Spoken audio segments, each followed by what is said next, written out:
Good morning, everyone. Welcome to Sunday Anime Chat. I'm your host, Pop, and today is my birthday. And it just happens to fall on the day I do my Anime Chat stream, so we'll have a good time. It's going to be a little bit inviting people on chat if they're so inclined. But I'm going to just do what I usually do in the beginning here, and that's check on the news, courtesy of the Anime News Network. And because I don't use this studio a lot, it just takes a little bit of time to get things all raring to go. But there you go. And before I get into that, hello, Jake D. Yes, sir, at last. Thanks for showing up, Jake D. And thanks for the birthday wishes there, buddy. Hope to see you later tonight if we get a chance to play some Lethal Company there with Whoopa. That'll be a fun time. But we'll see how busy I am today. All right, well, let's get into it. This is going back to Monday. G-Kids details The Boy and the Herons film's home video digital release.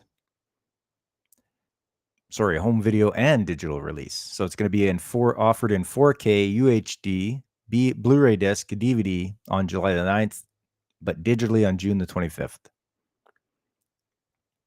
So there we are. We can pick up our physical release of The Boy and the Heron.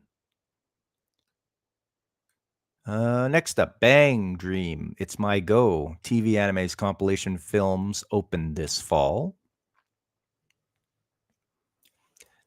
Street Fighter 6 game adds DLC character Akuma on May 22nd. Tekken 8 game reveals DLC character Lydia Sobieska in Season 1 trailer. Guilty Gear Strive game adds Slayer to roster. So quite a bit of game news there. We'll go to Tuesday. Rinkai women's cycling anime unveils 4 more cast members. I'm not watching that right now, so I don't know if anybody is. Yuru Yuri spin-off Omuroke anime films trailer reveals second film song. Yeah, Jake D, much fighter game news. Back in the day, I was always a Street Fighter 2 guy. I'd play that on the arcade. Mortal Kombat 2 was a bit too tough, so I always played Street Fighter 2. And here he is, Whoopa Troopa. Thanks, buddy. Appreciate the wishes there. Nice to see you, comrade. What do we got here? Grandizer U anime second promo video reveals more cast. July premiere. Dragon Ball Sparking Zero Games Master Apprentice trailer reveals new characters. Shin Megami Tensei 5 Vengeance game previews story in new trailer.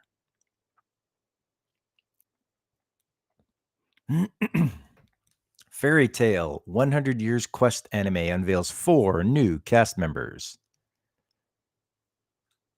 That was Tuesday. Going to Wednesday. Mirai in Love anime's first promo video reveals more cast, ending song artists, October TV debut. Kakurio Bed and Breakfast for Spirits anime gets second season in fall 2025. I didn't even know there was a first season.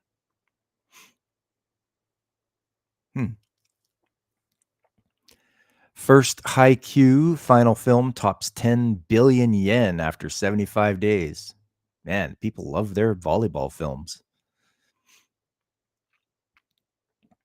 Monogatari series anime teases Thursday countdown with letter Y. Okay, so it's going to be a surprise as to what that's all about. Mononoke Anime Films trailer unveils more cast. Aina the Ends theme song.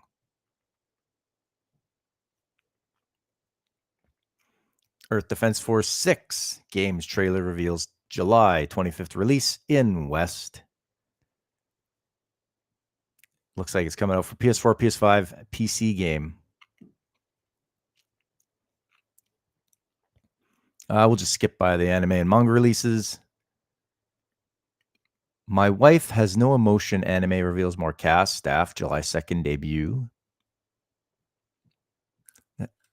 Moving along to Thursday. Rakuten shopping mascot Okaimono Panda gets first TV anime this fall. So a mascot gets its own anime. That's pretty crazy. But I think Rakuten's pretty popular. Yaosobi performs new Monogatari series anime's theme song.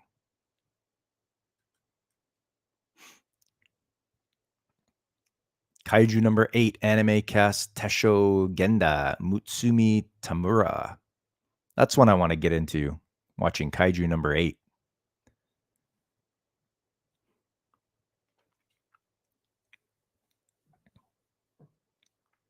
Yeah, the pandas look cute. Yeah.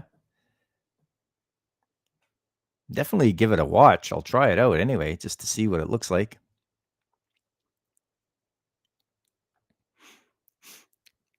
My Hero Academia Season 7's Episode 1 teased in video. I still have to catch up with Season 6. Just waiting for that to come out on DVD. Super Nintendo World at Orlando's Epic Universe theme park to include a Donkey Kong Country area. Interested to see that.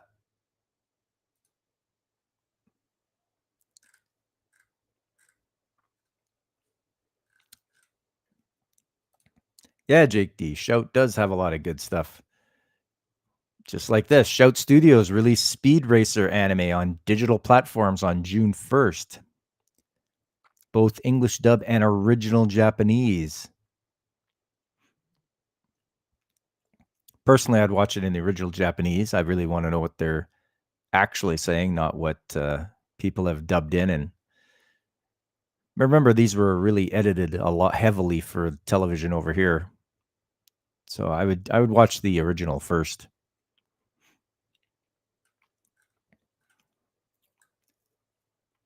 Moving along to Friday.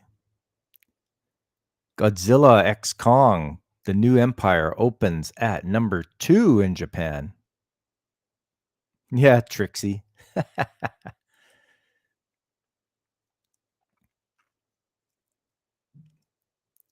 Tsukihime remakes English PS4 art book to ship with alterations. Switches. Oh, yeah, here we go. This is Sony being stupid again. They're really doubling down on their stupidity. Oh.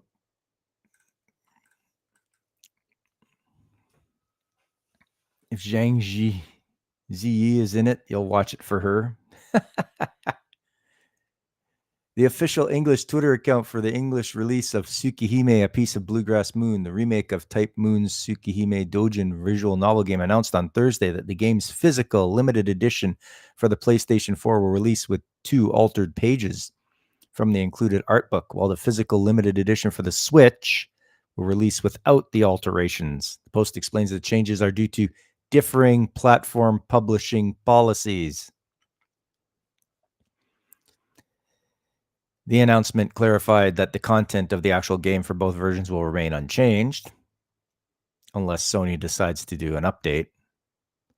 The game will release in the West for PS4 and Switch on June 27th. The game launched in Japan for PlayStation 4 and Switch in August 2021 and sold 300,000 units as of January this year.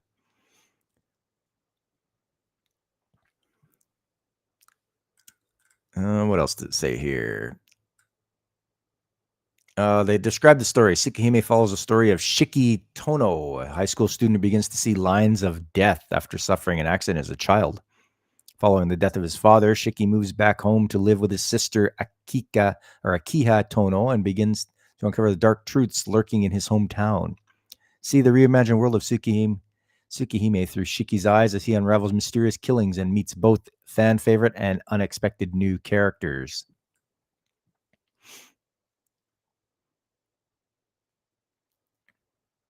All the triad and the ugly women on one side.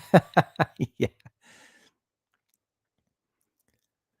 Aniplex released the PlayStation 4 and Nintendo Switch version of Type Moon's Mahotsukai no Yoru, or Witch on the Holy Night, visual novel game in the West on December 22, making the first time a Type Moon visual novel has ever been released officially with an English translation. Yeah, but they've fallen off. Their original title of this was the art book has been changed for the Sony version, the PlayStation 4 version, and it's not been altered for the Switch. So that's a win for Nintendo.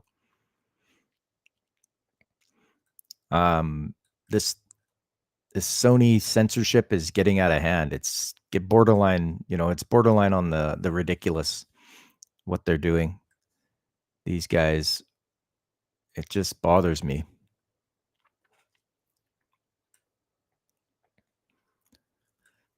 Moving along here. Tomoko Yamashita's Ikoku Nikki manga gets TV anime. Monogatari series Off and Monster Season Anime's promo video reveals July 6th debut. You only believe in censoring free speech, not waifus? Well, that's the way it should be. Don't censor the waifus. New MeTV Toons channel launches in summer with Speed Racer Marine Boy anime. Oh, for those of you that get MeTV, you can look forward to some old school shows on there, it looks like. Good stuff. You don't know what DNF is, but you're looking for it on stream now? DNF usually means did not finish. DNF dual fighting game adds Nen Master as playable character. Season Pass adds final character in summer 2024. Huh. Hey, welcome, Hummus Hero. How you doing? Just going through the news of the week here. We're up to Saturday. The 27th Detective Conan film becomes second in franchise to pass 10 billion yen. And they really love their Detective Conan. Quality Assurance in Another World anime reveals more cast, theme songs, July 5th premiere. Quality Assurance in Another World? You guys, are they like checking over people's work to make sure it's good enough? I don't know. We're going to have to wait and see what that one is. Another isekai.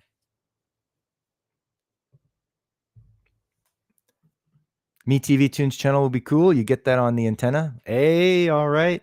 Yeah. Nice. Go for some hummus right now. Ride Cayman's smartphone game in Cayman Rider franchise releases in late May. Oh, this is a smartphone game.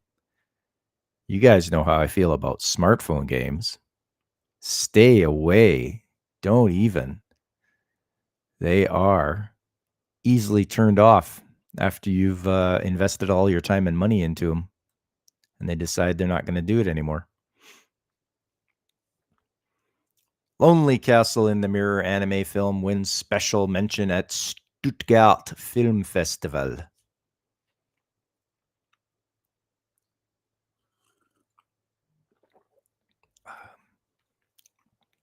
Thank you for the birthday wishes, Hummus Hero. Much appreciated.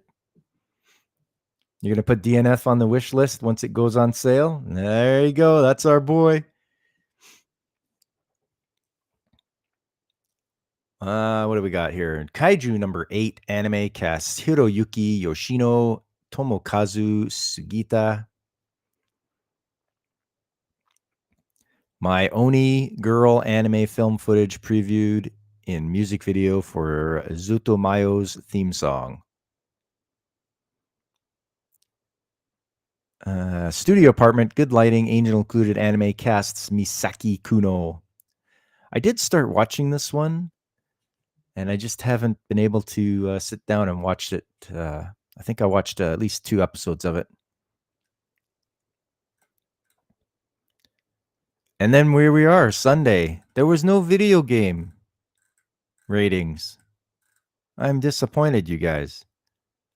Usually they have the ranking for video games.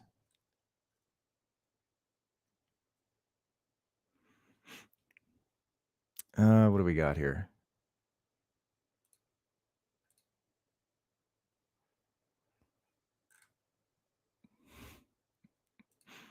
Okay. I just checked the Discord. Thanks, Jake D. That's good. Binky singing happy birthday.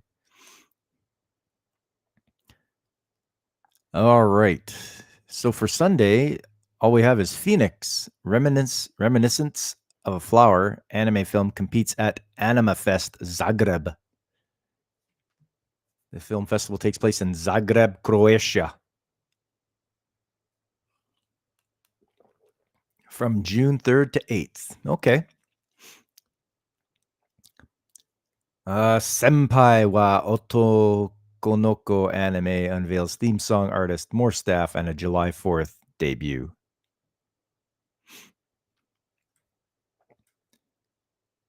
And that's it. You're caught up on the news out in the anime world. Anime / video games, because they have games that pop up on here too. East Europe, where the waifus roam. Yes. You should have used the 10-hour loop.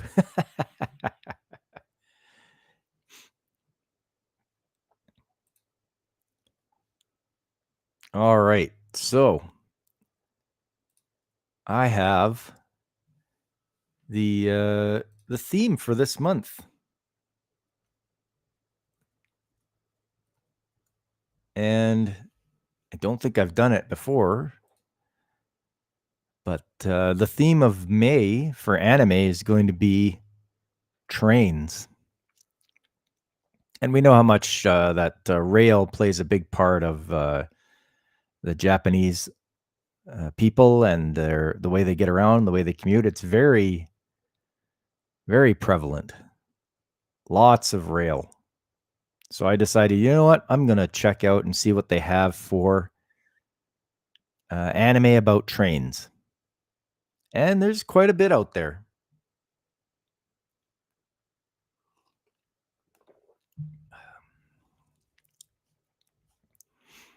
Okay. So I did pick a couple of shows and I watched them, and this is the part of the show where I go through that one with you guys and we see how it is.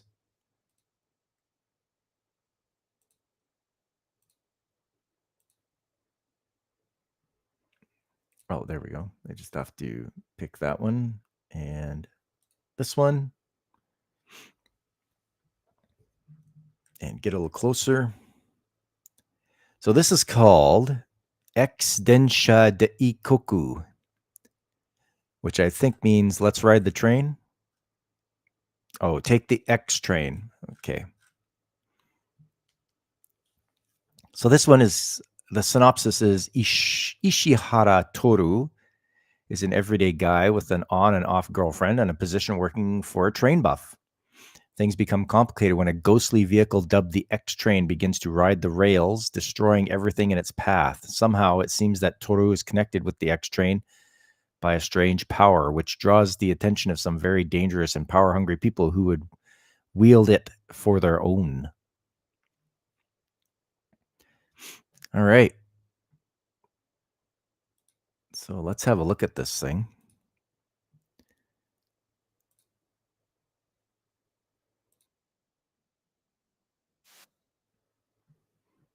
I just get to share the screen.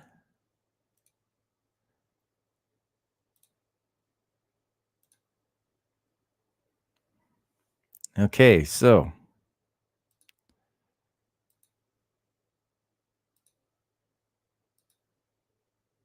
surprisingly, it's a Konami logo, which I didn't know they were into that, but there it is.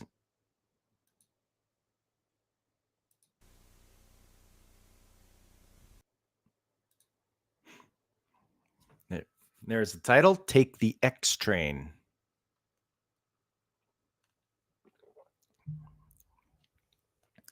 So this is a pretty long, this is 50 minutes long. So right now, this guy, they're having a meeting and they're trying to drum up business.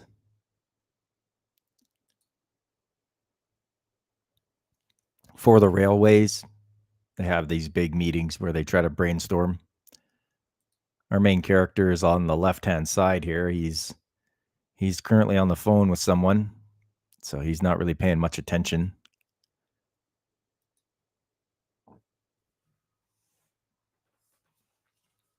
So right now they're looking at the train. They're trying to drum up interest. Oh, so that people will ride the train more.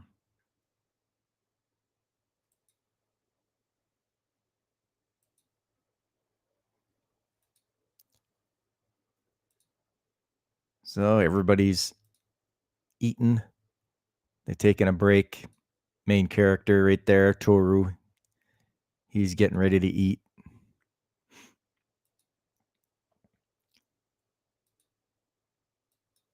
But I think he couldn't eat because he had to like serve everybody. He must be the low guy on the totem pole.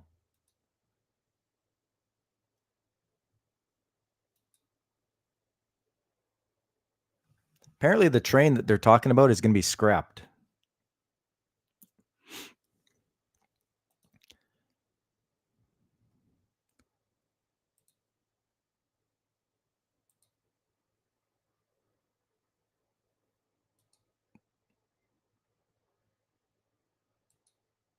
So this style of animation, it got me thinking, like, was he the same guys that did Akira? It's not, but they've done a lot of shows that I've watched. It's just really struck me as being in that same vein. And now what happens to this fella? He gets like something's happening in his brain.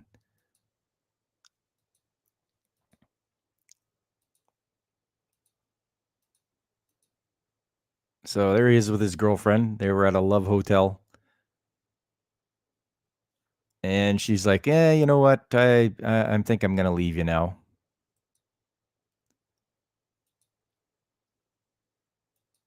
But he's having these sort of seizures.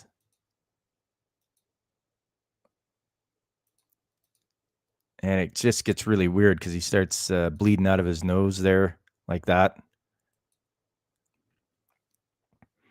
And it all seems to take place when the train, the one that's going to get scrapped in a few days, has like, it starts coming to life.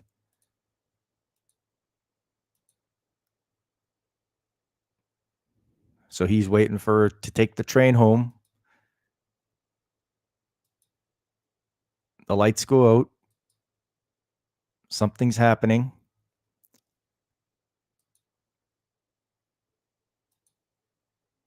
They see that the tracks are getting lit up with electricity, but there's no train there.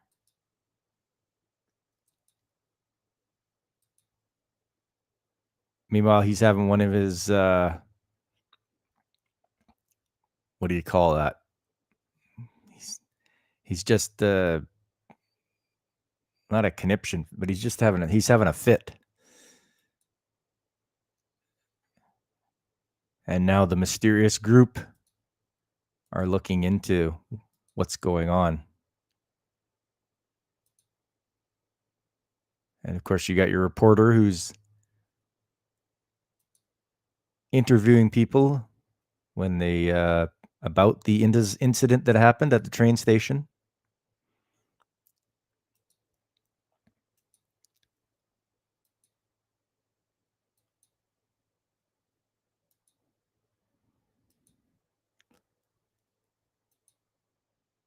So this now he's talking to his boss there. He's like, "Hey, I did see what went on, and I'm going to tell you about it when I get to work."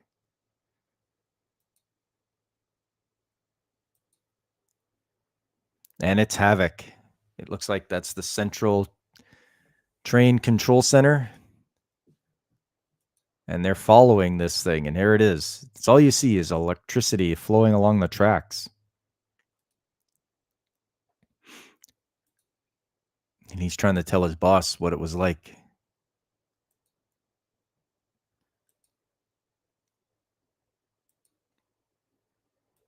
So they're trying to figure out what they can do about this.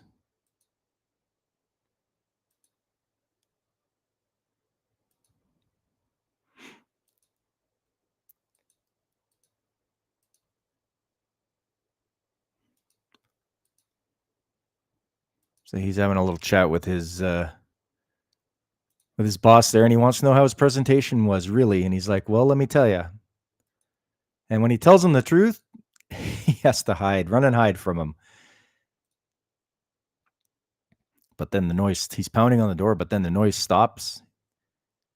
So he checks to have a look, and his boss collapses to the ground. Why? Because he got sprayed with some aerosol. And now our main character has been taken.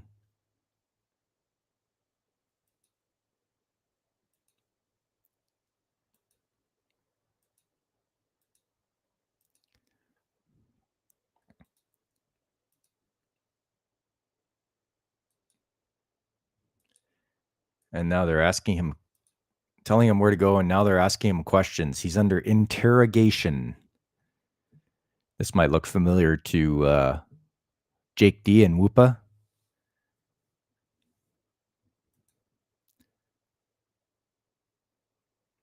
And they're asking him all sorts of questions like his name, blood type.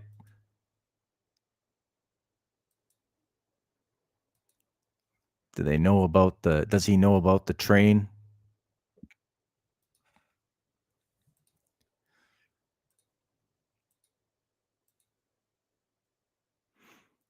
And they activate some sort of waves that interact with his brain, and he starts getting that nosebleed again.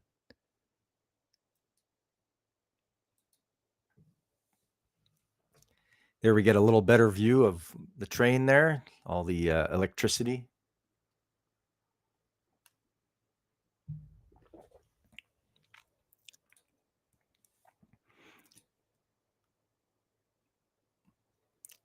And the train's sending out Morse code. And the Morse code spells out me no boo. Me no boo. So they have to figure out what that's talking about.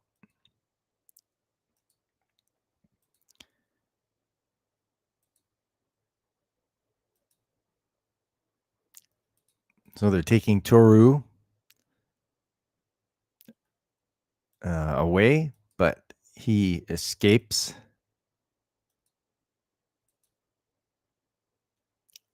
Falls down a shaft.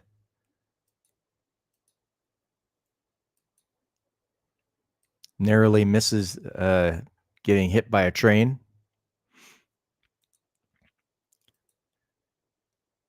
And he's taken off.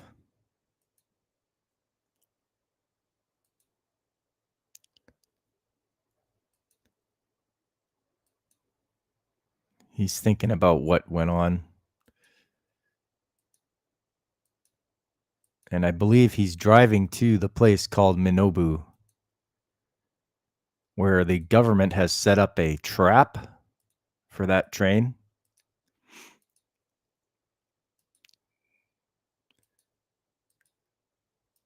And they're getting ready to try to trap it. Then somebody lets their kid get out on the railway tracks.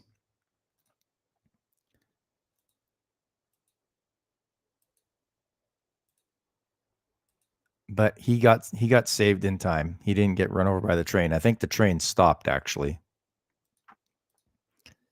and somebody went and got him. But the train cannot be contained. They can't trap it.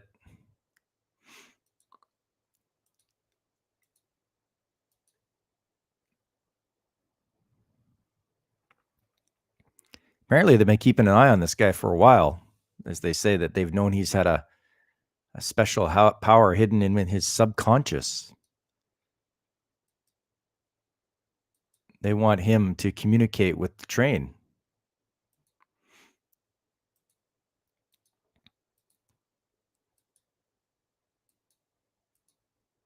But here we go. He's thought he could stop it by pulling some rails off, and now he's waiting for the train to show up.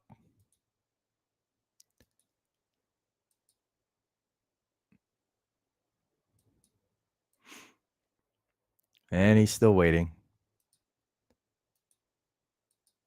I believe finally at night the train does show up. There it is. It stopped. But then I think it jumps over the railway. And now it's chasing him.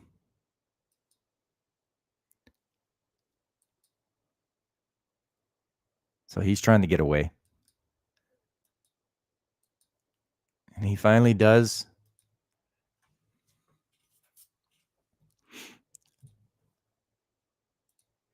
And they're telling him, you got to get back on there and follow that train. And to convince him, they fly over him with an attack plane and try to shoot him until he gets back on the railway.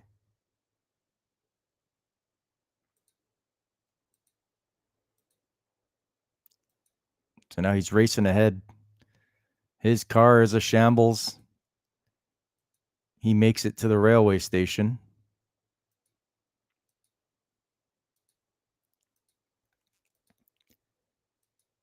And he's finally had it. The train's coming. He's having a seizure. The lights go out. And he just starts running at the train. Once he gets to it, it disappears. He disappears. The train disappears. Eventually, they find the train back in its storehouse.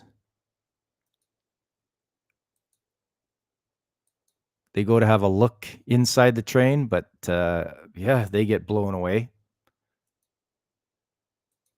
Anybody that's in there gets just reduced to ashes. And if we go deeper into the train, it looks like our main character has become part of the train.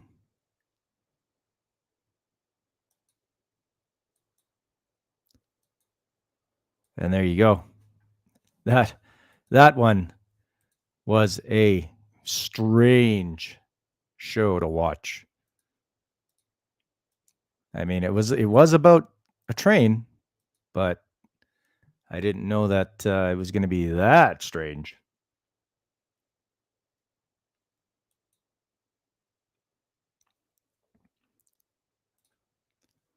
So yeah, that's that one.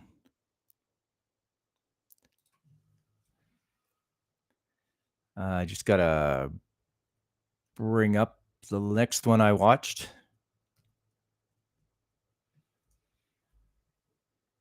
It is not as strange, and I'm glad for that.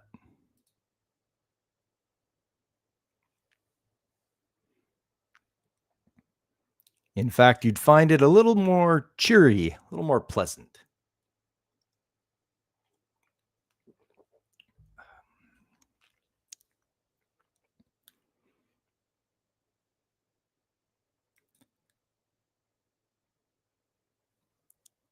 Oh, I just got to do this first. There we go. Do that. Do that.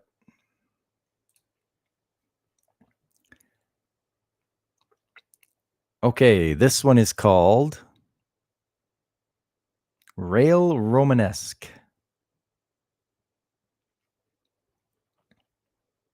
Actually, I should have shown you the synopsis for it first, just so you know what to expect.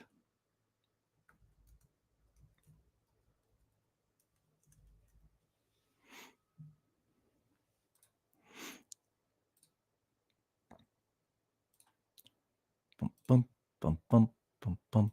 There we go. Do that, boom. All right, Rail Romanesque. The story is set in the game's fictional southern Hinamoto city of Ohitoyoshi after it was successfully revitalized thanks to Hachiroku's tourism promotion. The city is now planning to host the first Meitetsu festival to bring together rail lords and their respective masters from all of Hinamoto. Inspired by the humans planning for the festival, the famed Suzushiro and other rail lords are also hosting a rail lord summit at the railroad station cafe, Cafe Amiro, to share their collective wisdom.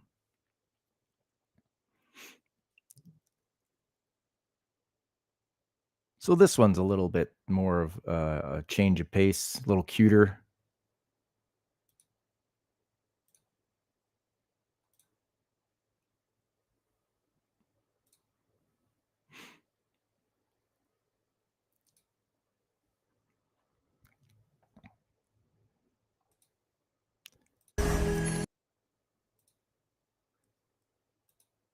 Oh, come on now.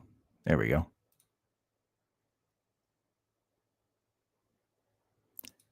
So it gives you a little bit of a rundown about Hinamoto and how it in the World War it was severely damaged, which is true as to what happened in real life here. But it was able to come back thanks to advanced technology. The railways were left behind though. They didn't keep up, and then now they have the rail lords, which are personified by these girls here. They each represent a different railway line and different engine. And this is the time is Showa era 64, and so that correlates to 1989.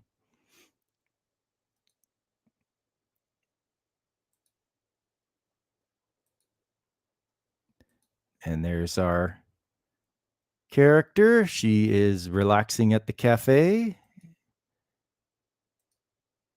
And her designation is C1267.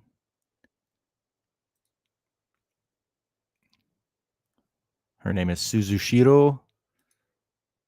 And she is going to meet with all the other rail lords.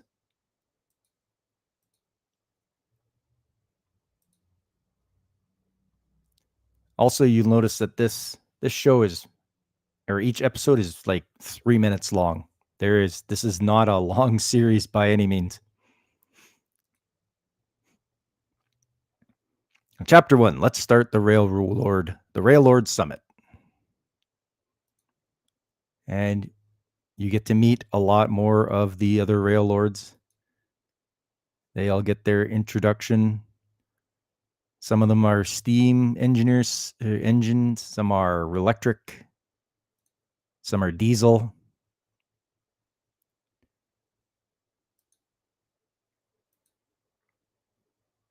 They each have their own specific look, which correlates to their railway.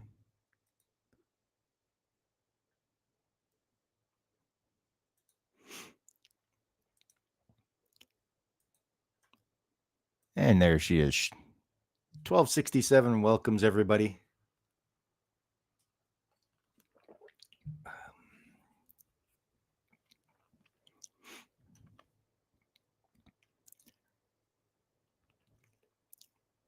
She explains she's going to be in charge of the next Railroad Summit.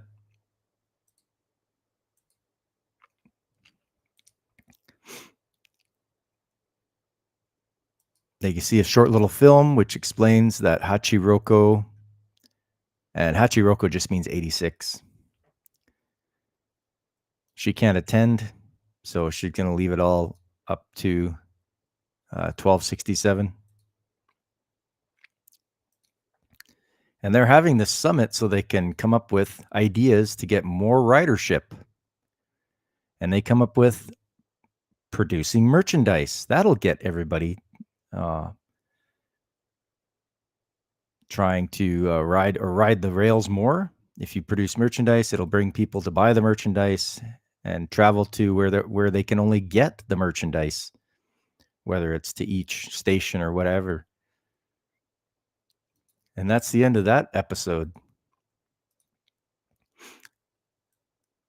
little cuter, not as definitely not as weird or psychological as the other one.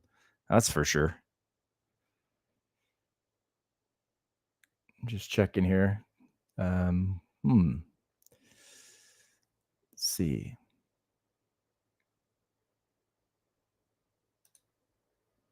There we are. I just have to look and see what's going on here, just to make sure nothing's out of the ordinary.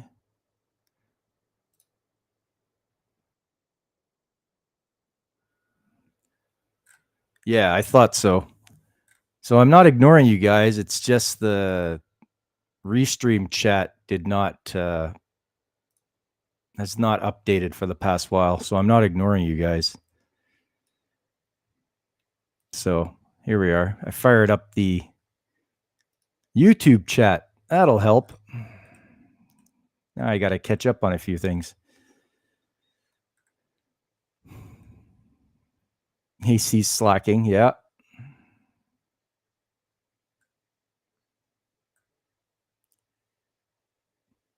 You want to get a reading of the legend that could?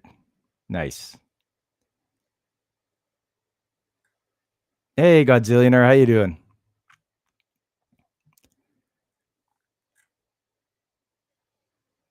Yeah, damn chat, eh? Lousy restream, making me miss my chat.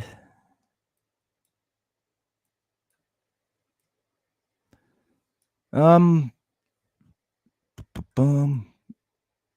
Hey, Alex, how you doing? You made it to Guten Morgen. Very good. It's one of those Are You Okay Japan animes? Yeah.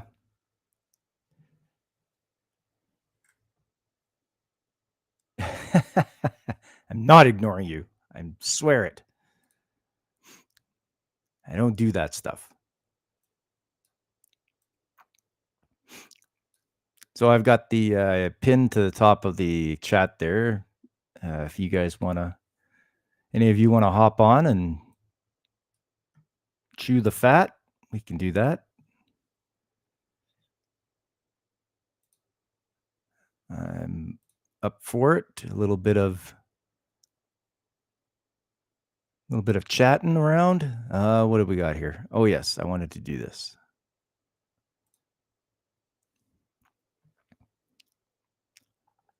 Just going to go over a few of the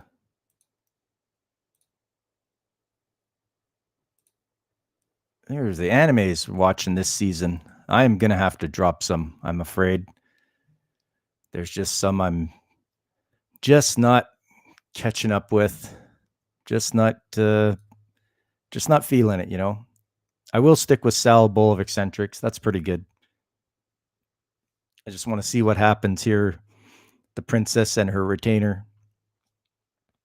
You know, the princess is with the detective and her retainer is like homeless. So she has to try to survive.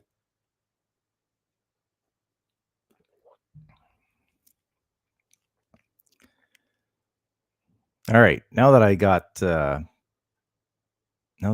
chat working.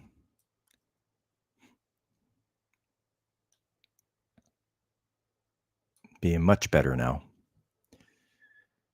Reincarnated Aristocrat. Yeah, you're gonna continue watching that salad show today? Nice, Alex. Right on.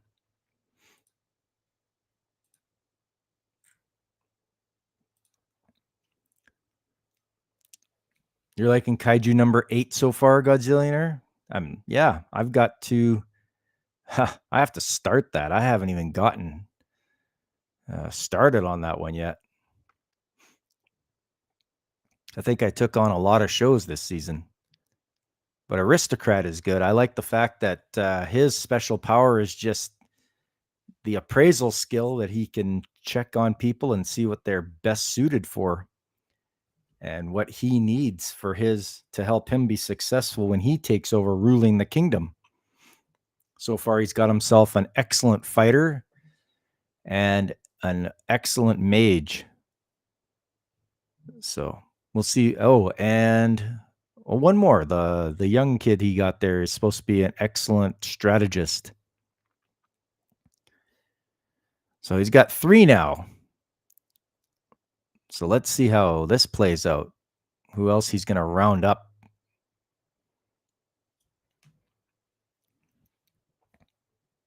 I don't know if anyone's been watching Astronaut. Kind of a strange one. Alien comes to Earth looking for a special key so she can be the queen of her world, but she can't find it. Meantime, she's hired a guy who's a chef to make breakfast at the lodge they work at, or at the lodge that every people stay at.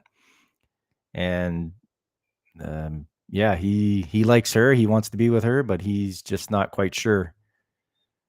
He keeps getting pushed away by the other people around there from being her boyfriend.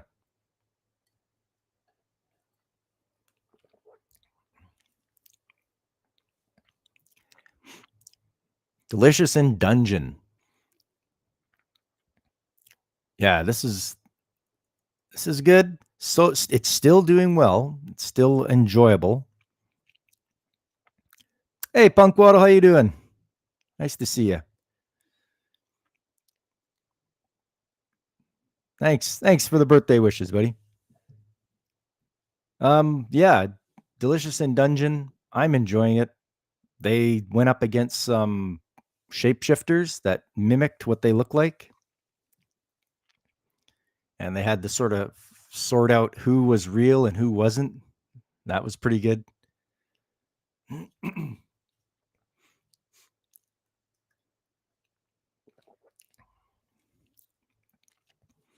Go Loser Ranger. Yeah, this is quite the take of the evil guys are tired of being beat down and they want to get back at them, at the Rangers, and they're gonna have some help. They're gonna have some help from it looks like some inside people to try to take down the Rangers. This will be interesting to see what happens.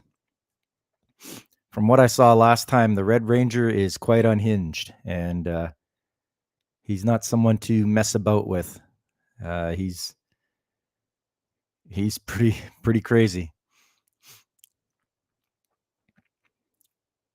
God's Games We Play.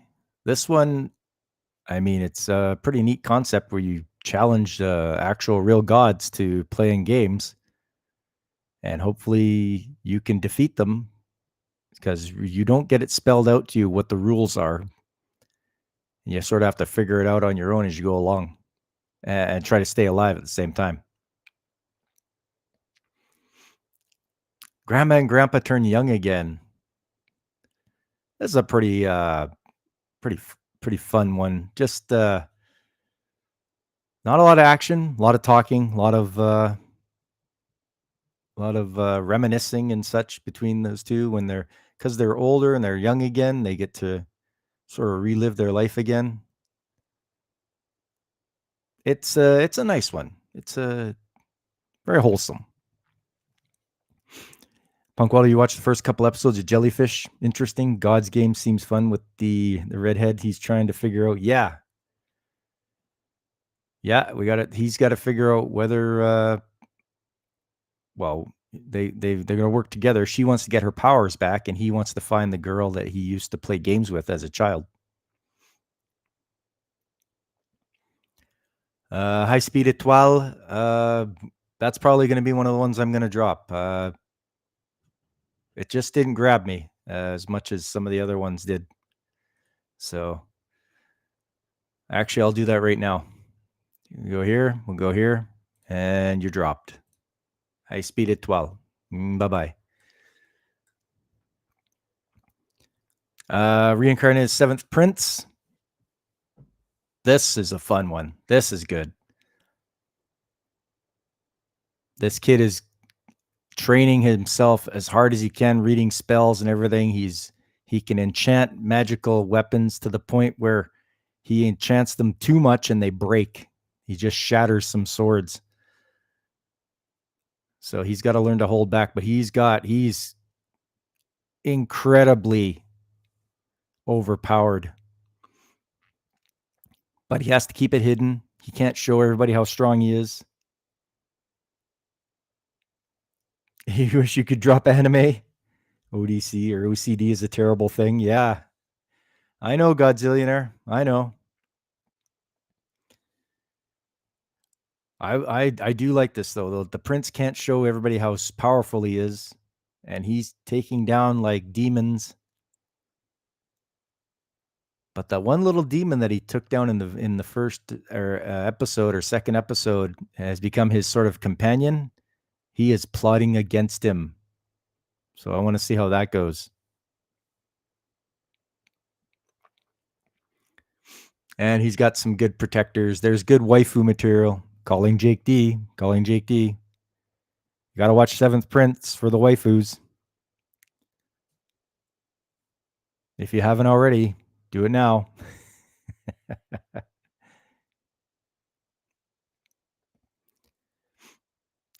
Jellyfish can't swim in the night. I watched the first episode and everybody's saying it's good, I think.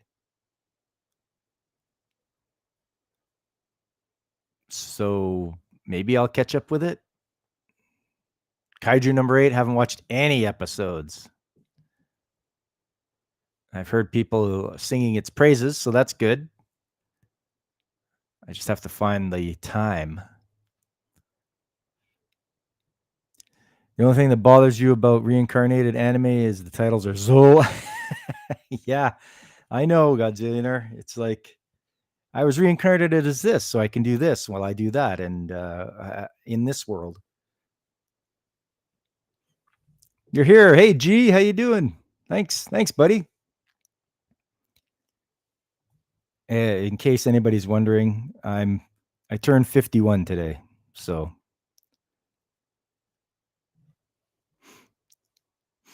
doesn't feel like it, but I'm sure it'll catch up with me.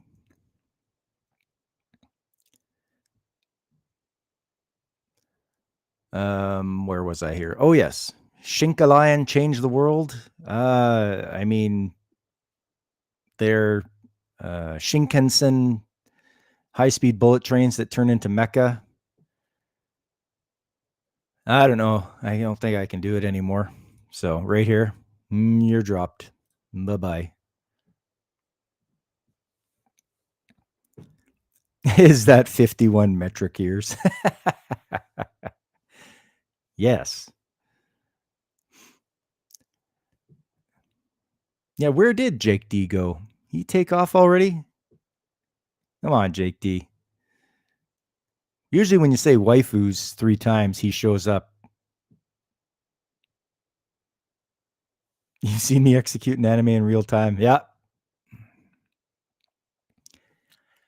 Studio apartment, good lighting, angel included. I watched the first 2 episodes. I'm just gotta, sit down and just check it out. See what's gonna come up.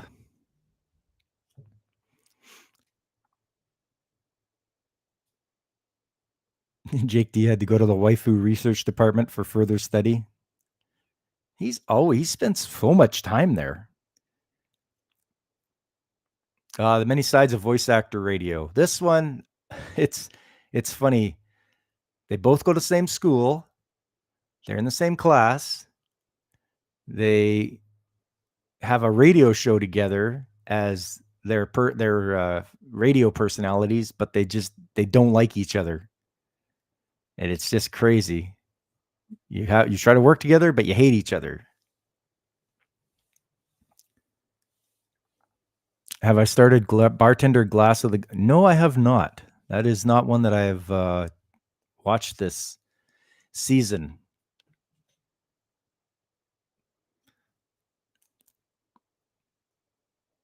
It's a continuation from the series about 10 years ago. I was talking to Brandon about it last week. I got to do it. Do it. I'll try to fit it in. Yeah, I got to tell you, two women work together but hate each other. How unrealistic.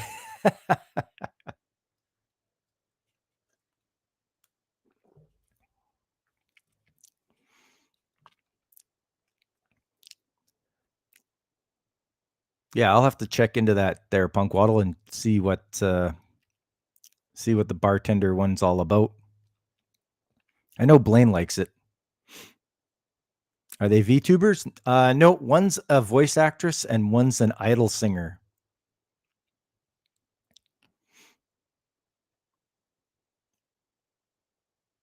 But it's just seeing their interactions is what makes that show click with me. Bartender is slow and well drawn. Okay. No, and I'm okay without shows that are like, if they're slower pace and if they don't have action or anything, I'm okay with that as long as it's interesting to watch. I don't need big explosions and stuff like that, or fight scenes. It's like you can have plenty of a good show without any of that. You can have some good drama taking place. Alex, you like that Bartender show? Yeah, yeah. I mean, you're going through lots of shows. I've been trying to keep up too. Train to the End of the World. This one is man, like they came up with a good story for this. Character interactions and developments are in smooth, well-drawn bottles of booze. Drunk Waddle approves. Of course. He wants to see his favorite alcohol in there, I'm sure. But this Train to the End of the World, I mean, after with the development of 7G, reality gets twisted once they push the button for 7G, and things just go all screwy, and it's amazing. They want to travel to Ikebukuro from their starting point, which is like 30 stops away. And they just encounter like the weirdest things that have happened to other places because of that. In the place where they are, when you turn 21, you turn into an animal. That's what happens where they're from. But they've seen people that are like at other stations where there's like nothing but goats, or people with mushrooms growing out of their heads, or the miniaturized city where people are like super tiny, but they're all militaristic. It's crazy.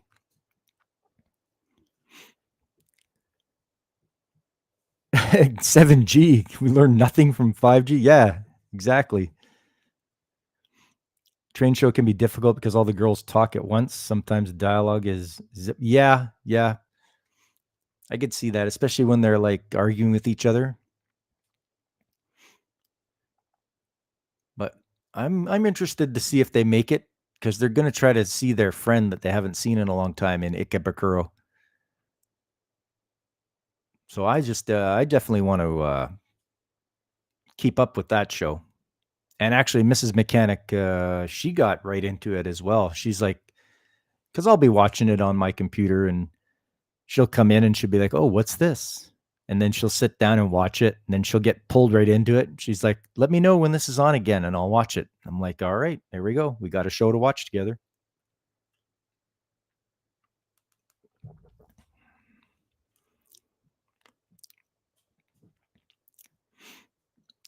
Looks like the latest season of My Hero Academia dropped first episode yesterday. Oh, okay.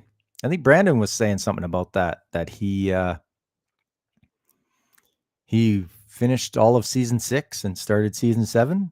I still have yet to start season 6. We were waiting for it to all be on DVD so me and the Mrs. Mechanic can watch that. Yeah, and you hope the girls make it. It's quite the adventure so far. Yeah. I mean, one of them got sick and they had to like try to get her better by finding a doctor. So it's a lot of trials and tribulations for them. They really got to go through this. All the obstacles to overcome. 1 week for new Demon Slayer. More important show, Smiling Friends Season 2. Smiling Friends. I haven't heard of that one, G.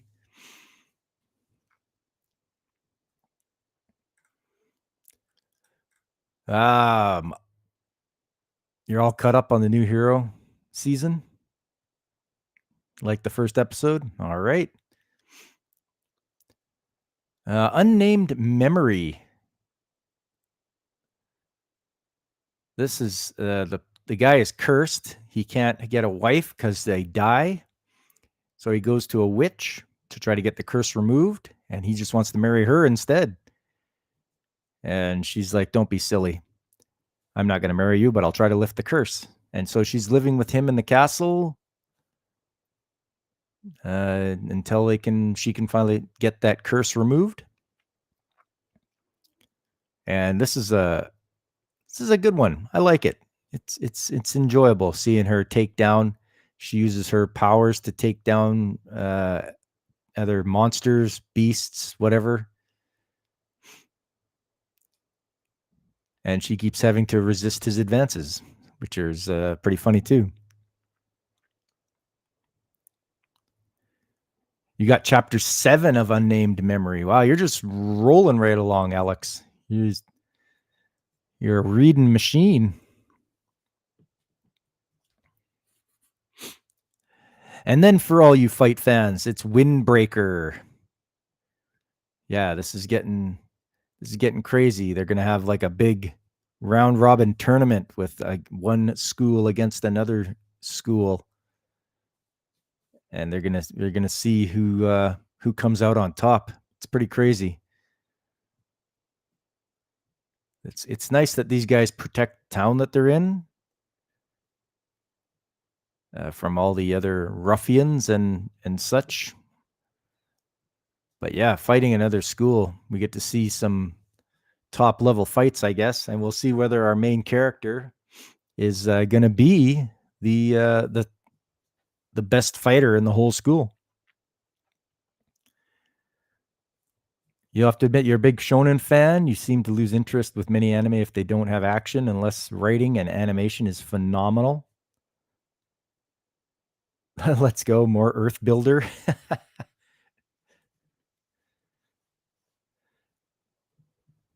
I mean, that's fine there, Hummus. A lot of people will like shonen. A lot of people don't like shonen. There's all sorts of genres out there that everyone can enjoy. I know there's something for everybody out there because there is so many genres. It's pretty crazy. But yeah, I like shonen as well, but I also will watch a show that's maybe not as fast, a little slower, little like Frieren. Frieren did not have a lot of action. It had enough, but there were times when you were just trying to get through the drama of what had happened between some of the characters and a little more character growth. And I did like the action scenes when they happened. Like if you watch Stark fight the dragon, or Fern taking on one of those demons. I mean, those were primo fights. And it's just funny because the demons are so arrogant, thinking that humans are weak, that they don't realize that Fern is like super powerful.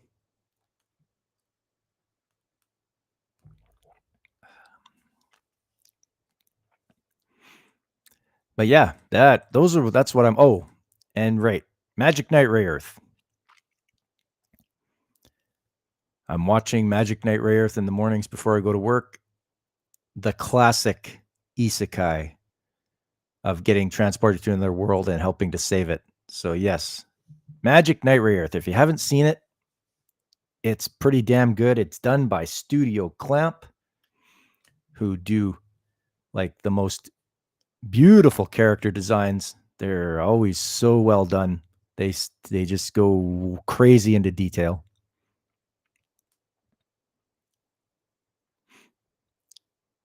Too much action and long drawn out battles can be bad. Also, yeah, a good balance. Exactly, hummus.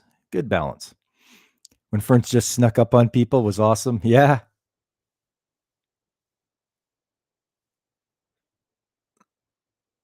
I get that, Godzilla. Yeah, the 5-minute battle between Goku and Frieza, it's like 10 episodes of powering up. One actual episode of fight. Yeah, it's just Dragon Ball just really dragged it out. Dragging it out ball is what you could say.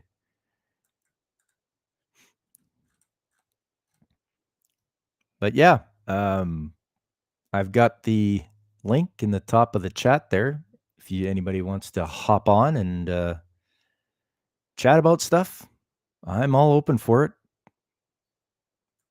Sort of gone through my whole anime spiel for today. Remember, the May is the month of trains for my theme, so I will be dealing with anime that deals with trains.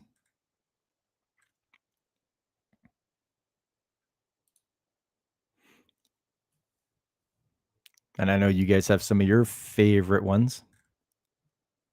Those are the most important 5 minutes of any Latino's life.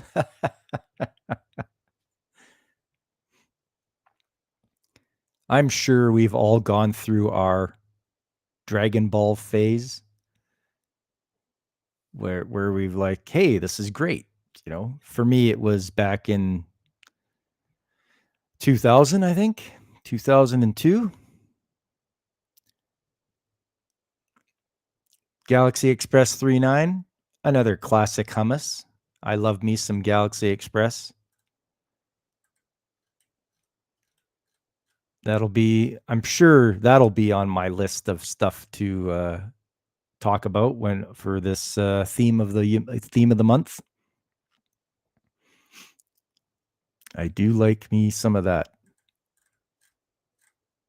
And it's like, for those that know, or you've watched Galaxy Express, it's just more than just this train going through space. It deals with the deeper meaning of humanity. Whether a main character wants to get himself a metal body and live forever, but without any emotions or anything like that, or any kind of humanity, or stay the way he is as a human that will eventually grow old and die, but you get to feel your emotions and all that other things that come with having a human body. And you don't know what his decision is going to be, but hopefully meeting people on his trip on the Galaxy Express, he will still be able to see and make the right decision. Just sort of looking through here. I think there's 113 episodes. Yes, there is. I mean, you can just watch the movie, but 113 episodes of Galaxy Express.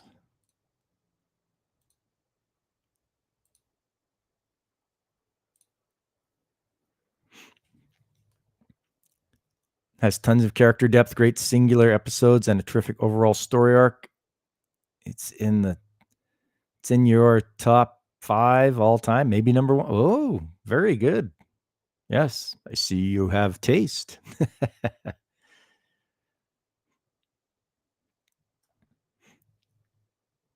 Should you watch Galaxy Express? Well, Alex, I mean, it's done by Leiji Matsumoto, who did um, Space Battleship Yamato. So it has that sort of character design style, as you can see. And like, if you don't want to watch all 113 episodes, just watch like Galaxy Express 9, the movie. Galaxy Express 39, the movie. That's what it is. Yeah, DJ Ronnie G likes Galaxy Express. You bet he does. And as you can see here, there's a prequel, there's an OVA, there's a sequel, there's alternatives.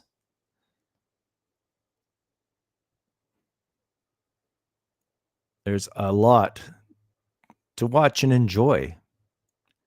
And the related shows as well, like Captain Harlock. I believe Queen Emeralda's is the sister of Maytel, who is the one of the main characters in Galaxy Express. You always hear about it. Yeah, I mean, it gets talked about a lot for a reason.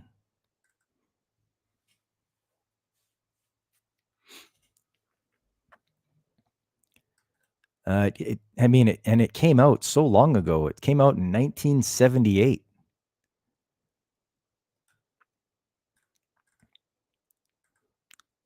So really, I don't think it's on anybody's radar right now as far as paying any attention to it. Oh, well, ladies and gentlemen, we have our first guest on stream. He is the leader of Whoopstotska. Put your hands together for comrade leader Whoopa Troopa. Hello, happy birthday. Thanks, buddy. How goes it? It's good. It's good. Like I say, I'm enjoying this chatting with everybody, seeing what they like for their shows, recommending some shows. Hey, I saw you brutally drop an anime right in front of our eyes. It's a surprise, isn't it? But that's okay. It's got to be done sometimes, you know. There's it's just, if you're not going to watch it and you just still have it on your list, don't leave it hanging there. You got to clean it up. It's true. Like Jordan Life Peterson is too said. short. It's right. Life is too short for second-rate animes. That's right. We got to go with the first-rate ones, like Pokemon, right? Yeah. The original, the Indigo League, of course. Some of the newer stuff. I'll say I think there's a point where a lot of Pokemon became, I know it was always a kid's show. Yes. I feel like sometimes it comes to like, well, this is really, it went from it's a show focused for kids, but adults can still enjoy it, to like, this is really heavily just a kid's show. But also the new art style looks weird, or at least the last art style they had on the one with the last season with Ash. I was looking at it like, I blame Netflix. It's probably Netflix's fault. Oh, no doubt. I mean, they do a lot of dumb things. It just looked like the art style. I'm like, this looks weird and not very good. But so when I watched the first Pokemon movie, and you Mm-hmm. have to watch it in Japanese because they have a scene there where you have to. the scientists are doing experiments, and you see like there's a little girl, and they're like she's mind communicating with these Pokemon, and you know, they like, one of them like dies as she's trying to talk to it. Dang. I think, and Mewtwo's there. It's like I say, it's it's like this is a kids movie. I don't know about that. It's pretty. They don't cut any. They don't pull any punches. That's I didn't say I know that movie. I didn't watch it in Japanese, but I watched it in American. Yeah, Um, and it was. I mean, yeah, it's still. It's crazy what they because at the time I was like, I was but a small Woopa, so I thought it was cool. But the older you get, it's like, oh dang, this is a serious movie. yeah. Well, yeah. I mean, Mewtwo doesn't want to be controlled. He doesn't want to be controlled by anybody. Mm-hmm. And then Mewtwo's cloning. They're cloning other Pokemon. Mm-hmm. Yeah, it's and like I say in the beginning when The when they have that little girl and then she's got her mind hooked up to the old computer thing there, it's just like, man, what's going on here? Yeah, and the whole stuff, the real Pikachu refusing to fight the clone Pikachu. It's Yeah, always it yeah, was pretty crazy to have with yeah in a kids movie, but it was awesome. I mean, it's a really good movie. I wish like that first couple years, the Indigo League, I think was much less serious, but they had so they had. I really think that's why that movie is a lot of why that shows a lot of why I have the sense of humor I do, okay. or maybe it's just because a lot of kids shows, the same time watching like Barney and Teletubbies because I'm a little kid, Yeah, yeah, and you have the first thing where I mean everyone's being kind of a sarcastic jerk, but in a fun way, yeah, Team Rocket, Misty, and Ash always messing with each other. I thought that was funny. Those it's one of my yeah. favorite things with some. It was I forget what episode it was. There was a bunch of kids at school, and they're like, "Here's the teacher. Like she's a jerk, but man, she's really attractive." And Ha, it's like, oh well, yeah, and Ash was like, and it was supposed to referring to Misty. It's like, yeah, it's better than better than girls who treat you like crap and look even worse. Or something like, there's so many jokes like that. I'm like, oh my gosh, this is and I'm like 5 years old, going yeah, from like all this food, like, okay, guys, we're talking about sharing today, blah blah blah, and then it's like, all right, here's the silliest joke you've ever seen. yeah. That's great. No, that's there's some you that really influence you when you're younger. You watch some shows and you're like, wow, this is amazing. Mm. And let's give some credit to some of the writers there too, because um, you could write down to kids, but I found that I always like when they wouldn't uh, baby it up or like make it so infantile. When you're a kid, you're just like, hey, this is for me, but it's they're not treating me like a baby because I'm not a baby. Mm. Oh, there's so much. I think a lot of and this is not necessarily anime, but a lot of like the Cartoon Network or Nickelodeon shows that people remember are the ones where you can see the writers saying like, "Hey, yeah, we don't need to treat kids understand a lot of this stuff. We don't have to talk down to them." Yep. Yeah, a good one for me would have been Real Ghostbusters. Watching that Mhm.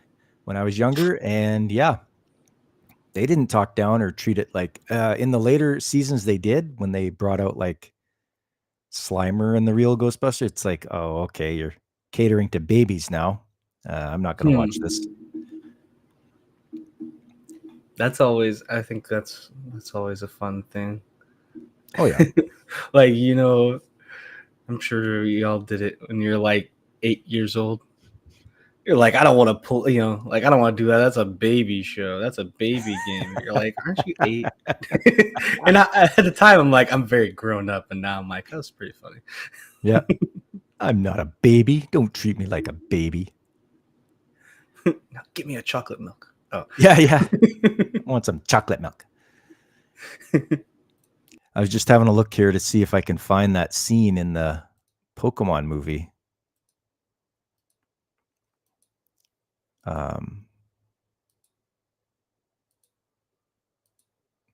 Yeah, I mean, it starts out with Mewtwo, and he's like, "Who am I?" He's asking the big questions, you know. I remember that one. It was a whole thing of. I don't think this is exactly how it went. I'd have to rewatch it, but I know people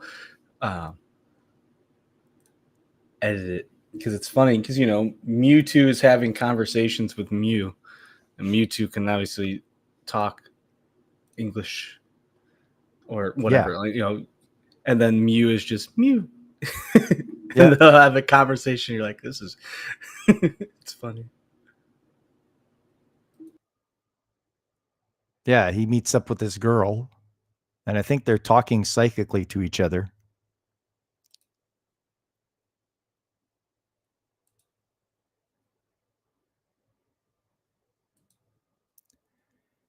And they have, like, you can see the Squirtle, Bulbasaur, Charmander. Mm-hmm. And yeah, they're talking through telepathy.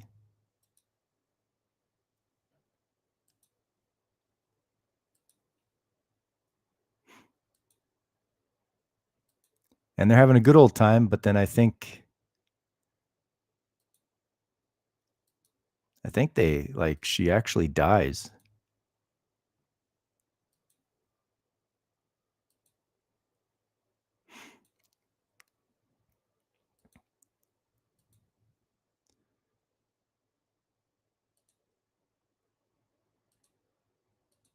So I don't know if this was in the original for you. I feel like I vaguely remember this, but maybe I could be wrong. I do vaguely remember a little. Oh, Charmander's fading out of sight.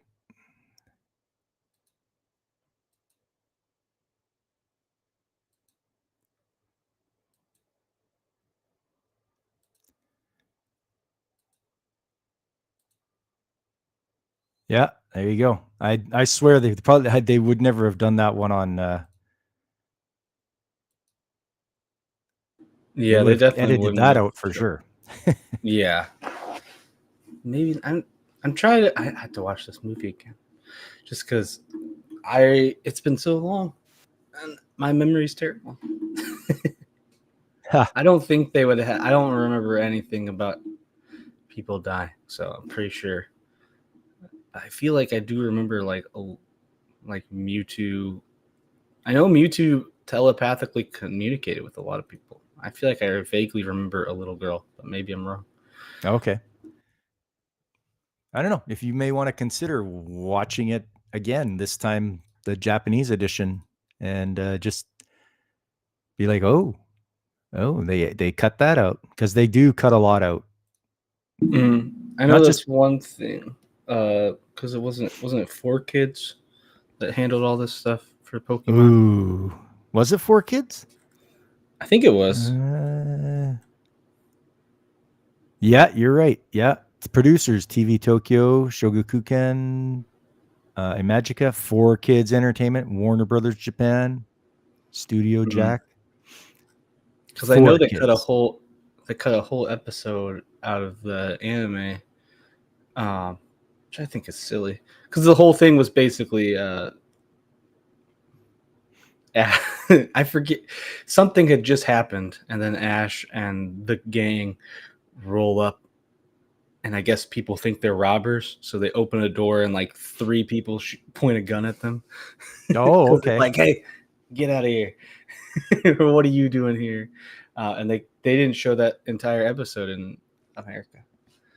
Oh man, which I thought was silly. I mean, it's you know, always silly, but I'm also like, hey, if there's any place that's gonna be fine with this, it'd be America. That's right. Yeah. Hey, 2A, man, 2A. Right. Yeah, Gemini's like, I'm not a baby. I want blood and blackjack in my shows. However, I still will take that juice box. That's true. That's very true. No, it's I mean, we can get into the whole thing of like editing and censorship and all that because right now it's pretty prevalent in what we're doing.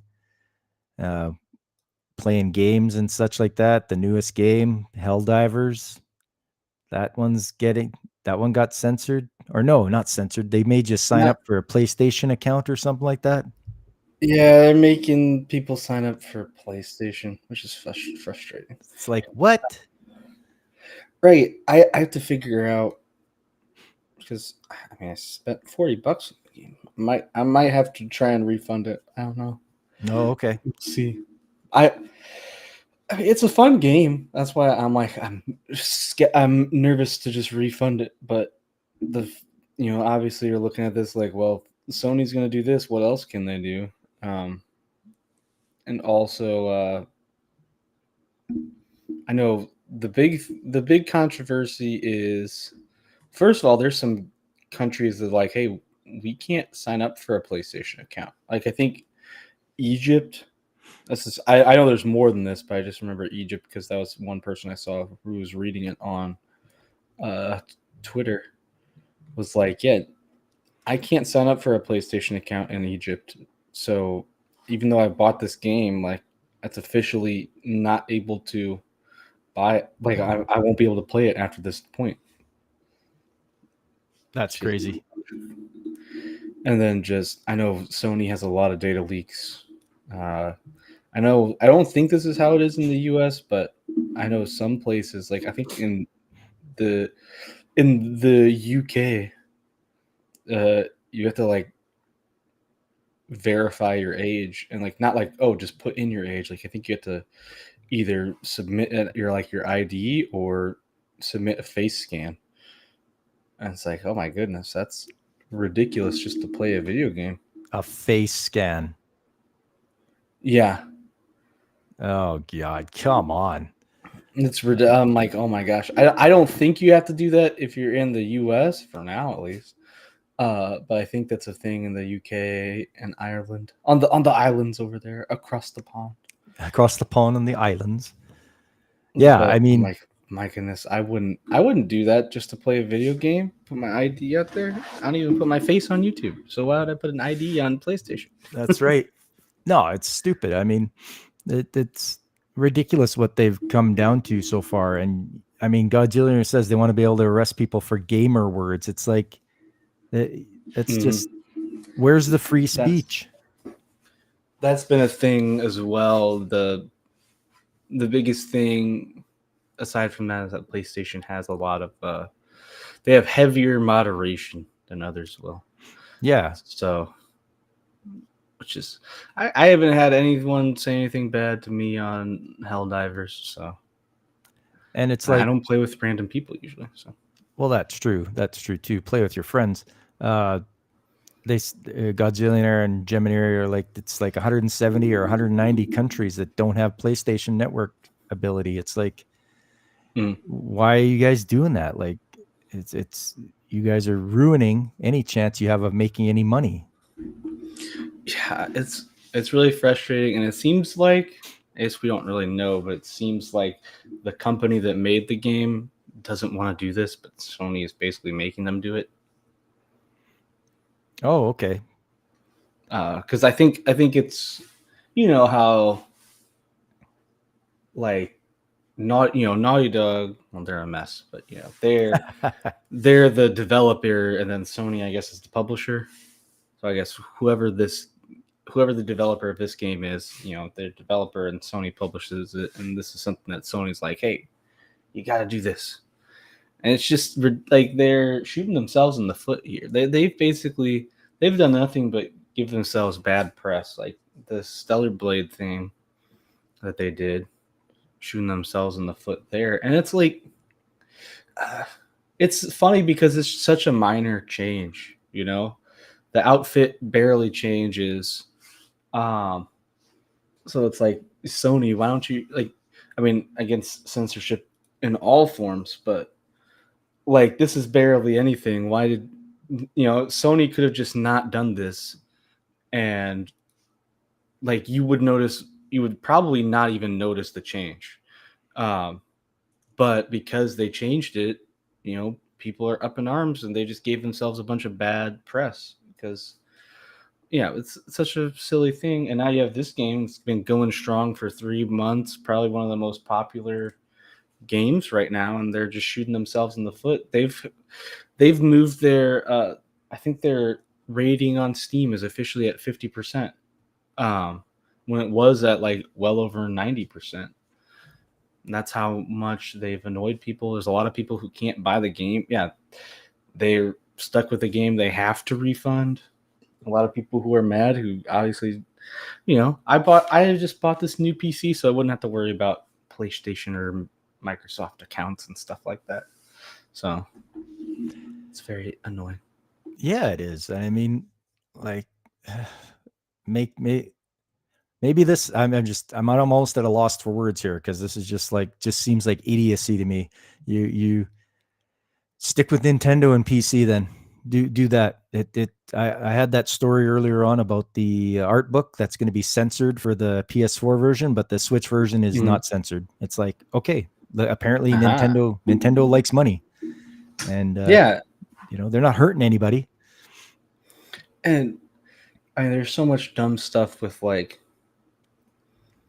no, it just like, I mean, I wasn't gonna get Stellar Blade anyway because it's PlayStation only, so I'm not buying a dang PS5, no matter how good the waifus are. Yeah, yeah. But it's like one outfit they removed the camel toe essentially. And it's like, really, is that like? First of all, it's an M-rated game. It's not like you're trying to sneak this into a kids game or like a E for everyone. Like everyone knows, hey, you know what you're getting for this game. It's been all over the advertisement. So it's like, why would you even need to remove that? And like, it's such a minor change.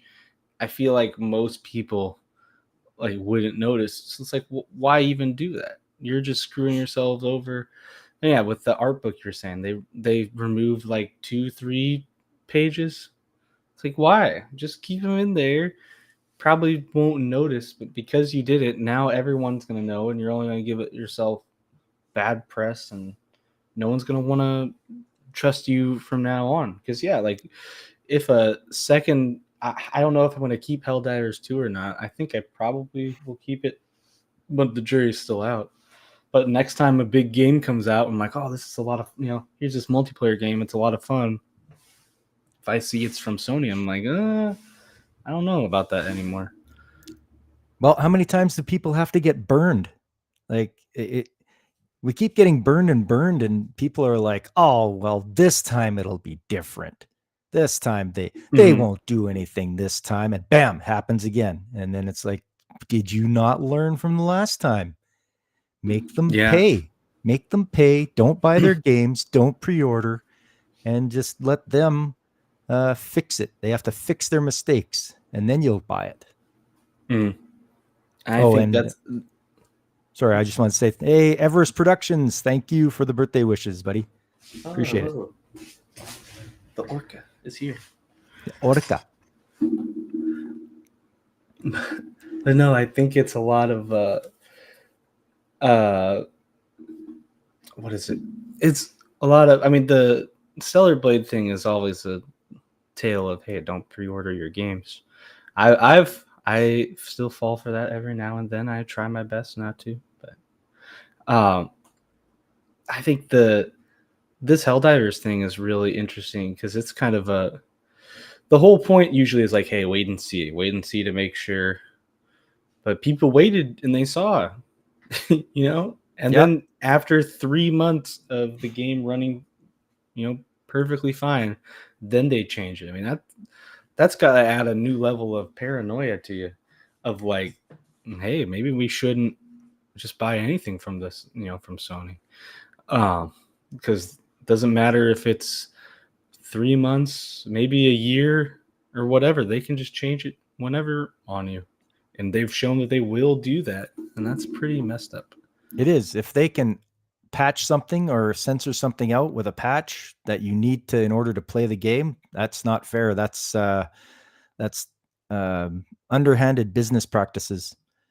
I bought this thing the way it came, and you do not have a right to change it on me after I've paid for it.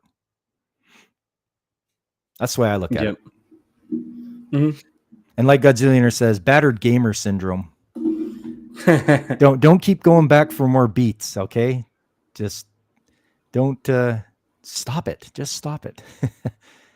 And journal or hot Asian chick in skin tight bodysuit? No way. Game with bear happy fun time game of the year. Oh yeah. Well, they talk about the double standard too with oh man, this suit, this suit shows, very minor female feature, but still behind clothing. Oh, we gotta censor that. And they go, "What's this? Oh, The Last of Us 2? The full sex scene, with really ugly lady? Oh yeah, we can keep that in. That's fine." Yeah. Like, what's the difference? If anything, one is way worse. They're both, and again, they're both mature rated games. It's not like, one is a kid's game. These are both M rated, or yeah, M rated. So what's the difference? There should be no difference here. Yep. Yeah, and that's the whole thing. It's M rated. There's a rating on there. Parents, do your job. Make sure your kids aren't playing M rated games. And then M rated games should just be free to do what they want. Yeah. That's always the thing, because I always, people will say, "Oh, gamers just want to, be horny in their games." Well, why not? That's fine. It's part of the point of the game. Most of the gamers, and this goes back to a lot, when I was young, teenager playing, most of them were guys playing video games. Not a lot of girls played video games. And it's like, Oh, yeah. It's always, I mean, I can't say too much stuff because when I'm at work, I don't want to, make people hate me. But it's like the girl who sits across from me. I'm talking about games because I play a lot of games. I'm like, oh yeah, I play this, play that. It's like, oh yeah, I like games too. It's like, oh cool, what games do you like? Oh, I like The Sims. It's like, oh okay. The Sims. Which is nothing wrong with The Sims. It's just a very different, I feel like my sister likes playing The Sims, but she won't try to pretend that she's, this big gamer girl. She's like, yeah, I just like The Sims. I'm like, oh, okay, that's fine. Nothing wrong with that. Nothing wrong. No. But this lady's like, oh yeah, I'm just like you guys. It's like, no, you're not just like there's very different styles here. Yeah. Like, just accept it. You don't have to be just like one of the guys. Yeah. You can be your own different thing. That's fine. Yeah, get lost, normie. Yeah, I just hate it because she does. She's very much that, like, oh, I want to fit. She wants to fit in with the guys, and because she'll do that with sports. Like, oh, I like sports. Like, oh, I really like this team because this player's cute. I'm like, oh my goodness. like that's fine, because I know many women who do that. But most of the women who do that, they don't pretend to be sports fans. They're just here to tag along, and it's like, that's fine. You can do what you want. Don't try to pretend like you're this big sports girl. Yeah. Fresh face no end. Yeah.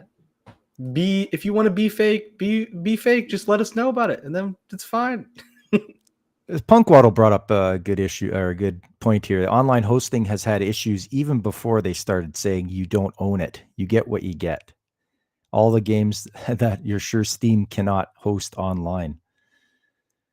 Yeah, I mean, when they start having that kind of attitude where it's like, oh, well, you get what you get. And it's like, whoa. You should be trying to put out the best you can put out for people to buy. Put out a good game and people will snap it up. Put out garbage, the word will get out and you won't make money. And any negative, I mean, people are going to be mad no matter what you censor. I mean, if you censor the tiniest bit, the point is you're caving to censorship. Yep. So it doesn't matter if it's a little thing or a big thing. It's the principle of it. And Godzilla, yeah, without physical media in 20 to 30 years after all the patches, what are you talking about? Lara Croft always was a fat black chick.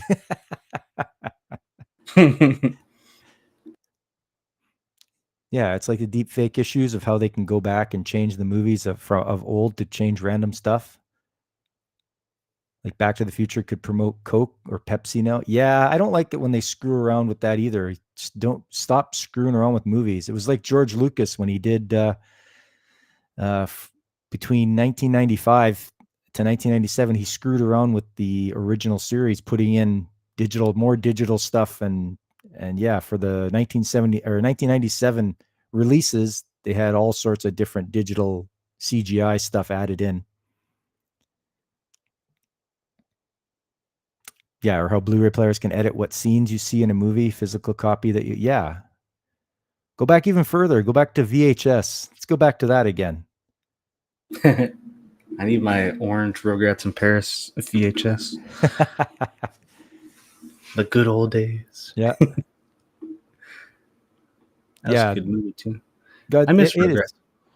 Oh, Rugrats. Yeah. I was a little old for watching that, but I do know of it. And then they had, I think one of the few times, because they had all growed up, where it was like they're in high school now. Okay. It's one of the few like spin-offs that was actually pretty good. Most of the spin-offs suck. I mean, look at SpongeBob.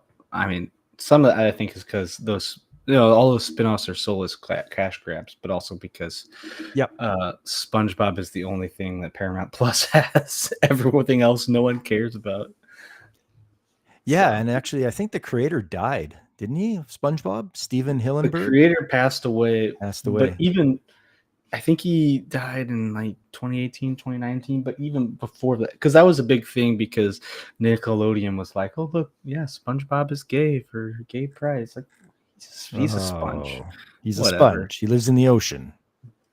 Mm-hmm. But you can even go back. They could do that once he passed away. But even before then, like, I think 2005, when they had that SpongeBob movie with David Hasselhoff. Oh, yeah, yeah. That was the last thing that he worked on. So I think it started in like late 1990s, 97, 98, somewhere around there. Okay. And they had like 4, 5 seasons, I think. And then he said, hey, they wanted to keep going, but the creator was like, I'm done. I'm out of ideas. We don't need to keep doing this. And he had made plenty of money. So he said, all right, I'm going to make a movie. This movie is going to be the last thing I work on. And after that, because I think it was part of it, like, I know there's another show like that where once you, Family Guy, whatever the creator's name, why am I Seth forgetting? MacFarlane? Seth MacFarlane. Yeah, he's basically been tired of that forever.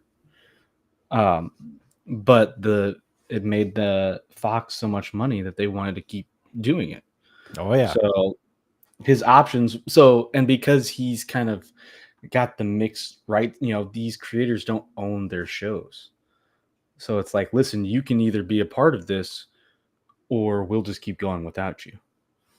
And so that's why Seth MacFarlane's kept doing Family Guy, because he's like, well, I have to do it. Like, it's, he doesn't want to give up his project, but he doesn't want to do it anymore. And that was I think Hillenbrand, he did the opposite of, he's like, listen, I'm going to do this movie and then I'm out. You can do whatever. I don't want to keep working on this. Yeah, I actually heard that maybe the first 3 seasons of SpongeBob are really good, very, very deep and stuff like that. But then after that, when Nickelodeon got their claws into it, or he sold it to them, I can't remember how it went, but yeah, they're just going to beat that dead horse, and they're going to just bring every last drop out of it and twist it and change it into what they want, not him. That's why you never sell your products, never sell anything you create, because you'll kick yourself after, because nobody will love it as much as you do your own creation. Yeah, and so much of it is so. Even if not everything SpongeBob has done is crazy wokeness, but there's so much of it you just look at them like, where's the passion for this project? Like, it looks like it doesn't feel like anything special that you're like, oh, this is so much different from everything else. It's like, God, this is a mess. Yeah, and like uh, Punkwaddle's right.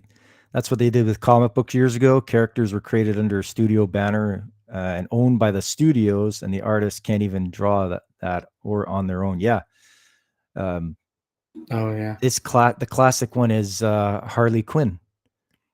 She first appeared not in the comics, but on the Batman animated show. So the Warner Brothers is like, well, this is ours, and we're gonna promote the crap out of it. That's why you saw her everywhere, was because it wasn't like Bruce No. Timm and Paul Dini created her, but the studio owned it. But if she would have came out in comics first, I bet you she wouldn't have been pushed as hard as she was all those years. I'm sick of seeing her. I'm Oh, over it. long time ago. Like, it's so much, and it didn't used to be a bad thing. It's just that people desperately want to make her some feminist icon. It's like, do you know the story? Like, I don't think people understand anything about her, No, this character, and no, they just not at make all. her so annoying.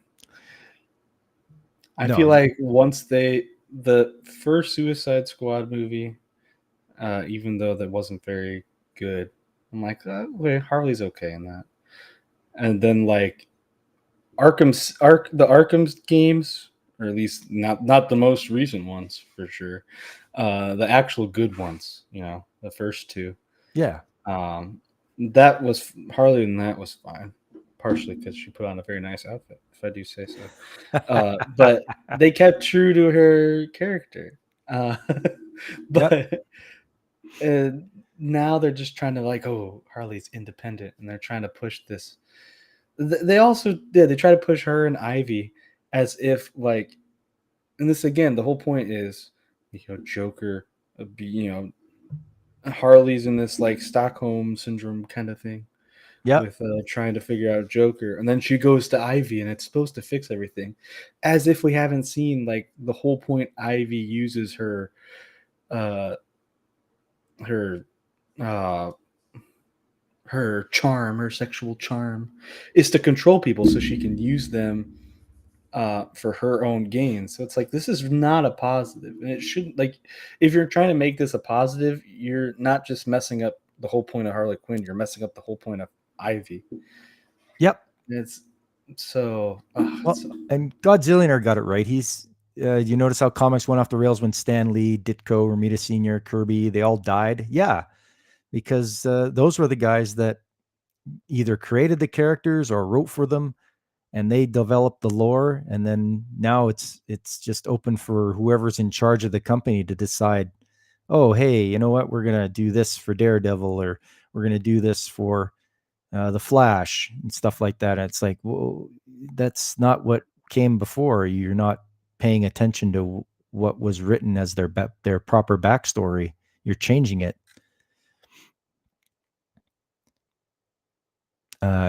Gemini, give her the Brooklyn accent and make her scissor sisters with the Green Woman. Oh yeah. No, it's crazy, and I'm hoping that things will come to a head here. Finally, people will push back and be like, "Are you tired of losing money? Are you tired of failing? Because make something good, and people will buy it." I'm hoping. I think we could get that soon. I think the problem really is especially with comics, since Disney has it.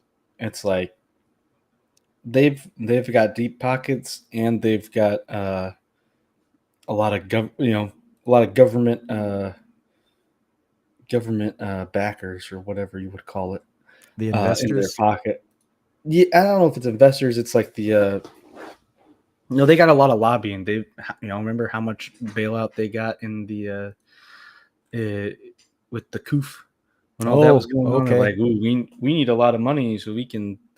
It's a bunch of BS, but they've got a lot of that. So it's just I think if it was just Marvel, how they used to be, it probably wouldn't take that long for them to be like, oh shoot, to we need to make money. But since it's Disney now, they can weather a lot of losses in the name of agenda. Yeah, they can stay. What do you call it? They can stay more.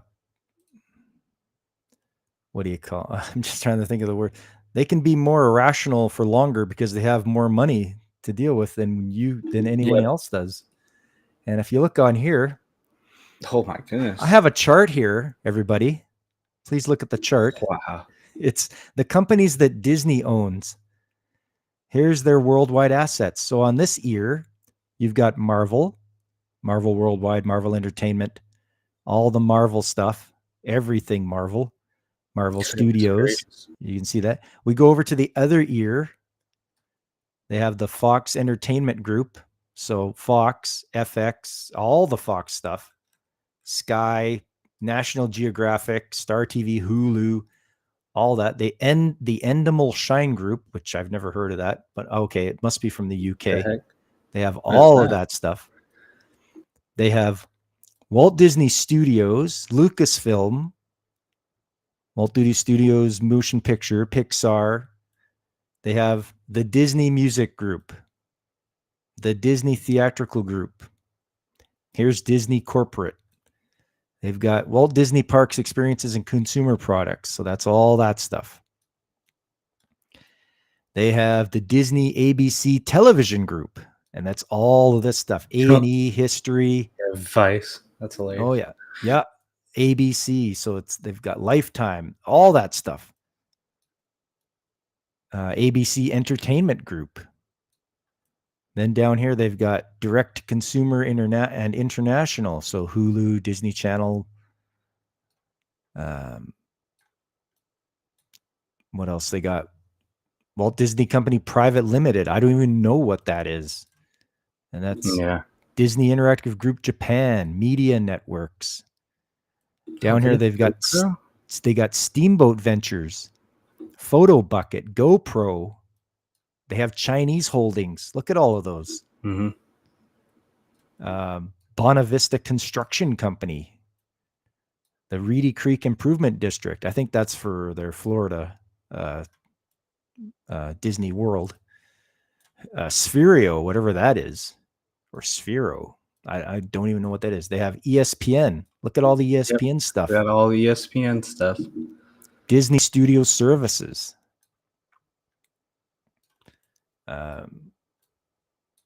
They got all this stuff on the sides here. I don't even know what that's all about. But these guys own everything. Like almost everything. It's unreal how much Disney owns. Too. If you can get a couple hits on here, it can finance a lot of other nonsense. Oh, yeah. Like, I mean, look at how much do you imagine, how much do you think The Mandalorian, I didn't watch it after season 1, but how many Star Wars projects do you think that show alone financed? Yeah, I can't even say for sure. I myself did not watch The Mandalorian because I'm not going to watch anything that Disney puts out for Star Wars. It's not good anymore. It's terrible. I think that was the last thing where I'm like, oh look, maybe they can have some good stuff. And they had the whole Gina Carano thing, and I'm like, yep, I'm done. I'm not watching any more of this crap. Yeah, that was terrible of what happened to her. Like, just booting her out just because she's don't they want strong, independent women? Oh, except when they speak up against what they're trying to say. I see. Godzillion says it's not about the money, it's about the message. Too much dark money funding this behind the scenes. And Punkwaddle's like, curious when profit will matter or when the money streams will dry up. Yeah, I know you guys. I know a lot of you guys do streaming, and I refuse to. And I know it sounds strange for a guy that calls himself pop culture mechanic, but You're I don't. streaming right now. Yeah, but I mean, like the other streaming services, like Disney Plus, all that stuff. I know. I'm just Or the Netflix. I don't do any of that. First of all, I'm not going to pay extra, and secondly, it's like cable all over again. And I remember the days of cable and paying Mhm. for that. I remember the days of um, you buy a television and then you buy an antenna and you put the antenna up and you get television. Oh There yeah. was there was no Yep. paying anybody. There was no cable We still people to have that. pay. Yeah, you should be able to still do that. Put up an antenna, and there Mhm. you go. The commercials pay for the programming. The people should not have to pay for the programming. It's if you're paying for the programming, there should be no commercials. Yeah, that's the thing too. I feel like if you have with how all these streaming have developed, it's more annoying to do streaming than to do what traditional cable was. Because and some of it is, I have become impatient. I don't want to deal with ads. I may or may not have ad blocker on my computer, uh, but it's so. I feel like when you're watching cable, yeah, you get a commercial and you're like, yeah, well, it's whatever. We can deal with this. Um, but streaming, the getting commercials on that is annoying. Having to pay for everything, like I feel like having like 5 different payments for whatever streaming service is way more annoying than having one lump sum for cable. Um, and also anytime, because I forget, I don't pay for any streaming services. I mooch off of my family, which is very nice for me. I think I have one that I get free through my work that I let everyone use. Um, I forget which one. Oh, it's like Paramount Plus, so I don't even use it. But um, so much of that is I'll be watching with my family. I think it's Hulu or whatever, Yep. and they will put on legitimately every commercial break, and sometimes twice in the same commercial break, like the same commercials. It's Ugh. like, oh my goodness, like that makes you. That's another thing about the commercials. The repetitiveness is what makes it so terrible. You're like, oh my goodness, I like it makes you almost not want to buy it. Like it does Yep. the opposite of the attention. Like, listen, you've annoyed me with this so much, I don't even want this product. Yep. No, 100%. And yeah, I get that too. It's like, hey, you're bothering me with this. You know what? I'm gonna ignore you from now on. I'm not buying your stuff at all because of this. Let's see, what do we got here going on? And We have a wild DJ. I see that. DJ, how you doing, man? Curious when profit will matter or when the money streams will dry up. As long as all these adult children keep going to Disney parks, they'll be fine. That's that's the thing. I'm sure it matters to an extent, but yeah, when you have a mega corporation like Disney, I mean, there's just so much you can handle. Like if you have a smaller studio, it's like, oh, you miss a couple times. It's like, shoot, maybe we really need to fix this. Disney, even if the next 10 films flop, I'm sure they're like, oh, that's okay. Ugh. Investors might get a little uppity in the calls, but they've got plenty of deep pockets for them. Like they're not going to go anywhere anytime soon. I think it's going to take a long time. I think it's going to take I think the biggest thing is what happens when people get older. That's really what I think. Because I mean, I'm a Gen Z, technically speaking. Uh, I don't watch that many movies anymore because I can play all the games I want, and there's a lot of old games that you can get. All this stuff. Uh, I think when a lot of Gen Z becomes the target demographic, um, what are they? What is Gen Z on? They're playing video games. My siblings play a bunch of Fortnite. My sister watches TikTok or YouTube. I watch YouTube as well. Like I Of think a course. lot of the younger generation doesn't do movies as much anymore, and they'll do streaming. Sure, like my siblings watch a lot of the Disney stuff, Disney Plus or whatever. But first of all, I keep watching some of the stuff that they watch. I'm like, this is crap. Like, it's Yeah. not even. And some of it might be, you know, my older mom, not old, my oldest teen sister is watching a bunch of all that, you know, Disney Channel, like the Hannah Montana stuff that I'd always watch my cousins watch. I was like, really, you enjoy this? Yeah.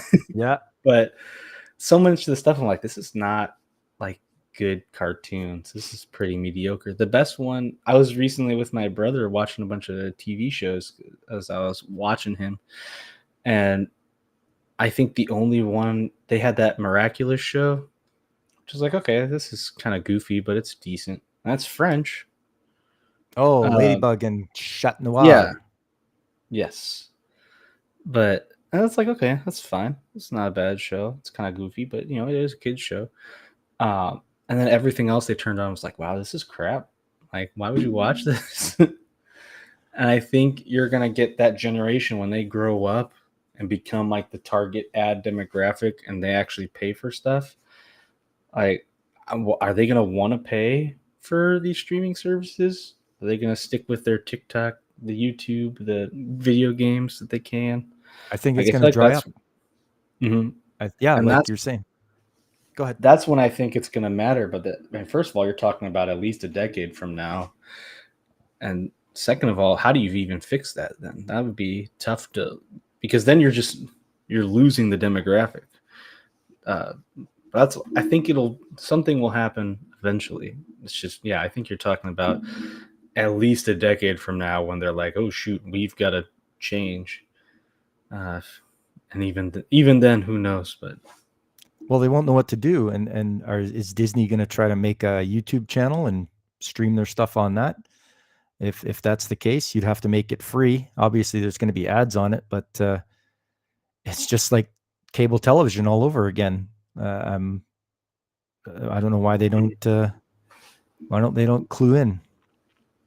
yeah, I wonder. I've heard people mention it. I don't know too much about the the the climate, the atmosphere, whatever.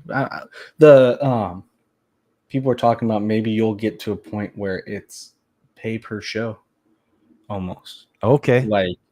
like hey, the only thing I watch on Netflix is Stranger Things. So how about instead of me, you know, paying whatever Netflix isn't it up to $15 a month now?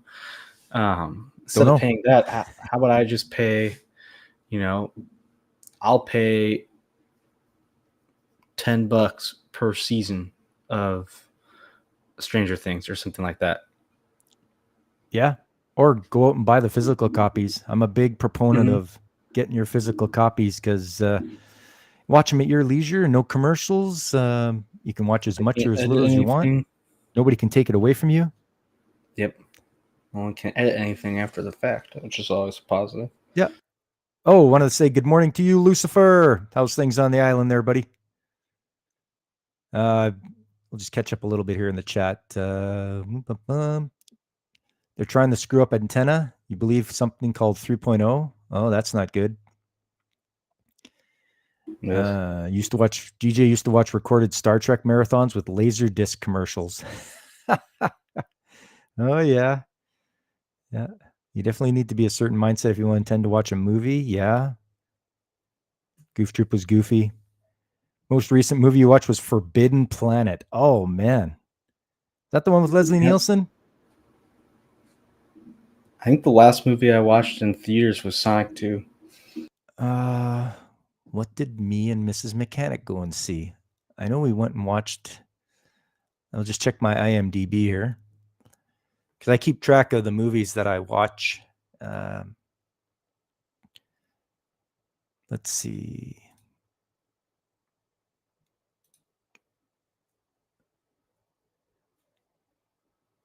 Oh, no. No.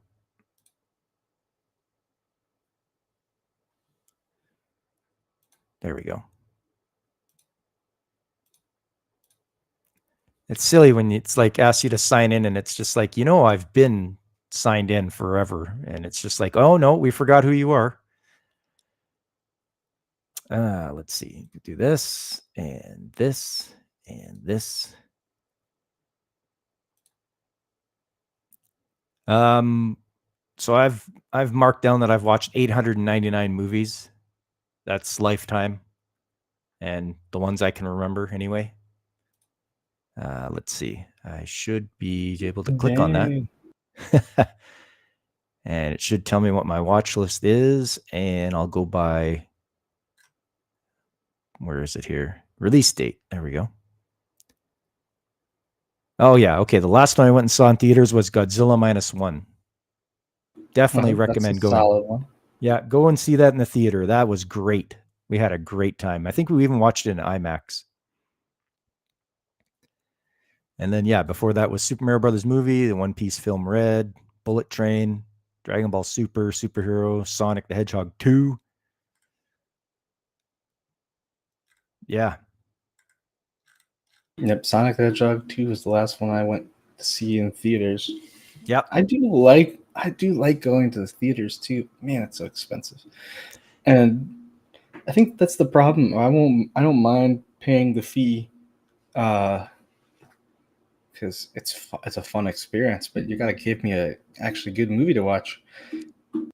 Yeah, and that's what I tell Mrs. Mechanic too. I'm like, okay, we'll go to the movies, but we got to make sure it's got to be one we want to see and one that we know is going to be good, because I hate to waste all the money and the time for, garbage. Let's see here. Why do you think they're trying to do away with physical copies? If you only support the good, they can't subsidize the crap. So true. Godzilla with the knowledge there. You got a lot of movies. You go to a lot of movies these days, but that's only because the local theater shows older movies you already know you enjoy. That's the way to do it. We have I wonder if they're still around, because I think, the Rona might have done them in, but we had a little movie theater that was $1 movies. But the whole thing was pretty much, I think they'd play old movies, and they didn't get movies right away. So, if you wanted to watch the latest movie at their theater, it's like, wait like a couple months, wait a month or two, and then you can watch it for $1, and you still get to sit in a theater. And I thought it was fun. It was a cheap date idea. Let me tell you that. I did pretty good with that. Nice. Hey, maybe want to see a movie? I got $5. Yeah, it's like, all right, we're gonna give $2 for the tickets. $5 for the popcorn. It was a small bag of popcorn, though. Oh, that's the thing. Half of the reason I go to watch movies is because I want that popcorn, which I can make popcorn by myself. But sometimes you want the movie theater artery clog and stuff, Oh, the salt and the butter and you can get the extra squirt of butter in the middle of the popcorn when they're putting it in. Oh yeah, it's if they've got, I know whatever they use there is like not even butter. I think it's like oil, but it's delicious. Like it's liquid cocaine. Yeah, like the type of thing. If if you were making it yourself, that was a thing with whenever you make mayonnaise, by like looking at that, like, oh man, my family likes to make a lot of stuff from scratch. You make mayonnaise, and it's like, I feel bad eating this now that I know what's in it. So it's nicer just to get it from the store, because then you're like, oh, it's it's just mayonnaise. You don't know. But that's kind of how the movie theater popcorn is. Like, if you knew everything about it, you'd be like, oh gosh, I shouldn't eat it. But when they just give it to you, the movie, you're like, oh, this is great. Yeah, 100%. Yeah. Oh, the last movie that G saw was Barbie. Hopefully they release the Ken cut. I didn't see Barbie. I didn't feel like getting beat over the head with feminist propaganda or anything like that. So, yeah, I just like that they're talking about, oh, this is a very feminist movie, and the only thing that won an award was the guy. Yeah. Why don't you fill me up, buttercup? It was a love song written to movie theater popcorn, but they had to make it more palatable for a wider audience, or not. Oh, Punk Waddle, you crazy guy, you. That's funny. You don't want to know how the sausage is made? No, you do not. You do not want to know how stuff like that's made. Because I'm in the trades, I know some tradesmen who went to work in like chicken processing facilities, and they will not eat chicken anymore. So that should tell you a lot. You want to join Yeah, the Discord server? Not a problem, human Blaze the Cat. I got no problem with that. And welcome. It's good to see you. I think I got a link here for Discord. Just got to remember how to do it now. here, I can throw the link in the chat. Oh, thanks, buddy. You're a lot quicker on it than I am, that's for sure. I don't put the Discord link out there a lot.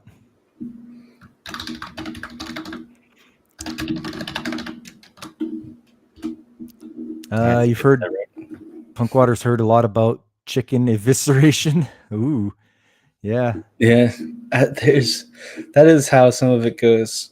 I guess I was thinking less of when you get gross stuff like that, and more of like, there's a lot of stuff that you're like, oh man, this tastes delicious. I wonder what's in it, and you're like, oh, that's what in it. Your entire daily serving of butter. That's why it tastes so good. Yeah. Yeah, Godzillionaires right though. Mechanically separated chicken is a term you don't want visualized. Mm-hmm. Beef production is also interesting. You remember Sam Onella? Salmonella. Nice, Gemini. Nice. Sam Onella. Yeah. No, I don't think anybody should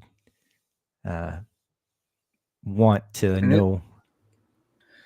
A lot of it tastes. That's a thing. Sometimes you can notice the quality of stuff going down lately too. With that, that's a different discussion. Yeah, the quality. My sounds goofy because I'm gonna be like a child. My siblings, they have their little bags of those Dino Nuggies. Yeah.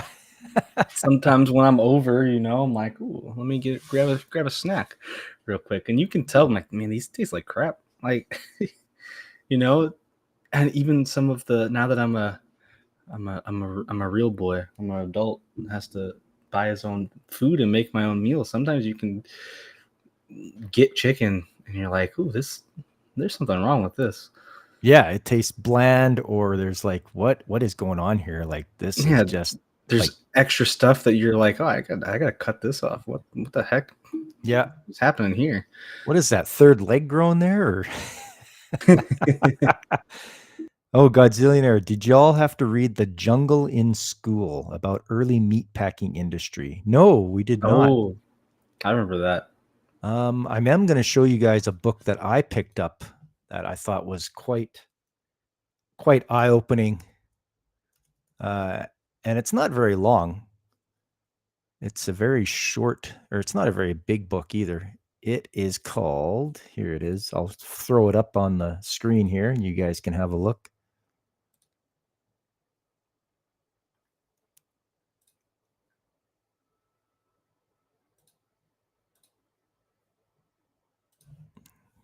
Just give me a moment here.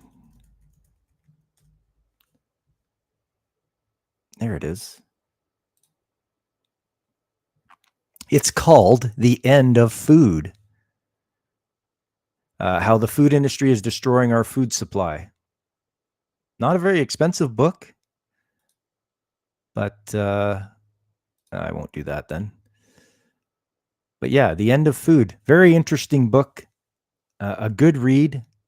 The author starts off with trying to cut through a tomato, and he just goes through his ordeal of what happened when he was trying to just make himself a salad by cutting through a tomato, and how it led him down the rabbit hole of what's going on with the food industry. And it's quite interesting, and it'll very eye-opening. So you ever get a chance, read The End of Food by, what's his name now? Thomas Pollock.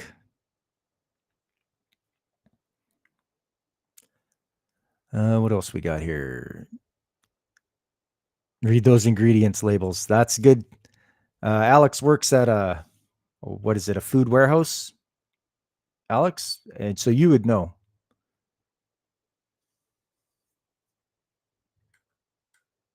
Upton Sinclair's a filthy commie.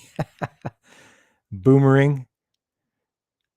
You will eat nothing. You will eat nothing and like that too, or eat the bugs. Didn't Klaus Schwab go into? Isn't he in the hospital now?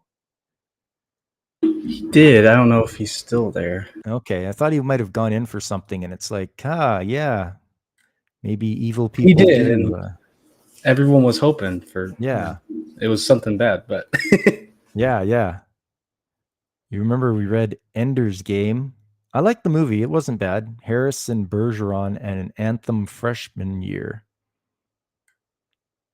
You're going to start by reading the beginning of The End of Food and on Audible. There you go. huzzah! Those Audible books are great. My attention span has been ruined too much for audiobooks. Oh yeah. Well, I'm a typical Zoomer. What can I say? Zoomer.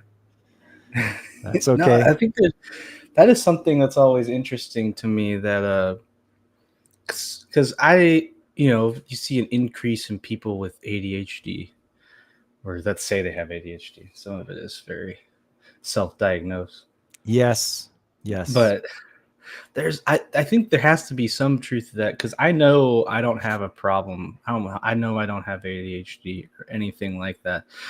I used to not have any problem focusing on stuff for long periods of time at all, and now I feel like my brain just goes everywhere. It bounces all around. I'm like, what? It has to be nurture, not nature. So what am I doing? Is it YouTube that's making my brain think, oh, more than 20 minutes? What is this? Because I know it's not. I used to sit down and read books all the time, and now I have a hard time doing it. Yeah. So have you considered maybe meditation? Maybe that might help. I know some people do it and it seems to help them. It might help you focus a bit. I don't, it might be something to try anyways. Yeah, it might help. Yeah. I mean, something to think about. And welcome, Lee Fabian Hidajat. You just saw my channel. You've never seen my channel before, but happy birthday. I appreciate that. Thank you. And hope you're having a good stream. Wishing you all the best. And hey, thank you. Yeah, thanks for coming by. Yeah, exactly. If you haven't seen my channel before, I am Pop Culture Mechanic, and I stream on weekends, Saturday, Sunday. Saturday is retro gaming. I just finished up Dr. Slump for the PS1, so I'm done with that now, and I'm going to start a new game Saturday coming up. And on Sundays, it's anime chat. And I will chat about all sorts of different anime shows. I pick a theme for the month, and I go with it. And then on Tuesdays is where I don't talk about pop culture stuff, and I talk about the skilled trades, because I believe that's an important thing in our lives that we need. And I hope people will join me for that and see that it's a career choice, a valid career choice, and you'll be able to keep that knowledge with you the rest of your life. Nobody can take it away from you. So that's what I do. Make sure to smash that subscribe button if you haven't already. Thanks, Whoopa. And don't forget to Whoopa, you have a channel as well. I know you do a lot of streams. I like watching your chill game streams. They're pretty good. Mm-hmm. Yeah, I got a channel. Play some games.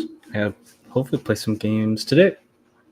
Nice. Yeah, Lethal Company tonight. Lethal Company. I want to play some Lethal Company. They had a new update. I haven't. 2023 in video games kind of really sucked, in my humble opinion. Okay. But Lethal Company came out late 2023 and was awesome for only $10 too. $10. I've already gotten about 20 hours in it, so that's a great deal. It was fun. Yeah, and there's a new update now, so I want to play it and get back into it. So I'm excited about that. I love that game. And 2024, I mean, besides the fact that Sony's trying their best to ruin everything, uh, at least seems like a lot better in video games. So I'm happy with that. Yeah, and we don't have to do AAA studios. We can go to like the lesser studios, the independent studios, and Mhm. see what they come up with. Because there's some good That's there's good games out there by independents. Yeah, no, that's really the future. I mean, Lethal Company was made by one dude, so it's great to see that. Uh, 2024, they've got a couple of good games that should be coming out. Some that have already come out. You know, Paul World was big. Uh, Helldivers Yep. was Stellar Blade. I don't know. I don't know if it's still supposed to be big or not. Then you got. I'm hoping that the Wolf Among Us 2 comes out. They've been delaying that game so much. I'd rather them delay that game than release it as a buggy mess like the last couple of the Telltale games they did before they went bankrupt. Yeah, yeah. I mean, I played the Telltale game I played was Back to the Future, and that was very enjoyable. I Back on the remember PS3 days. I watched our friend Mike from Pacific 414 play that game. It looked really good. Oh yeah, And he yeah. played a game that was made from there was a studio that like a bunch of people who used to work at Telltale went to go at this studio, and they made a Star Trek game. And that game looked really good. I was gonna say it's probably better than anything Star Trek's put out in the last 10 years. Wow. Which is maybe more of a state of how bad the things they've been putting out is. but, Yeah, exactly. But it was a fun. Like I was looking at, it, I'm like, oh, this is really good. It was fun to watch. I was engaged, and I'm not a big Star Trek person. I was still like, wow, this is really fun. Yeah, I mean, it's amazing what you can do when somebody actually, I don't know, loves the content they're making. You know, maybe when you don't hate the stuff that you're creating, you do better a job at it. It's just amazing. Yeah, that's What a crazy. concept. Who would have thought? Talking crazy talk, right? Oh, Gemini says, in honor of Train Month, I should play Legend of Zelda Spirit Tracks. I could, yeah. You could play Link's Crossbow Train. That's the only Zelda game that matters. Link's Crossbow Training. That's Whoopa's endorsement there. That's the only Zelda game I've ever played, so I like to say that that's the best Zelda game. It makes people mad usually. It doesn't make me mad. I think it's funny. It's like, oh yeah, Link's Crossbow Training. Wii game, isn't it? Yeah, you remember when they released that that little gun attachment? Okay, yeah. For Call of Duty 3, I remember that. But there'd be stuff. They had a bunch of games with the gun attachment, and that was one of their like promo games of if you buy the gun, you get this. It is pretty fun, but it is just a silly silly game to sell the tech, pretty much. Oh yeah. Oh, looks like we have someone else. You know him as, what is it? Comrade Armored General. Oh, we have DJ Ronnie G. Yo, gentlemen, I just wanted to wish you a happy birthday, because even though it's in the title of your stream, it took the message from Lay Fabian Hidejat to actually remind me that it was your birthday. Like, literally, it's in the title, but I didn't realize it until, the chat. So, yeah, I do want to do that. And this was a good discussion. When I came back from my break time nap, you were covering good ground, and then I had to take a phone call, and I missed the past 3 minutes. That's okay. I appreciate it. Thanks, DJ. Yeah, it was good. Oh, he frozen? He frozen. He's frozen. Uh-oh. There you go. Oh, all better. Back. All better.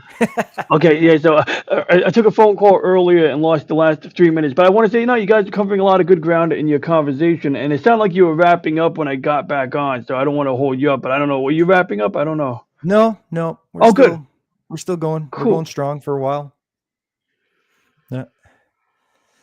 Yeah. So we were just talking about what were we talking about? What we should play? Playing Zelda Spirit Tracks for the. Oh yes, Ooh. Zelda. I'm playing Link's Crossbow Training. I do have that. Yeah, and Link's Crossbow Training. Yeah, so I do have. I bought Spirit Tracks for my. What was it? It was DS. Yeah, I bought it for the DS. I just I want to complete the one. What is it? Phantom Hourglass. I want to do that one first, and then Spirit Tracks. And Lay says, really interesting catalog of content. Appreciate you talking about your skills because it's rare to see useful content these days unless you really look for them. Yeah, it's out there. The one guy I like to watch is Funk FPV. He does those shorts about he's either rating somebody's hack or just checking out some of the industrial stuff that goes on around there. And he's got some pretty funny content. I like that. No Train Tycoon or Railway Empire. Oh, I'd have to go and find those, Godzillionaire. Gemini says the best Zelda game is clearly Four Swords Anniversary Edition on the DSi. Oh. The DSi. I forgot that was a thing. The DSi, oh my god! I remember I have one, and I wanted to, soft mod it, because I was like, oh well, what else am I gonna do with this? Can't buy game cartridges. Remember, it does not take game cartridges. It's got Wi-Fi and Right. the SD card slot. So the answer to that was basically like at the time when the App Store still worked, you would get like a specific game that had a known glitch, and that would be like your way of exploiting it to like open it up to like running whatever software. But last I checked, that app wasn't available. So, I haven't really done anything with my DSi, and it's a perfectly good waste, or it's a waste of a perfectly good electronic outside of the, fact it's a paperweight right now. Yeah, that's unfortunate that when they close down these stores, if they could have done something, or maybe maybe other people could have done something to make their own servers. I don't know if that's possible. I'm It's hoping a shame, that though. something was done more recently, because once in a while you'll come across like a workaround years after the fact. Like here's a weird one. Not that I want to go down the rabbit hole, of, console modding, but remember people used to do mod chips into their PlayStation 2s. Yes, so they could play burnt games and all that. Yeah, so apparently, like, there's a memory card on Amazon for $20 that basically like lets you run apps on a PlayStation 2. Like, I literally bought this memory card, and it lets me put games on a hard drive, and then I put them in the bay. Like using the Sony network adapter, which has a hard drive connector on it. And yeah, I'm like flabbergasted. I'm like, I didn't even need to open up my console. I just used like, what the hell happened? So I'm guessing that something changed, sort of like when you get like they have encryption keys or some fanciness going on inside, and maybe like that got all sorted out in recent year. But I thought it was kind of cool. I mean, a $20 memory card, and I'm not trying to advertise or anything like that, but feel free to ask me later. I guess I don't want to make you. Oh yeah, that's it. Yeah. Yeah, it's on Amazon. It's there for everyone to see. I mean, just look up Sony memory card. That's all I did. Yeah, so like basically you get the Sony network adapter, or one of the aftermarket ones, and you can put a hard drive or SSD. Because now, of course, if you got the old one was a IDE or parallel ATA or Ultra ATA hard drive connector. Now it's got the one you're seeing on screen on the right actually has the serial ATA connector, so you can just plug one in without using an adapter, without going from one conversion to another. And so, yeah, you get like a little like 500 gigabyte SSD, or even smaller if you want, and you're basically good to go. And, I haven't done much with it, but, like I've been able to take a couple of my physical media games and store them on the SSD so that I don't have to get off my butt and swap discs when I get bored with one game and stuff. Nice. Yeah, that's always good. And for those that don't know, that DJ Ronnie G has a channel where he does all this kind of tech stuff, and he also looks at the stars with his telescope, some astronomy, and there's turtles there. So come for the turtles, stay for the astronomy. There are turtles. Yeah, I had Puffy on. Wait, was it Puffy or Squirtle? I had one of the. Yeah, it was Puffy. I had Puffy on like 2 Saturdays ago. I took it all the way up to my desk and had her on until she couldn't take it anymore. And then I took her back down to her tank. There you go. But I do appreciate that promo. Like I just try to have fun, and I'm not taking the YouTube thing too seriously. But lately, I've been saying, I should probably get on uploads a bit because if I get the watch hours and I have no uploads to show for it, it's like, you know, I might as well have like a little more in the way of uploads since there may be potential. But this month is Star Wars. Well, it's not Star Wars month, but I'm treating it like Star Wars month because there's way too many Star Wars games to play in a single day. Yeah, that's for sure. And you want good ones too. You don't just want whatever garbage ones they throw out there. Yeah, I mean, like, look, I mean, I'm not against the new ones. In fact, I mean, some of them I do, but Squadrons was interesting. Like, I mean, the gameplay was all right. And, first time I played Squadrons, I tried it with my HOTAS, but it was a bit more fun when I played it with a PlayStation 5 gamepad on my PC. Okay. Oh, and this just in. Mm. Thanks for the reminder, Whoopa. It looks like I have made it to 900 subs. There you go. There it is, everybody. Made it to 900 subs. Crazy, I know. It's been a long climb. Yeah, 100 more to go, and then I can get 1,000. But yeah, awesome. It's a slow climb, and I mean, one of the shorts that I uploaded is doing really well, and I don't know why. Oh no, there it is. I want to see this. It's about the little wrench. Let's see, it should pop up here. There you go. Have a look at. Oh no, you guys can't see that. Okay, hang on. Up. Yeah, little wrench grows up. I have to switch windows here. Do this one. Do this one. Do this one. Okay, there we go. And now you guys can see it. There we go.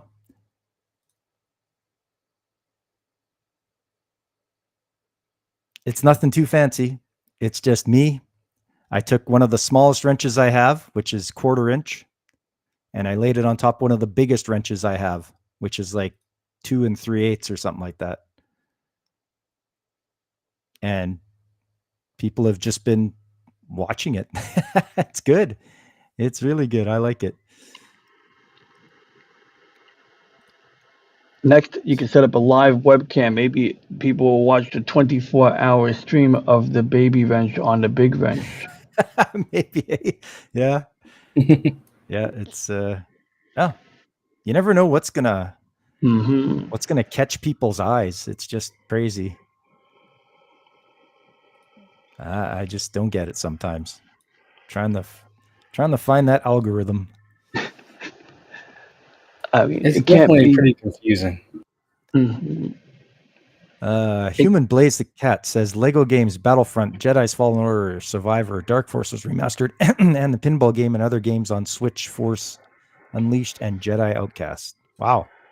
Yeah, there's a lot of Star Wars games on Switch. I have Republic Commando. Pod Racer was well done. I think the Pod Racer, it's called Episode 1 Racer, was a pretty good remaster, and it's a real pleasure to play on an analog stick that doesn't have 25 years of usage on it.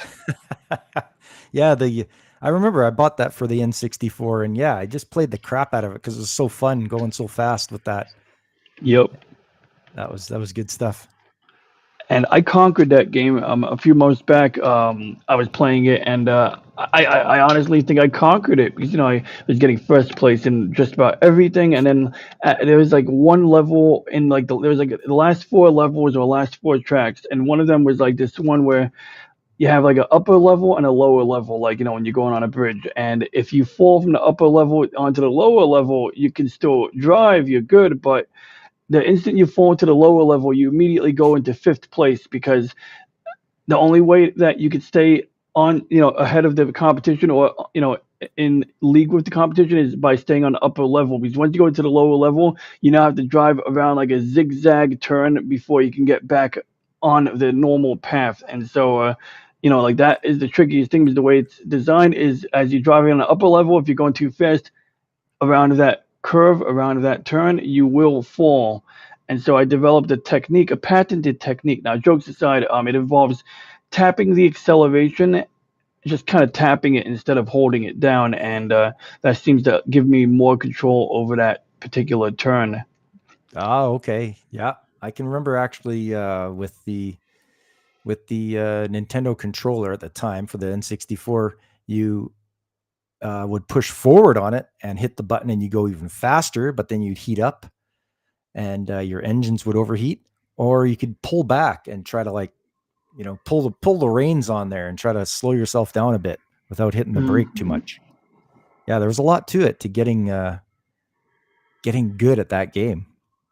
And one thing is that it feels like cheating a bit, but it's not, because it's part of the game. Is you could buy parts, you can upgrade your components. Yep. So to use the turbo mode, you'll basically get a better radiator to cool it down more effectively. I think you get a big or a larger battery. I think maybe it is one of these components or both of them. It helps your car cool down more rapidly. Otherwise, your engine does go on fire. And sometimes I like to try to make the engine go on fire at the end of the race, when there's no consequence anymore. And if you time it just right, you could go to that finish line with your engine, burning. If you're really lucky, you'll blow up the engine, and you'll go to that finish line with like one engine and a spinning pod being, yanked from behind.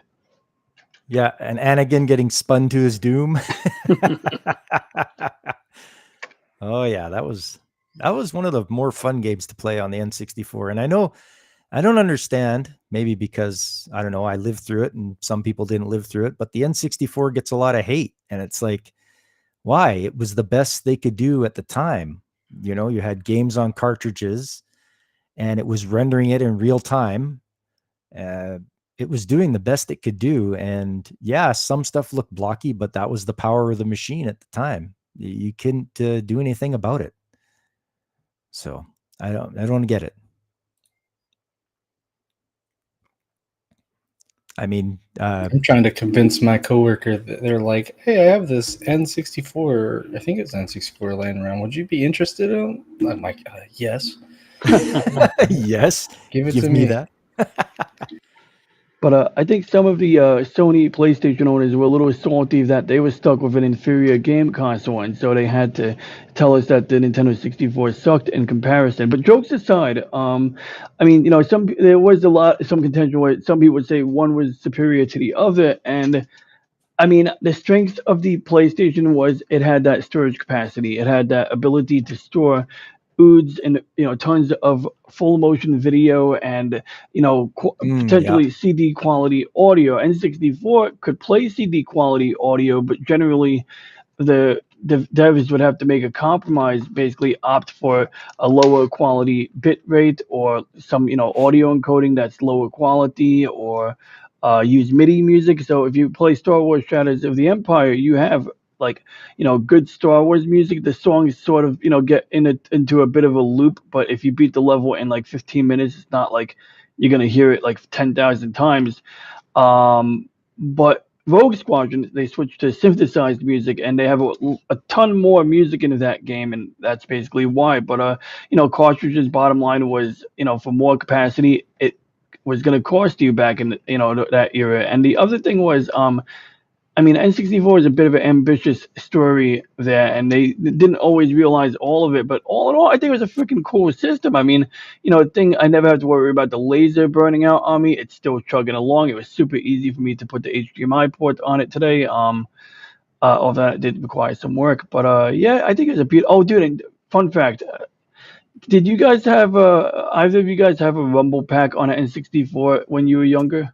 Oh yeah, yeah. So I had a when Rumble I was a Pack. kid, I had a fake Rumble Pack, or I had the knockoff one. It maybe it was Mad Cats or Interplay, one of the other companies. So when playing Star Fox, I remember it would vibrate like a massage. Would go like it's like it would just make that buzzing sound. And I often just found it. Me and my brother both found it distracting. We'd play Star Fox and take the thing out within 2 minutes, like or within 10 minutes, just because it was so distracting. So recently, I was playing a few games with the Rumble Pack like over the weekend, and I didn't realize it was like a night and day difference. I didn't. I assumed that the Nintendo Rumble Pack was going to be the same, but no, it actually has subtlety. Like when you're using a DualShock PlayStation 2 controller, and you can feel the rumble from like driving on pavement onto a dirt road. There's a difference, and I gotta say, it's actually really nice. Yeah, the first party stuff they did a lot really well. Yeah, third party stuff not so good, but yeah, they and it even had the e-reader because I remember it was for Pokemon. You could do that. You could have that was for the Game Boy Advance. Was the No, e-reader? well, But yeah, it is for the Game Boy. You had a transfer pack, and it yeah, took Game Boy cartridges into the Nintendo 64 controller. yes, that's right. You could put a game in the Pokemon one. You could put the Pokemon cartridge in and play that for Pokemon Stadium. Yep. That's what it was. Oh yeah. So you copy your, you copy your characters. Stadium. What's that, Whoopa? Pokemon Stadium. Pokemon Stadium. I only had the first one. I didn't have the second one. The second one yeah. was good too. And the N64, they made it on an SGI workstation, but they had to scale it back because it was on a higher end one rather than the Indigo, which they should have used to figure out what it was going to be like to play the game on. So that was their mistake. They played it on a higher, or they developed on a higher end system than what was equivalent to what the N64 was actually going to be as far as performance. Well, the trick with developing things sometimes is you do need a far more powerful computer, especially back in the day, than what you're actually developing for. So if I'm developing like I think like VisiCalc for like Apple computer, a spreadsheet app, you might do the compiling on it, more heavy duty. But that picture right there, that's it's like the size of a mini fridge, the SGI Onyx, and the Indie, you're right, like it's a much more compact unit. It's like literally a desktop. That thing is a desk side. Mm-hmm. Yeah. But it was that's what they used to develop it on, and sometimes that's why the N64 had it had a bit of trouble with some stuff, a bit of slowdown, but you see it like the graphics were overdone. Oh darn! I got a phone call. Uh-oh. Ring, it's from the state. Yep. Whoopstotska calls you. You are called to order.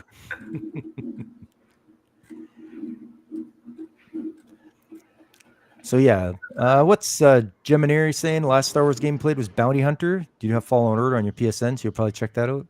Or maybe it was Republic Commando. I didn't get into those. I did not know that Bounty Hunter was a thing, but I've seen gameplay from it and it looks really fun. Republic Commando I have, and everyone keeps telling me I need to play it, and I do want to play it, but my backlog is too ridiculous. Then again, I say that, and I'm currently replaying games I beat before. So, but it's more pleasurable to play games you've played before. I try to. I don't want to replay games too often because I think it loses its luster a bit. But the games I'm replaying, I beat Sleeping Dogs in 2016, and I think I beat The Wolf Among Us in 20. No, Wolf Among Us was 2016. Sleeping Dogs was 2018. So it's it's been a long time. I've already forgotten some of the plot points, but I mean, it happens. The games we like, we'll go back again and again. Yeah. So I'll play these games, and another 8 years later, I'll play them again. Like I will always go back, and it might seem funny, but I will always go back and play Valkyria Chronicles. Because it is so darn enjoyable. It's got everything I want in a game. I even bought the Steelbook edition for my PS4 because it Huh. originally came out on PS3. So Oh, okay. yeah. Oh, I mean, I really enjoy those older like games I've played before, but well, Star Wars has made some pretty good. Well, they made good games until Disney took over. LucasArts games, right? Those Oh, were great. they were high quality, and you get a lot of stuff with like wow, what am I thinking of? They just didn't like once Disney took over. They just barely even made games. Like they redid Battlefront, which was not good. The remakes were not good, and then they just now started making single player games. And I mean, Fallen Order was a great game. I don't know if it's Fallen Order is a great game. It's just like I mean, The Force Unleashed was awesome. Battlefront was awesome. Republic Commando, I've heard nothing but good things about. Bounty Hunter, same thing. So they had, basically every other year, LucasArts was making a great Star Wars video game. And now in like 15 years of EA making Star Wars games, they've only made like 3, and only one of them was actually good. Or now they've made 4. I haven't played Jedi Survivor. I want to, but I heard it was not quite as good, sadly. Okay, yeah, here it is here, Fallen Order. It's and the thing is, the story was okay, which is still, for Disney, that's an excellent story, and that's one of their higher tier ones if you can just make it okay. Okay. The gameplay was so smooth. I mean, really, probably some of the best lightsaber mechanics I've had in a game, which was very satisfying. And this is another thing. Hold on, let me see. Maybe I can pull this up for you. Yep. Just to. Well, I got Force Unleashed for the PS3, and I liked that one. That was great game. Oh yeah, that was before the merger though, and that was a great game. Yeah, that was a very good game. Very good. Best part of Fallen Order was Force pushing stormtroopers off a cliff. Yep. Oh, Godzillionaire.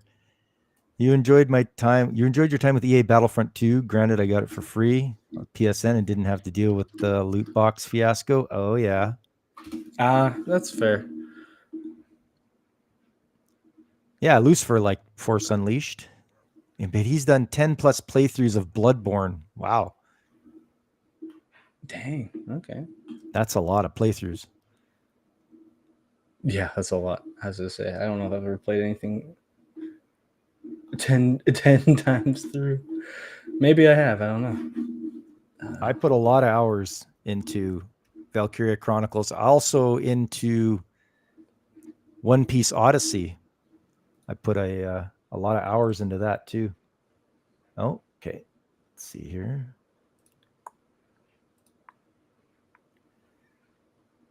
Oh man, he put himself in the game. Well, yeah. So this is like the guy. He's the voice actor and the model for. Okay. They did a really good job of matching this. I mostly wanted to share this just to say, all the times where they're like, oh well, you can't get the model to match exactly like the character. When you see all these games where where they take a person, they're like, oh, they look like this girl looks very, very nice, very attractive. And they look at the model and you're like, oh my goodness, what the heck did you do? What'd you do? Yeah. So I know that they're like, what, do you expect it to be exactly the same? It's not, all this stuff. Well, remember this picture when you see that. I mean, this is practically identical. So it can be done. It can be done. It's just the fact they're lazy. They're lazy, or they just don't want to do it. And they don't, it's a rule when it's a woman, you can't, because that's another thing they like to say, like, oh, we're trying to make realistic women, and then you look at what they did with their models. It's like, no, you just want to make ugly women. Yeah. Yeah. Because the model, if you could make a model, a direct 1-for-1 of just the voice actor / model, and they would look just fine. But instead, you mess it up. You don't do stuff like this. You uglify people. Yeah. And it's like, you want to get me interested in your game? Put in some good looking waifus and I'll be like, you have Yeah. my attention. And it's also just, it's stuff on purpose. They'll show, like, I know the Star Wars Outlaws one was recent outrage. I don't think the model looks that bad, but it definitely doesn't look identical to the voice actor. And it's like, we know you can do it because this studio's literally done it in the past. So it's like they're making a conscious effort to make the character look worse in the game than they do in real life, which on doesn't purpose. make any sense. Yeah. And the whole reason we play the games is to escape reality. And why are you trying to put reality back into our games? Don't do that. Yeah. Yep. And well, that's like the thing too, is they say putting reality back, but then they don't make the person look like the character at all. Godzillionaire says he was the Joker in Gotham series. And Punkwaddle says he was in Shameless. I did not know that. I also didn't watch the Gotham series. Oh, this guy? I guess so. I haven't watched the Gotham series. I think I've seen this character in Shameless. I didn't actually watch that show, but if you put glasses on him, he'd look like Blaine from Blaine's Escape Corner if you put glasses on this guy. I mean, when you mention it, have we ever seen Blaine and this guy in the same room? Place? I don't think so. You know what? I think we found his secret identity. Oh, we figured it out. Yeah. They faithfully transfer to Ginger. They can do anything. Right. That's just what I because there's so many excuses that they use, and then you look at this, and it ruins all those excuses. That's why. I just like using this as an example. G's like, so will Cal be black in the third Jedi game? Who knows what Disney has planned for that? That's up to them.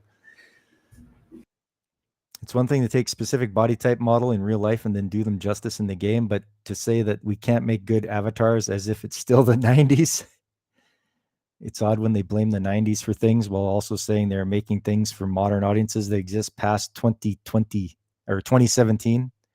Yeah, Punkwaddle. No, I get it. It's there's pretty weak excuses. I mean, the modern audience they mentioned doesn't actually exist, I'm pretty sure. No, it does not. It's fictitious. It's something they just use as an excuse. They don't actually have that. We are the audience. We are the people living in this time now, and we are the ones that are either going to pay or not pay for your content. Make good stuff, we'll pay for it. Make garbage, I'm not paying for it. Have fun losing money. Yeah, you have to play Fallen Order. You can travel across the galaxy of as Blaine. Yeah. Yes. I am Blaine. I'm traveling across the galaxy. Modern audience is the bots they create after the fact, asking for a friend. The modern audience is when you see those situations where it's they say, oh man, this is a sold out theater, and you look and they're like, oh, there's only like 10 people here. Oh yeah, haven't we seen that a lot too? Mm-hmm. People are like, oh yeah, look at this sold out theater, where is everybody? It's just some shots from Valkyria Chronicles. If you guys haven't played this game, I highly suggest you do. It's from PlayStation 3 era, but it's for the PlayStation 4 as well. You can pick it up. Probably pick it up for the Switch too, I think. And it's a tactical, strategic, real-time, over-the-shoulder, third-person anime game with a good story. So you use strategy. Yes. As you can see here, this sort of map that they have here. There we go. You can pick which person you want to use. This is where you pick the people you want to use. And then once you pick them, it goes down to a behind the shoulder thing where you get certain amount of steps you can take to get into position and take your shot or whatever it happens to be, fire your tank, scout the area. This is what it looks like when you do that after you pick your person. You can go take cover and either throw grenades, shoot, heal, all sorts of stuff. You got different people that are scouts, engineers, shock troopers, lancers, which are like anti-tank guys. So, I mean, this game is great. I highly recommend it. Fun stuff. Got a good plot. What's that? No, I'm listening. I haven't played this game. Oh, it's. I mean, I don't know. Do we dare play the trailer on here? Will I get freaking smacked down? I don't know. As YouTube likes to do so well. You never know. That's the problem. So many of these things. A lot of stuff that you think wouldn't get cut down would do. I know. It's just so ridiculous with all these. We'll try that. Oh, look at that Whoopa guy right there. Oh yeah, I saw that. There's also an anime. So there's the game you can play, and then there's a 26 episode anime of Valkyria Chronicles you can watch and enjoy. I mean, who doesn't enjoy tank waifus? I know, right? Oh, are we getting sound now? Yep. Everything in watercolor. That is a very beautiful art style.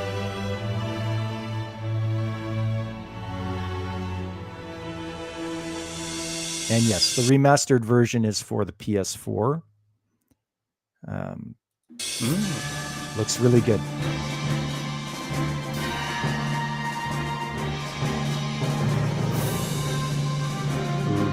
So it's a period piece. Let's say waifus with what's that, M1 Garand? Yeah, there you go. They've got their shot, the guns they use. But yes, it's a period piece set in an alternate history of 1935 in Europa. Squad 7, combat formation. There's the Valkyria right there. Oh, okay. She is uber tough. But she's waifu material. Where's Jake D, by the way? Jake D, get over here. God, I mean, this is the...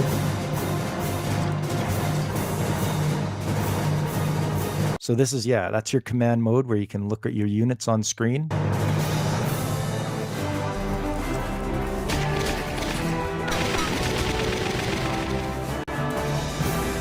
And you get control of tanks. So you can drive those around. But the enemy also has tanks, so you got to be careful. And you can change out your squad. It's goes pretty deep. You can change out a lot of people. What can I do it for? Upgrade your weapons. Upgrade your tank. Do whatever it takes to protect the people of this town. Even going to war, I'll do it.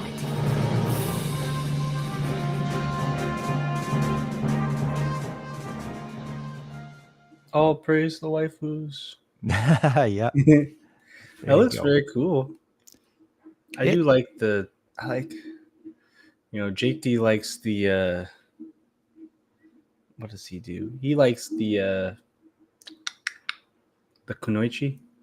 Kunoichi, yeah. He likes the female ninjas. Yes. I don't know if that would count. They're not ninjas, but they are warrior waifus. So they are warrior waifus. But yes, if he likes that, he should watch because we're watching, Mrs. Mechanic and I are watching a Super Sentai show right now called Ninja Sentai Kaku Ranger, and that is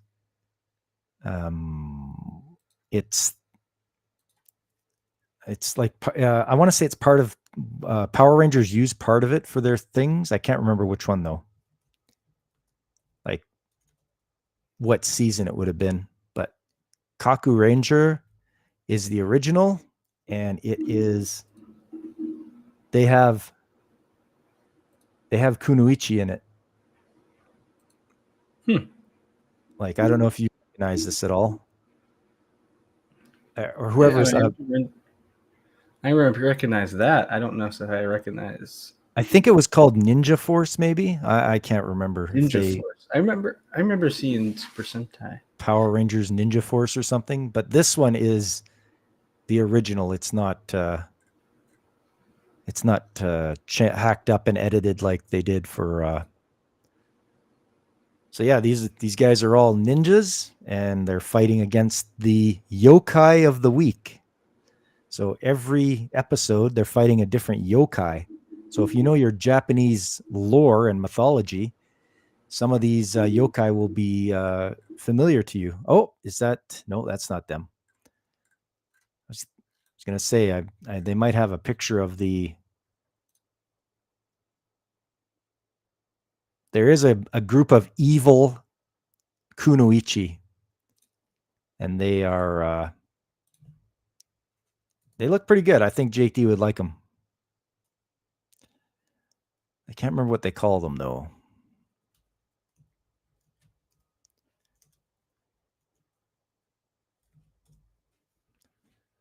There they are.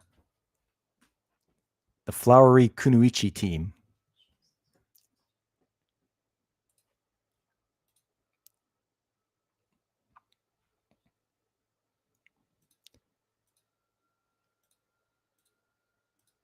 And they're each obviously related to a flower.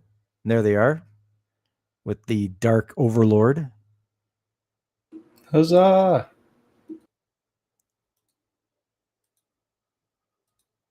And yeah, we're watching that on Tubi. You guys know about Tubi, eh? It's a pretty good streaming service. Doesn't have a lot of commercials on it, and you can watch a lot of stuff. And right now, yeah, Kaku Ranger.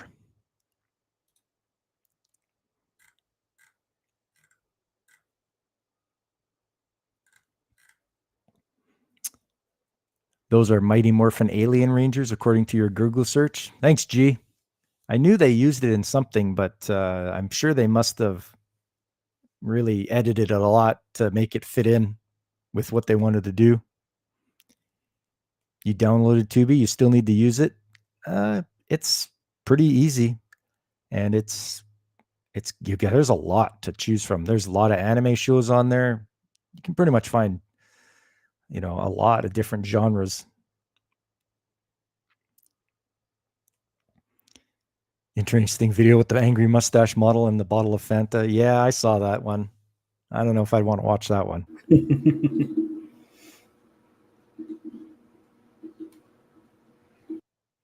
You watch Tubi at all, Whoopa? I do not. But I think I've heard of it. Doesn't it have a lot of like goofy movies? I think that's where you could find Sharknado. It's maybe it's got Sharknado. I never did watch Sharknado. That was a good one. An all-timer. Yeah. Yeah, you can find lots of stuff. Big Daddy. Snatched. Stepdaughter, Son of Bigfoot, Delusional. I'm just looking at some of the ones. Collateral Damage, Pixels, Are We There Yet? Black Mass, Central Intelligence, 10,000 BC.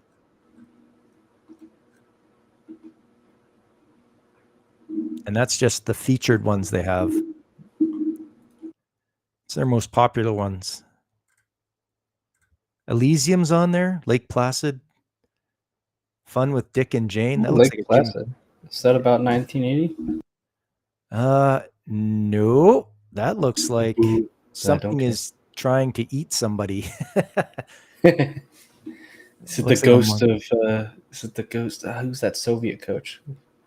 It's the ghost of the Soviet coach trying to eat people in Lake Placid. Yeah. Furious Seven's on there. Karate Kid, the one with Will Smith's kid is on there. Jaden Smith. Free Willy. Fast and the Furious. Oh, Terminator's on there. Oh, the original Fast and Furious. Yeah, they've got a couple of them. They got Fast and the Furious 6, Fate of the Furious, the Fast and the Furious. The Dazed first, and the Confused. first three, I think, were good. After that, it got really weird really quickly. Too Fast, Too Furious. That was a good one. I like that one. I like the original. I like Tokyo Drift. And then after that, it's like, what the heck is going on? Yeah. Yeah, here, I'll fire this up and show you guys. There you go. Yeah, Too Fast, Too Furious, Tokyo Drift, Rambo, Rambo. Fast 5, Fast and Furious, Rambo 3, Here Come the Boom. That was a weird movie. But it was Forget about it. Oh, I've watched that TV show, actually. It was pretty funny. Yeah, they from New York and they moved to Canada. Yeah, they're witness protection. Yeah, I think they're in Saskatchewan. They're in Regina because the guy always says it wrong. Well, Regina's the capital of Saskatchewan. Yeah. Yeah. But I just remember that because he was like, we're here in Regina. The wife was like, no, Regina. It's immature, but I enjoyed it. It was fun. Oh, for you kids, the Magic School Bus. The Magic School Bus. Lake Placid 2. I didn't know there was a second one, but it looks like there's something in the water there in Lake Placid. Rambo. Yeah, Jim and Ari likes Rambo. Punk Waddle figures, Tubi's great. It is. What a great thing to have. Are we there yet? Garfield and Friends. Oh, a classic. Yeah. Are we there yet? Forensic Files. Oh, Heaven. Merlin was really good. Have you guys watched Merlin? Merlin? No. It scoops up a little bit. Or Lake Placid 3. Dang, they made a lot of Lake Placid. You're getting eaten now. Looks like a giant gator or crocodile or something. They made like 4 Lake Placid movies, you think, and spin-offs? Oh, man, just milking that one, eh? Hitman. Oh, a Hitman in London. Okay. Species 2. Jeez, I didn't know they made a second one. So they have, because it's Anime Sunday, they do have, they should have it here. Anime. There we go. We can see what Tubi has for anime. Yu-Gi-Oh!, Naruto, JoJo's Bizarre Adventure, Hunter x Hunter, Dante's Inferno, Toradora, Death Note, Ghost in the Shell, Yu-Gi-Oh! Movie, Sonic X, more Yu-Gi-Oh!, Jinro, Hells, Sailor Moon. Wow. One Punch Man, Strawberry Panic. Oh, Ranma. You want to get into some Ranma? There you go. Vampire Knight, Street Fighter Alpha, World Trigger. Sounds like some people we know out there right now. Triggered by the world. Yu-Gi-Oh! Zexal, Buso Renkin, Sound Euphonium, Princess and the Pilot, Lupin the Third. Oh, I finished watching Lupin the Third, the very first series from 1972. It was good. About our famous thief. You also heard Elysium? Haven't seen that in years? Yeah. Stepmom watched Merlin. There's about 5 Species movies. Okay. And chilling out with the crew in the schoolyard for Yu-Gi-Oh! GX. Yeah. Yu-Gi-Oh! GX. Photon the Idiot Adventures. Okay, that's I'd never heard of that one before. Yukikaze. Cardcaptor Sakura. Digimon. What do we got? Blackjack. More Digimon. Little Nemo. God Mazinger. Icon. Kamen Rider. Doomed Megalopolis. Blackjack. Jubei-chan. Genshiken. Yeah, I've seen a few of these. Some of them I've never even heard of. Oh, Die Buster the movie. There you go. That's the sequel to Gunbuster. So if you've ever watched Gunbuster, you want to tune into Die Buster. Good for Mecha. Appleseed. Saint Seiya. Captain Harlock's on here. Samurai Troopers or Ronin Warriors. Yeah, looks like there's a lot of classic stuff on here.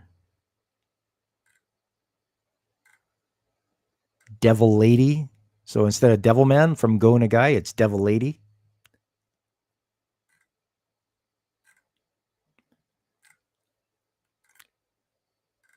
Project Echo. Okay, yeah.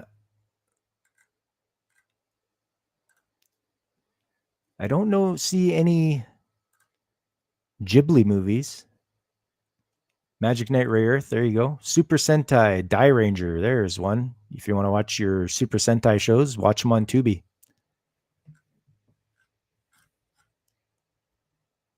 All right. So that is Tubi.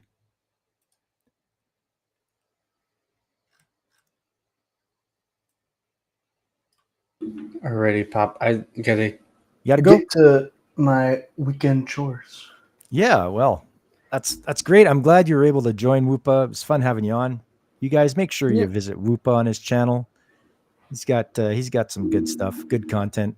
It's a fun time for all, and it's mandatory if you're a citizen of Whoopstotska. This is mandatory.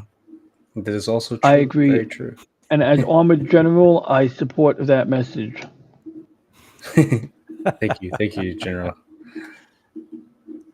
Well, have a good stream, Pop. Yeah, thanks, Whoopa. It's good to have you on.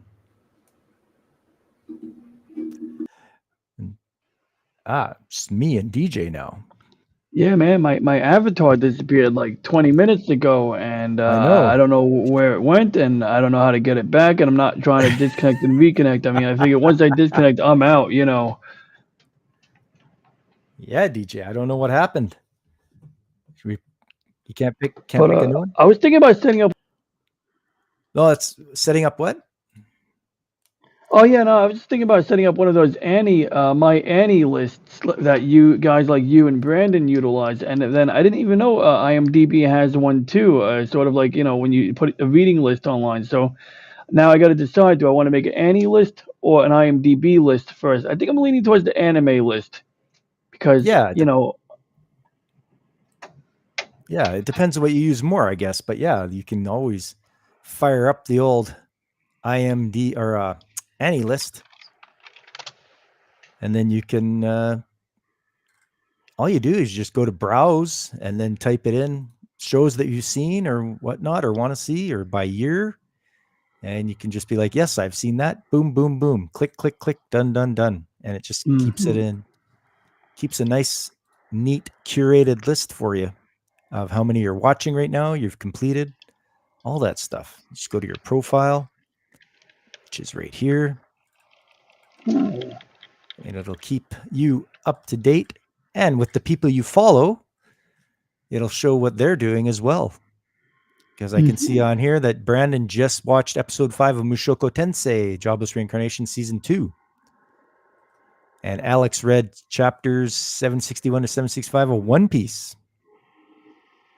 Oh, you can put manga up there too. Yes. All right, that's cool. I read one manga series. I once read Knights of Sidonia. I read it a couple of times, and I enjoyed it. A lot of people don't like it, but I liked it a lot. Oh, right on.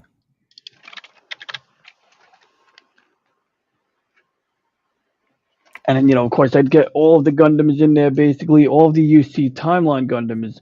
I was thinking about watching Gundam Wing. Actually, I did start watching Gundam Wing a few weeks ago. It was okay, but it's like it's not really my cup of tea. But I think if I force myself, I can get through it. It's not, bad. Just I don't know. It's like I'm a UC Timeline elitist, but I could definitely build a nice little list, but it will be limited. Like I'm missing all of the new stuff, and I'm not really ashamed of it. But the truth is, like, I'm definitely out of the loop on all of the new stuff. I'm sure people in the chat, like Gemini, definitely is more up to date. Or Brandon, of course, like has 1,000 animes on top of whatever I've watched in my lifespan.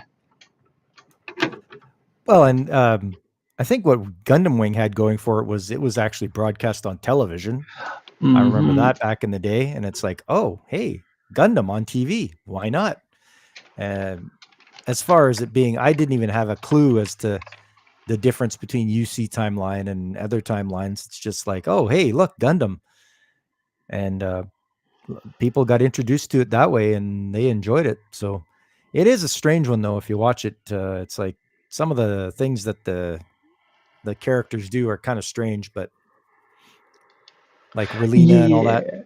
Like when she's like, Hero threatens her and she's like, oh, but I'm gonna invite you to my birthday anyway because you threatened my life. It's just kind of weird. That was wild. Yeah, I remember first time I paid attention to the first episode because I've watched it before. I really I think I even did I record it. I think I recorded a reaction to the opening too because I mean, like they show you all of the main hero mechs in there, and that got my my brain moving. But yeah, she gives the guy the invitation. He kind of just puts his head up to her and he goes, "I will kill you," or something like that. It's kind of bizarre, but I get it. He's in a special position. He crash landed his mech. And well, it's a top secret thing, right? Something like that. He's sworn to secrecy, and apparently she's the only witness. Yep. Yeah, it's just weird how she gets attracted to this guy that's like threatening her, and it's like, okay. But is it weird? Is it weird? I mean, like, with all of the internet literature today, isn't it clear that a man who wants to kill you is a man of strong will or something like that? I'm really making Okay. this up, but that must be the reason why. She must sense that he's an independent thinker, that, man, if he's willing to say it to my face, this guy's a straight shooter. Yeah, he's a So keeper. maybe. Oh, God. Although I don't know if she's the key. I don't think she's a keeper in that situation. I mean, she might lose real big in that proposition. Oh yeah. Oh, Gemini is like, he's aware of new stuff. He's still only watching about 3 shows this season, and one of them is from last season. So he's not watching too much. I can respect that because it means that he's cool, hip, and up to date, but he's also casual enough not to be a nerd. That might be where he fits in for sure. I mean, I'm not really into labels like that anyway. I get called nerd on a weekly basis. Literally, I jump in, Baron Orman Tag does his stream, he goes, "Nerd!" Then I shout back, "Takes one to know one." Yeah. Call me a nerd. Who's the one that watches Babylon Love it. 5 there? Mm-hmm. Yep. Well, I Yep. was Who's just the? saying Oh my for God. Baron. Yeah. No, it's true. I mean, he's reviewing it right now, and I mean, I watched it like a few times. Ever since I discovered Babylon 5, I watched it like I think a second time immediately after finishing it. I was blown away in 2017 how good it was, and of course, this is a point in time where Star Trek Discovery is something that I just basically gave up on not long before that. Like I tried to watch Star Trek Discovery. I watched the season 1, and then by season 2, I was like already like definitely done with it. And so I discovered Babylon 5 around that time. And I'm like, holy cow, I'm so glad I discovered this because Star Trek sucks now. And nowadays, I find myself watching a lot of older stuff. So for Star Wars month, I think some of it's going to be spent In fact, I want to get a powwow stream going next week where I get random people to join, and I should probably send formal invites out in DMs instead of doing it on stream. But I do want to get something, going where it's like, yeah, let's talk about Star Wars, but let's also talk about what we watch instead of Star Wars. I mean, what we watch instead of the sequel trilogies, because I think a lot of us could maybe at most. I mean, did you watch the sequel trilogies? I think I watched, what was it? The Force Awakens? Yeah, I got to like the first one, and then I gave up on whatever came after Rogue One. Yeah, I did see Rogue One as well, and after that, it's just like, nah, that's good. I don't need to see anymore. Yep. And like there's a lot of things where you can see they still try. Like that's another thing I noticed lately. My standards go down a little bit, and whether it's anime, they're definitely trying. I mean, like that's why I like my Gundam. Like I recently watched was it Doan's Island? It was it was actually like a Gundam movie that was based on an episode of Gundam that Tomino, the director, did not like. Basically, they had to outsource the animation for that particular episode of Mobile Suit Gundam, and there was just a lot of issues with the story. So Tomino got permission to basically make his own remake of that episode with modern production value, and it's like one episode, but as a result of this episode, and I think the Origin movies, you now have another model kit of the original RX-78-2, and it's got some different details in it. But I mean, that being besides the point, like I was more thoroughly entertained by a movie based on a botched episode of Mobile Suit Gundam than I am with a lot of this new Star Trek, and with these Star Wars movies. Like I just gave up on episode 8 before episode 8. I'm not having it. And I mean, I could rewatch episode 1, 2, and 3, 4, 5, and 6 all I want, but you can only do that so many times. That's just true. And for those of you that are like your Star Wars, so I'm a big radio show listener. I've listened to a lot of radio shows from the 1930s, 1940s, and but this one I found was the original radio drama from Star Wars, and it's from 1981. And they did get Mark Hamill in to voice himself as Luke again. I don't think. Oh, they got Anthony Daniels, yeah, and Billy D. Williams. But they didn't get Carrie Fisher or Harrison Ford to reprise their roles, unfortunately. But so here you have 13 episodes of the original Star Wars. Then they have 10 episodes of The Empire Strikes Back. And then you have Return of the Jedi, 6 episodes of that of a radio show. And they're about half-hour episodes. And so I listened to that on the way to work in the morning, and very enjoyable because they have to be very much more descriptive, and they will add things in or take things from the books that they didn't show in the movies. So do they is it like sometimes if you get Star Wars audio books, like the actual, they're not radio, do these radio recordings have sound effects? Yeah. Yep. See, they always do that. He cued me into this, and he was talking about on Star Wars Day like last year, and he mentioned how the audiobooks have the sound effects, and then I had a mental flashback, and it's like, yeah, like Darth Vader shows up and you hear the breathing, or they'll play like the noise of the blaster. It's a nice little touch. It works out nicely when it comes to Star Wars books. Yeah, I only did Shadows of the Empire in its entirety. That one had sound effects, but one of these days. So you do recommend radio? I do. I think it was enjoyable, and you'll get a lot of backstory and what life is like for Luke on Tatooine before the guys even show up.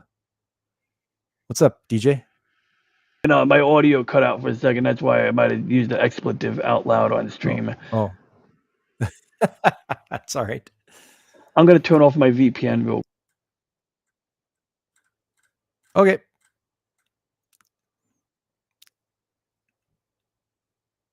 So you watch Doan's Island. Okay, God's in there. You're on episode 15 of original Mobile Suit Gundam. Nice.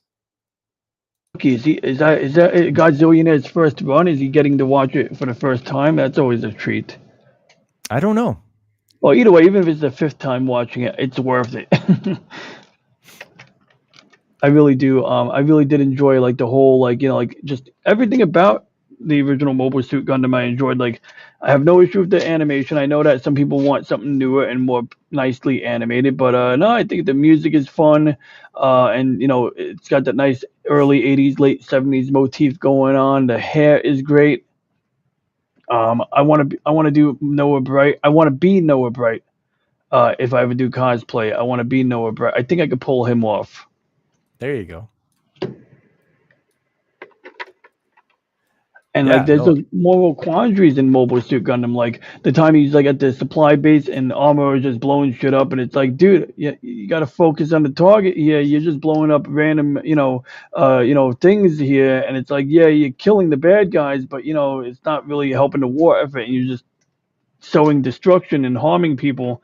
Then there was the episode where this mother and a child are like on a dry lake bed, and the Xeon pilots are like, "Oh, look at that mother and child! Oh, let's drop some supplies." So they drop a parachute with supplies inside of a pod. Amuro sees it, shoots down the plane. Oh man. So he's assuming these guys are doing something bad, maybe dropping a football shaped device on the people. It's like, these guys are helping out, and he shoots them out of the sky. It's like, who's? And so you're sitting there like, who's the bad guy again? I mean, I don't think Amuro is the bad guy, but sometimes you can see where the lines get blurred, and that's one of the things I appreciate about a lot of the UC Timeline Gundam. Yeah. Yeah, I can't say I'm the biggest Gundam fan. I mean, obviously, I've watched a few shows like Wing and Seed and Iron Blooded Orphans. That was all right. That touches Iron-Blooded Orphans. I've been told definitely touches on the, as Godzillionaire says, the child soldiers thing. Would you agree with that? Oh yeah. Well, all the pilots are young teenagers, so yeah, they definitely touches on that and what it does to them. It's a pretty crazy film, that one. I did like it. Hmm. I might give that one a chance. I don't know if I get bored of Gundam Wing, I'll just give up midway through and find something. But I mean, for now, I'll give Gundam Wing a chance. I finished Fang of the Sun Dugrum a while ago. That was really, really good, but I feel like either I got to watch it more slowly or I need to rewatch it slowly. But the way Fang of the Sun Dugrum went, it had its ups and downs. It really did, and there were points in that show where it was very confused. Like, you don't know if your side is winning or not, and that show gets into the political intrigue, like with peace treaties and compromises and all of that. And just imagine you're a freedom fighter, and the person in charge of the freedom fighter movement makes a decision to sign a treaty that isn't really a great deal, but they feel like it's the best thing for everyone because it ends the war, and it's like such a bittersweet thing to watch at times. So yeah, Fang of the Sun Dugrum, ugly animation. I mean, it's not completely ugly, but it's like with the stuff you watch, Pop Culture Mechanic Pop. I think like that's like the stuff that like I need to look at after finishing that series. Like it's like after watching that ugly animation, I need to see something pretty and just decompress. Oh yeah, for sure. Even Godzilla says Mobile Fighter G Gundam is the best Gundam series. Fight me. I can't fight you over it. I haven't seen it. So There was a time I would take up that challenge, but you were there. I posted a picture on my stream when you were on discussing Macross, and it was a picture of a bunch of Gundams and from G Gundam being launched into space. But to do it, they basically just had the Gundams straddling their own rocket booster. So every Gundam in this scene. Yeah, so like I that remember. like kind of made me realize to like not take the show too seriously and just sit back and enjoy it. Yeah. So it's not current day Fox animation ugly. Does Fox even do animation anymore? I don't think I've even seen anything recently from them. Yeah, not that I'm aware of, unless they keep it a low profile. Yeah.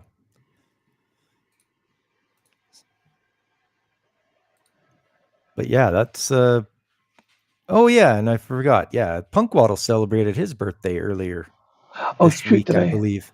So Did I attend that birthday party? Did I wish him a happy birthday? Did I hap- even send him a freaking card? I don't know. Happy belated Oh, Punkwaddle. Sorry, we yeah, forgot about that. yeah. If I forgot, I hope I forgot that I remembered. Maybe I did remember and I forgot I remembered. But if I did forget, yes, indeed, a happy belated birthday, Mr. Punkwaddle. He'll catch up to me soon. Don't worry.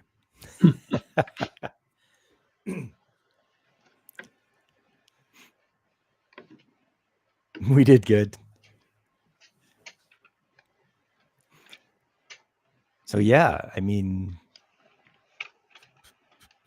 we still have to schedule us getting together for finish off our Macross chat. There, Oh yeah, I BJ. mean, like last time we covered a lot of. I think we covered a little bit of everything, and I definitely shifted a lot of focus to Macross 7. So definitely what I want to do is not avoid Macross 7, but that's like clearly that's my cup of tea. And you raised valid points. Like I asked you, I was like, what do you have against Macross 7? And it was basically you rightfully pointed out, like it's like this guy showing up with his stupid electric guitar in the middle of a battle, and it's like the troops are trying to fucking protect the people, and he's just like saying, I'm gonna go sing to the enemy, and these guys like, yo, you're getting in the way. We need to shoot missiles. We got live ammunition here, buddy. And it's like these pilots getting their mind zapped, and he's just sitting there like, let's go. And it's like, buddy, come on. Like, And now you see what my problem was. so like I'm willing to look past it, but no, it's a very good point. It's a valid point. It's a valid issue to have. And Alex he's been just going on a Macross tear. He went through all of them. He went through 7 and all that, and he did Frontier, which good on him. And now he's on Delta, and yeah, so he's just ripping through it too. So good on him for getting through those. And I think I might revisit those. Oh, what did Punkwaddle get up to? Punkwaddle wants to. Did we hear about the anniversary stuff for G Gundam? I haven't heard of anything. Then again, I don't watch too much about Gundam stuff. I'm on the Macross side of the mechs. They had their 40-year anniversary now, so they better be doing something for Macross. Like, come on, you guys, get on it. Oh, Godzillionaire says, gotta run. Have a good rest of your birthday, Pop. All right, Godzillionaire. Thanks for coming out, buddy. We'll see you next time.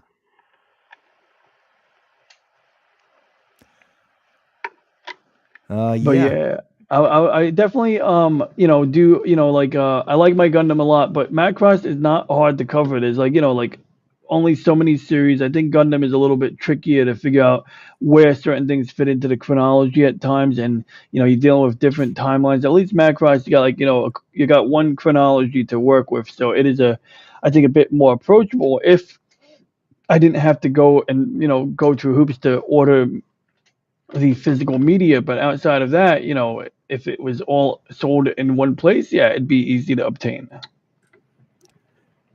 Yeah, and let's have a look at this here. Seeing as how Punkwaddle brought it up. Yeah. Mobile Fighter G Gundam shares 30th anniversary illustration, side story plans.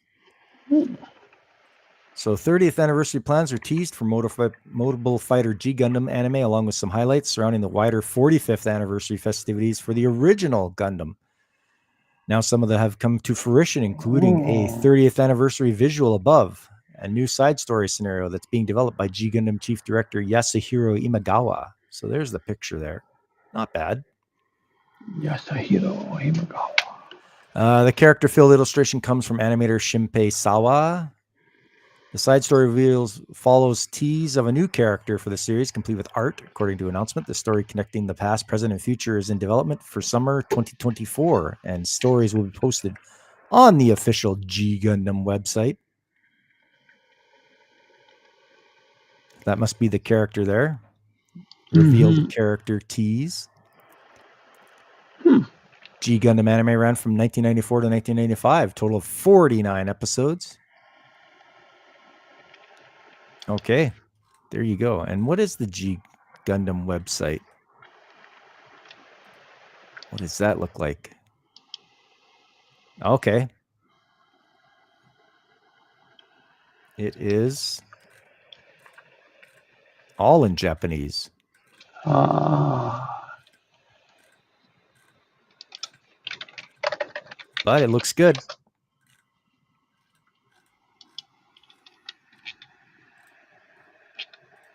You like looking at charts to understand a show? That's why Fate is best. I don't know, G.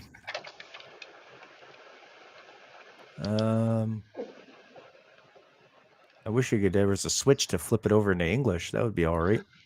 It's not like one of those webpages with Google Translate. Are those all graphics? Like those are not text. Those are pictures of text. It won't. Yeah, I mean, it won't automatically translate. Like, if it's all text, it can actually. At least Chrome will offer to translate sometimes, and make it pretty straightforward.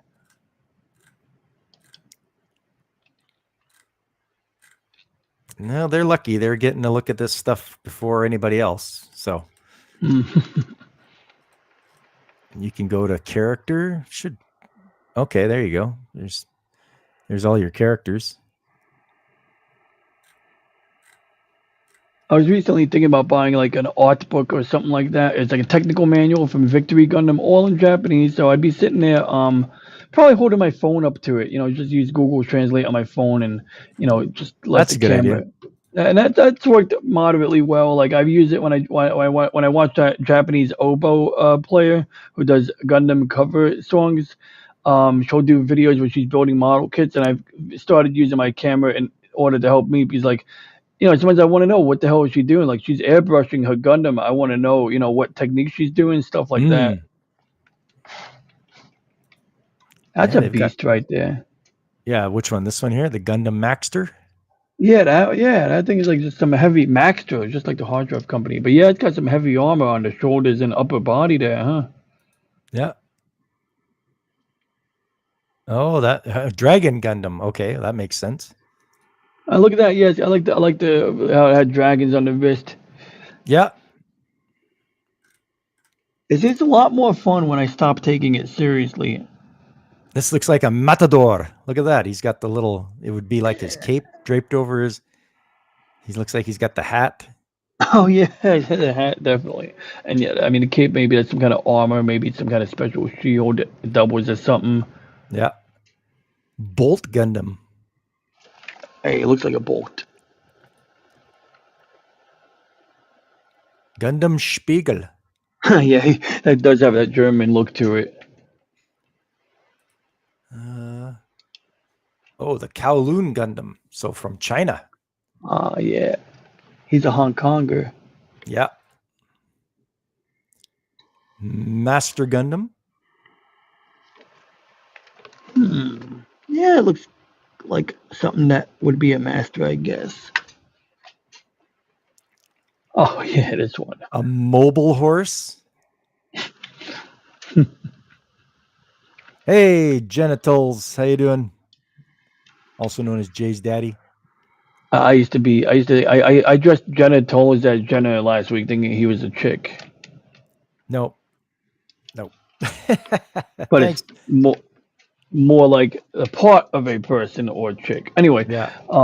That's one Noble Gundam, right? That's like a female Gundam. Yeah, that's the Sailor Moon. That's the I think it's called Noble Gundam, and it's literally Sailor Moon. I mean, that's modeled after Sailor Moon. Looks like it, yeah. And it's a pretty good gag, I gotta say. There's Neros. I think the pilot of Noble Gundam even dresses like a Senshi as well. Lumber Gundam. There you go. The Lumberjack. John Bull Gundam.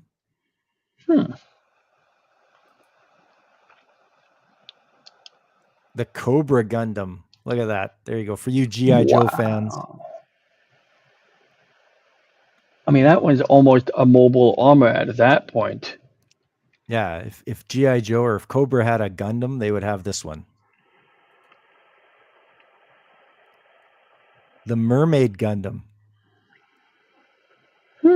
That's pretty. And a creepy kind of. It looks like more like a merman. Yeah.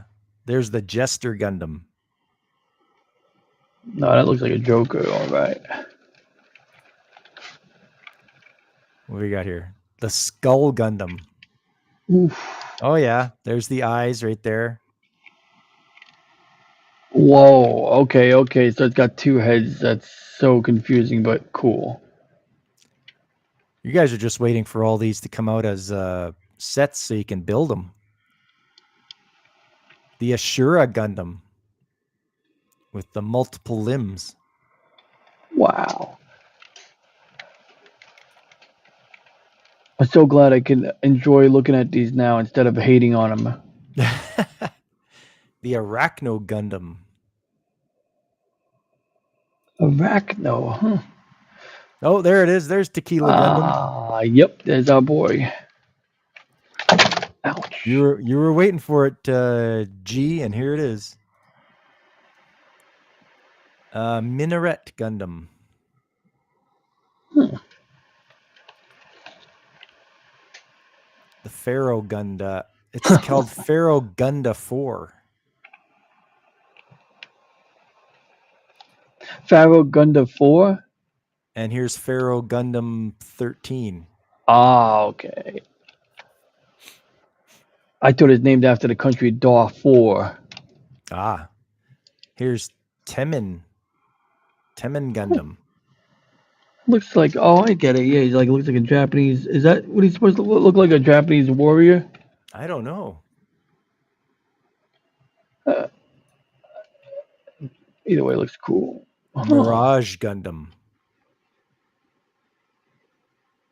Jester reminds you of Min Min from ARMS. Mhm. Here's the Gundam Magnet. I'm a Gundam magnet. Ha. Zeus Gundam. Ooh, by the beard of Zeus. That's exactly it. Oh, here it is. Matador Gundam. That's even more Matador than the thing is like a bull. Dun, dun, dun, dun, dun. You guys need that kit. If you can get a Matador Gundam kit, you got to get it.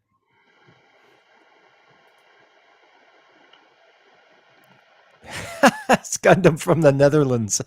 Yep, that one's a cool. So that's actually one I would actually. What is that? Nether Gundam. Yep, Nether Gundam. Let me see. Let's see if that even exists right now, because I think that's the only one I'd get from the G Gundam franchise. Oh yeah, I think unless this is a fake Photoshop. I think it's a Photoshop. You know when people make fake Photoshops of Gundam boxes? Yeah, apparently they did that with this one.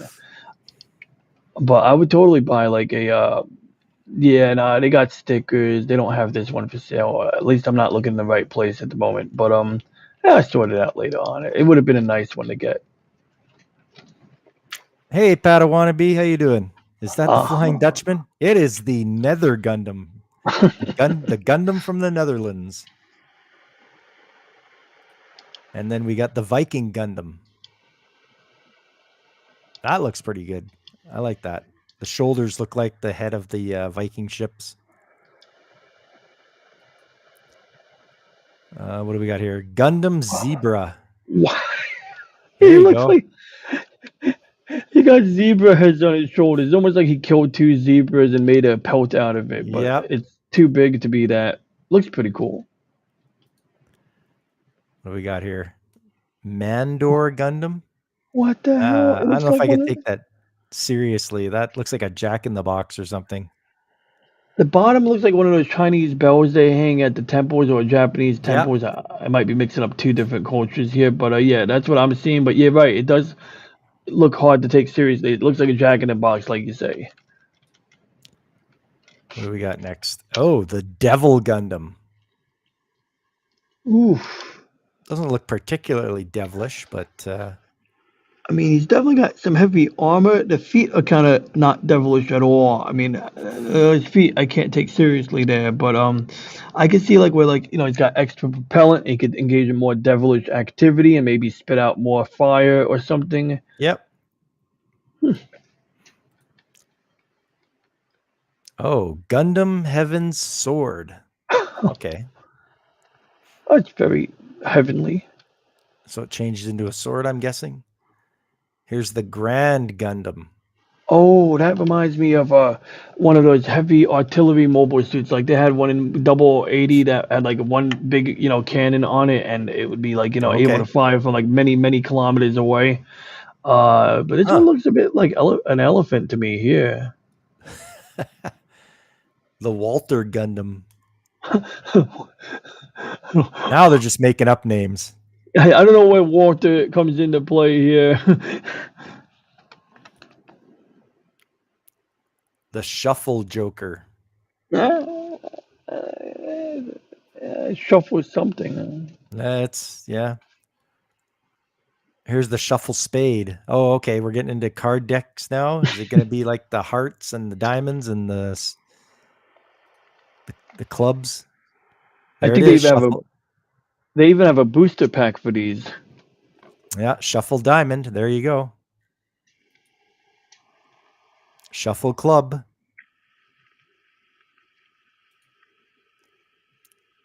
Shining Gundam. I think we're back to the That's a beginning pretty here. popular one.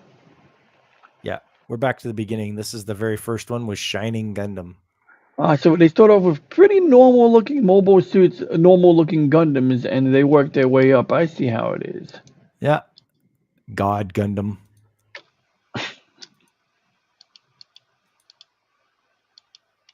Yeah. No, there you go. There's the G Gundam.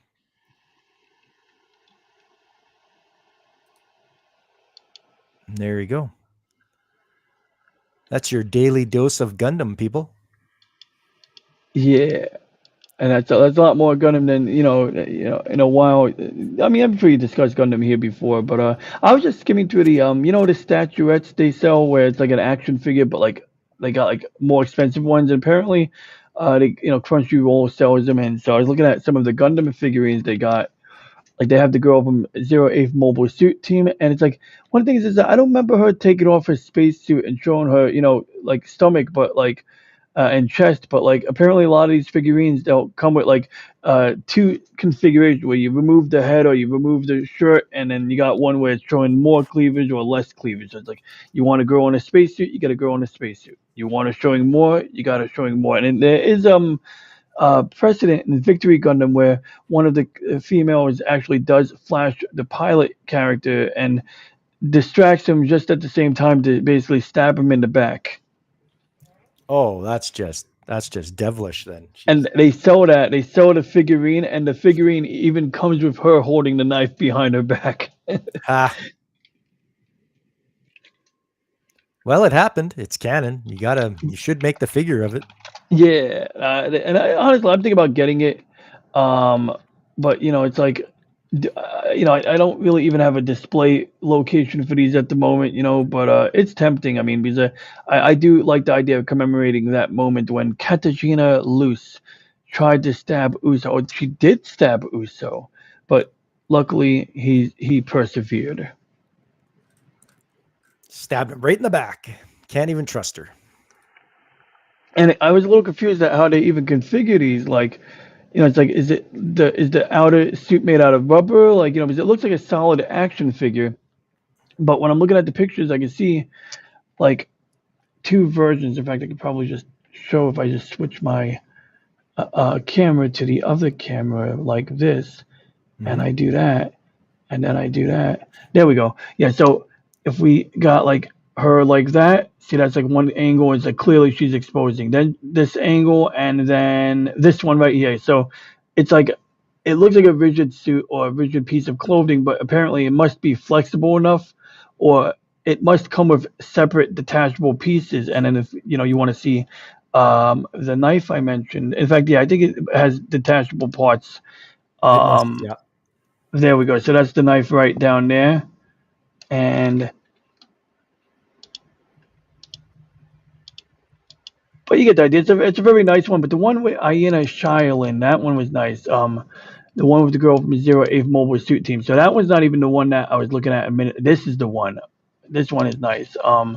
So Aina Shaolin was the girl from Zero Eighth Mobile Suit Team, and Xeon Pilot, and it's like right over there. That's like looks like just maybe overdone, but looks fantastic. The pilot suits are skin tight, like they are designed to be skin tight, so that you can sit in the pilot, the pilot seat.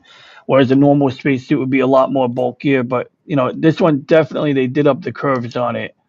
So there's another angle there. Oh, for sure. That looks good. Yeah, so this one is like I gotta say like, I think I get like the other one for like 130. This one we're looking at 190 here, 189. I guess it comes with a detachable helmet, and this must be a macro photograph of the helmet. Looks pretty well painted and detailed for something of that size. So I mean, there we go. This is an interesting angle, but you can see they definitely put a lot of love and attention to detail. So I gotta say, like, I'd rather like if I was gonna buy action figures to put in a display case, I'd rather have these over a lot of more conventional action figures that are available. At least these like are statues. Yeah. They put in the detail, the time, the effort to make a good quality. And the price reflects that. You want to get something from a show that you like, you want top-notch quality. You don't want anything that's substandard, or you're not buying those Funko Pops or anything like that either, because those have been a big bane.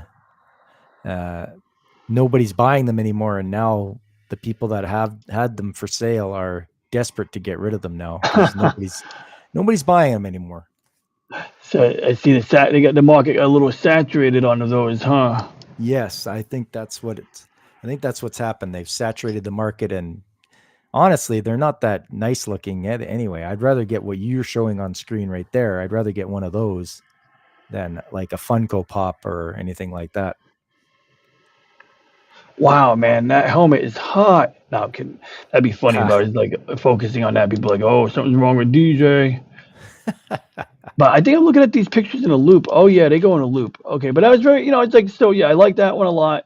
The Katarzyna one, I'm more interested in just because I'm a huge Victory Gundam fan. But this girl is way, sweeter. I mean, she gets wifed. She becomes an actual proper waifu. Whereas Katarzyna, the fate that she gets, she deserves. Oh yes. And I don't want to ruin it for anybody, but she has the worst fate. Now, here's a $29 version of the same figurine for anybody, interested in this one. Here, it's like the paint job is a bit more shinier here, but it's basically, same concept, pilot suit. And, I don't know why she's flaunting her boobies, but I mean, I guess she's trying to attract Shira Amada in the final episode or something. Oh, I'm trying to remember if there's a scene in the show where, maybe like she's changing from, spacesuit into something else. You know what I mean? Like that happens sometimes, almost like a locker room scene or something like that. Okay. Yeah. Just checking some of the places I want to shop here to get some figures. Oh, you got some areas like online, or you got local places that you could go to? Well, just looking on Play Asia usually has some good stuff. Yeah, it's funny. I did like I think I ordered one Gundam model from them once. So here's the pre-order for Frieren. It's 1/7 scale, pre-painted. Mm-hmm. It's 176 Canadian, but it looks damn good. I mean, yeah, I mean not to be focusing on the irrelevant details, but even those flowers are very well done. Yes, yeah. And that stone, that like what she's standing on. I mean, yeah, no, this looks phenomenal. Yep, they did a good job. Yeah, there you go. They even focus on the flowers, like you were saying. Wow. Yeah, that like even if I would not mind that in my display case, even though I've never watched it. And it's on pre-order right now.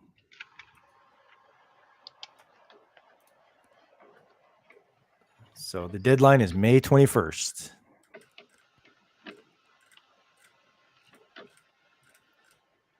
So there you are, folks. You got yourself plenty of places to grab your figures from. Support your favorite show, no matter what it is. And it's good to know that Play Asia sells these because, like Crunchyroll might offer a selection. I may appreciate if they do, but sometimes I get worried about Crunchyroll, like kind of being, modern like everyone else and stuff. Yeah. Like, what was it? Like Funimation or something was sold. What, did they buy something recently and it caused some weird upheaval in the way things might pan out? All I know is, when I was watching Galaxy Railways on Crunchyroll, it was nice to have it there, but one of the weird things was I couldn't get the dubbed audio track unless I like used a VPN to start the stream, and then sometimes it would stick with it'd give me more options if I turned off the VPN, but I would have to initially turn on the VPN just to get it to like show me the English audio track, and then at one point I couldn't even turn on the subtitles without turning on the VPN. Maybe it was a glitch, but I'm doing some reading, on Reddit, and people are like, oh yeah, it's because the audio wasn't licensed to America, but they licensed it to Britain, or whatever the heck. I'm like, Oh. jeebus, that's a little annoyingly complicated. That's for sure. I mean, come on. That's why I like physical media too. You want to listen to English? Listen to the English. You want to switch it over and listen to the Japanese with English subtitles? Do that. hmm It's not difficult. You don't have to jump through a lot of hoops. It's just a matter of picking it in the menu. Well, like so many people, I remember even when my friend bought Married with Children on DVD or Blu-ray, I think DVD at the time, and it's like even that didn't have the opening song because when they originally distributed it, it was like, okay, we licensed the Frank Sinatra song for TV broadcast, syndication, and VHS, but the contract never said anything about DVD. So it's like Oh, okay. obviously it would be nice if the industry could just like agree that they could just use the music, but copyright is a little weird where it's like if you're not defending your copyright you kind of forfeit it. So what a mess, man. I basically blame it's not really the lawyers, but I blame the lawyers. Yeah. Might as well start with them anyway. It's copyright has just screwed a lot of things up here, especially when they're able to push it for so many years. And that's once again, Disney has pushed that to the limit. They've really managed to push their copyright for like from 50 to 75 years. And it's like, man, that's just crazy. And it just affects a lot of things along the way. I always love when like you'll hear like people say these things like, oh yeah, no, copyright's only valid for 30 years or whatever like short number it is, and it's like, boy, I would have never gotten that impression looking at how Disney's been getting their copyright extended over and over again. Mm-hmm. They've got the money, so they can do it. Yeah, I even read a sci-fi book where, like, at some point, like, someone was mentioning, like, it takes place, like, 800 years in our future, let's say, and someone mentions a book, and they go, like, oh, yeah, it was, like, a publishing company, and they basically were, like, they kept renewing the patent every so many years on Mein Kampf, like, and this is, like, 500 years or so in our future. When we have a spacefaring civilization, and I guess it is possible to do that. I guess the copyright law that exists does facilitate for that, and I get that if a company is established and they still have something to protect, or like even protect from slander, like you don't want people drawing Mickey Mouse doing something dirty, and so Disney has to interject with that. Another thing that was interesting with the copyright is you ever see when there's a preschool that has Mickey Mouse characters painted on the wall? I don't know if I've ever seen that. Oh, this is like something we see this in New York sometimes, and I'm sure it's in other places all over the country where a preschool will, like for pre-kindergarten kids will have like a mural painted on the wall. It might have like Donald Duck and Mickey Mouse and a bunch of other characters. On occasion, like Disney shows up basically like to sue them, and it's not even like they're trying to be dicks. It's like they're required to sue them in order to protect their copyright. So usually they'll come to an agreement. Like they'll say, look, we'll settle out of court for $1, and then you pay us, this much so that you can keep the mural up for the future, or some crazy, something like that. Oh, wow. Like, the copyright has like such wider implications where like sometimes a random, even like a elementary school or something will get sued once in a while over that. That's crazy. hmm And maybe those schools should be painting anime murals onto their wall. They wouldn't be getting sued by Disney if they, painted some Gundams on the wall now, would they? No, and that's probably a good idea to get them introduced to them. And Valkyries, of course. I don't mean to not, include Valkyries. They should be painting Valkyries on the wall and teaching the kids about space colonization. Maybe inspire them to become engineers or something. Yeah, yeah. Oh, if you can just hold on for a minute, DJ. Yeah, no doubt. I do want to acknowledge Gemini's message. He says, "I like the staff," and I know that's in reference to one of the G Gundam mobile suits from 10 or 15 minutes ago. But we wanted you to know that viewers like you are acknowledged. So, with that being said, I think after I take my lunch break today, or after I get on my bus ride home, I'm going to be playing a little old game called Mobile Suit Zeta Gundam Hot Scramble for the Famicom or Nintendo Entertainment System. And I think I could even pull it up right now if I just go into my NES ROMs folder on my 3DS and go by alphabetical order to the letter M for Mobile Suit Gundam. Here it is, I found it. And it plays a MIDI version of the actual song from Zeta Gundam. And, neat little game there. Let's take a look at that. So you get a little story there. Ooh, that's a funny one there. Disney, Gem says, Disney sued a Brazilian car wash for using Star Wars. Well, I want to know what the heck is in what a Brazilian, I guess I could Google it, a Brazilian car wash, I'm sorry, a Star Wars car wash theme. That's got to be something. Like, I mean, do they have droids in there? Do you get bonked in the head by, some blasters? Do they have like blasters? I don't know. I'm just trying to imagine it. Do they play sound effects maybe?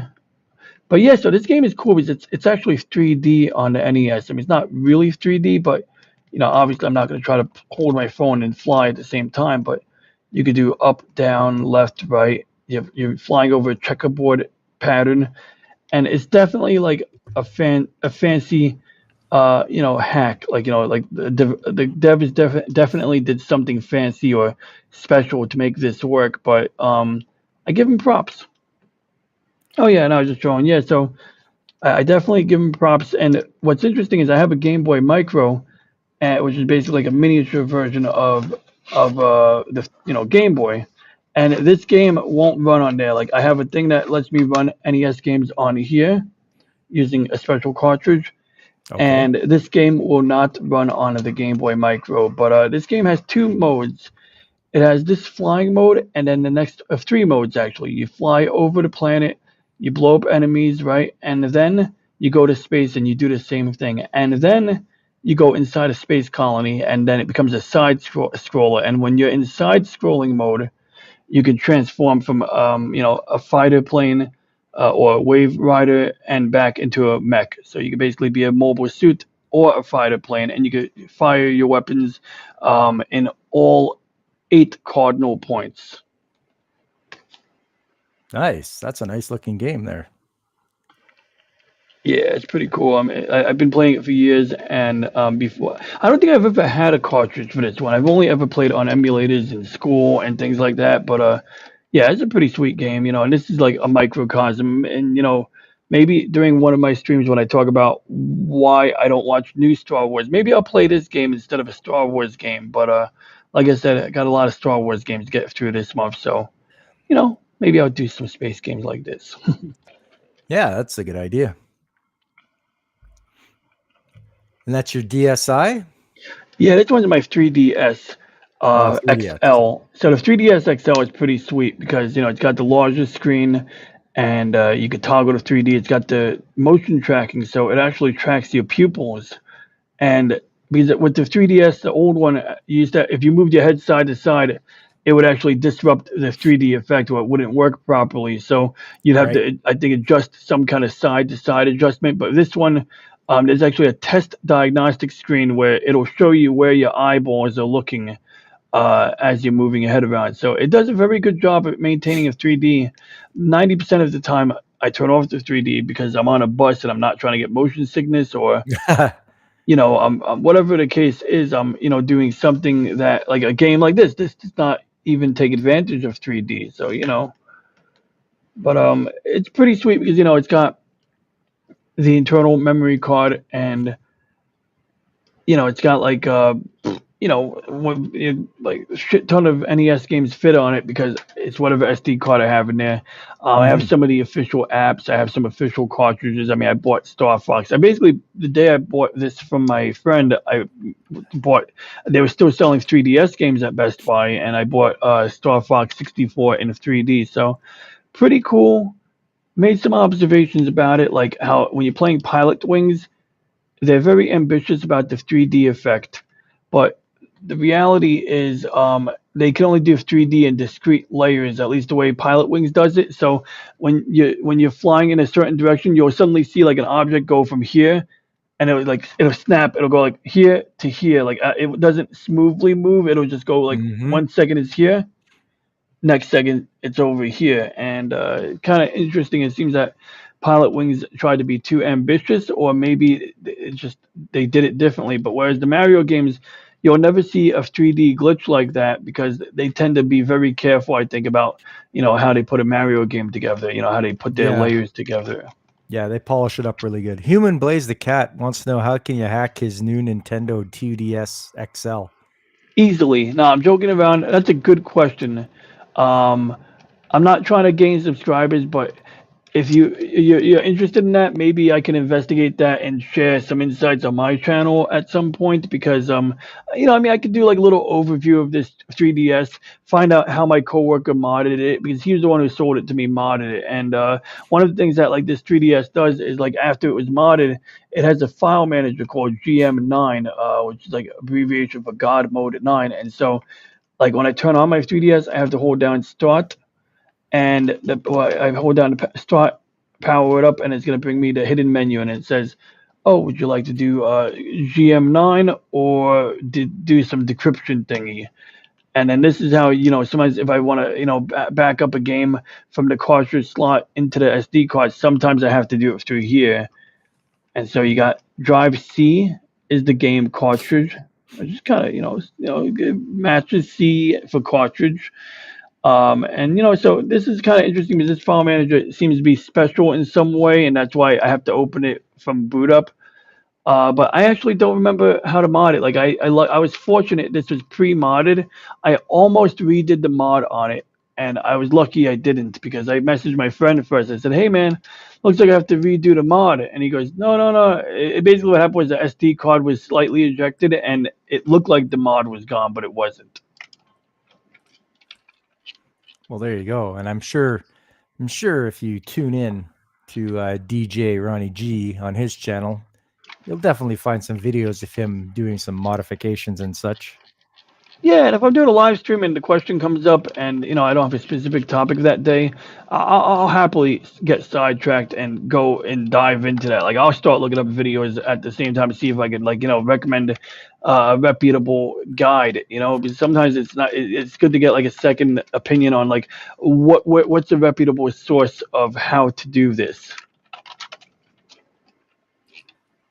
Yeah, because you don't want to brick your console or your game device, because then that's not worth anything. Then it's garbage.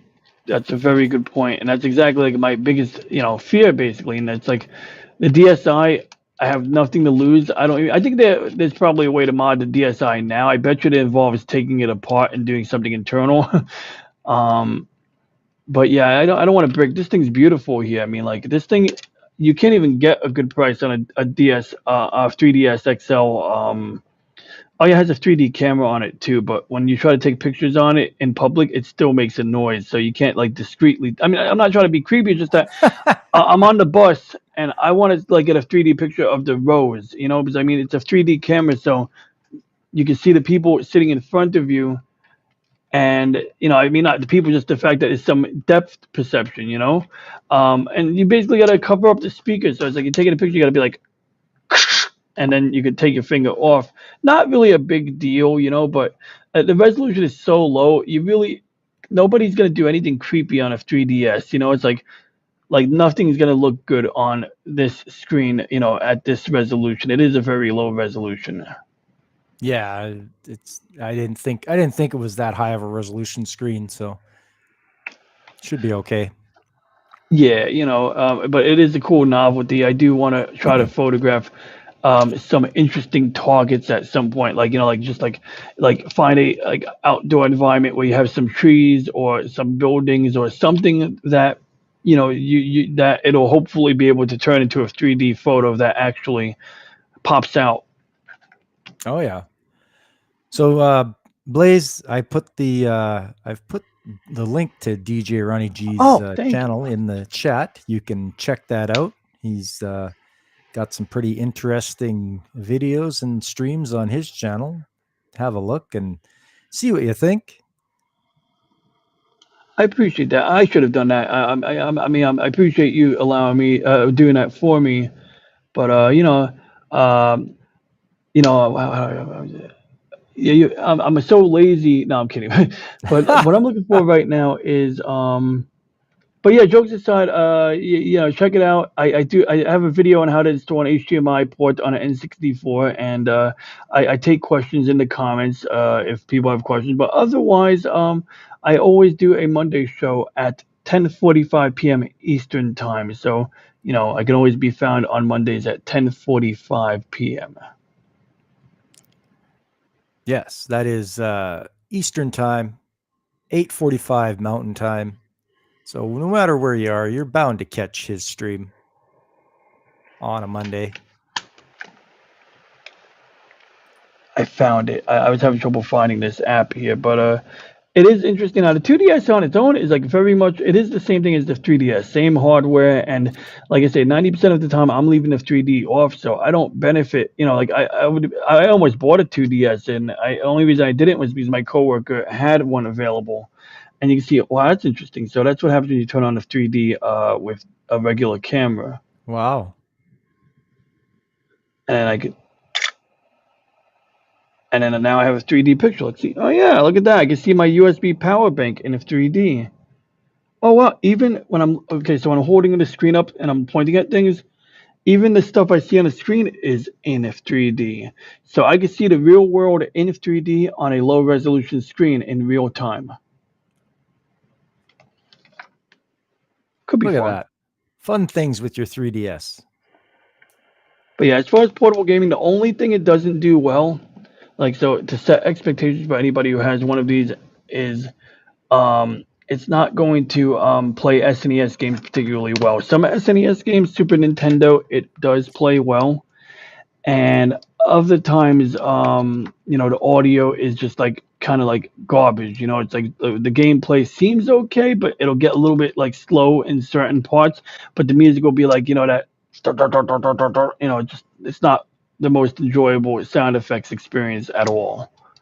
And I don't know if there's something I could do to tweak it. I have two very similar SNES emulators on here, so maybe there's a setting or a frame skip or something where you could maybe lower the resolution or lower the audio quality or something like that.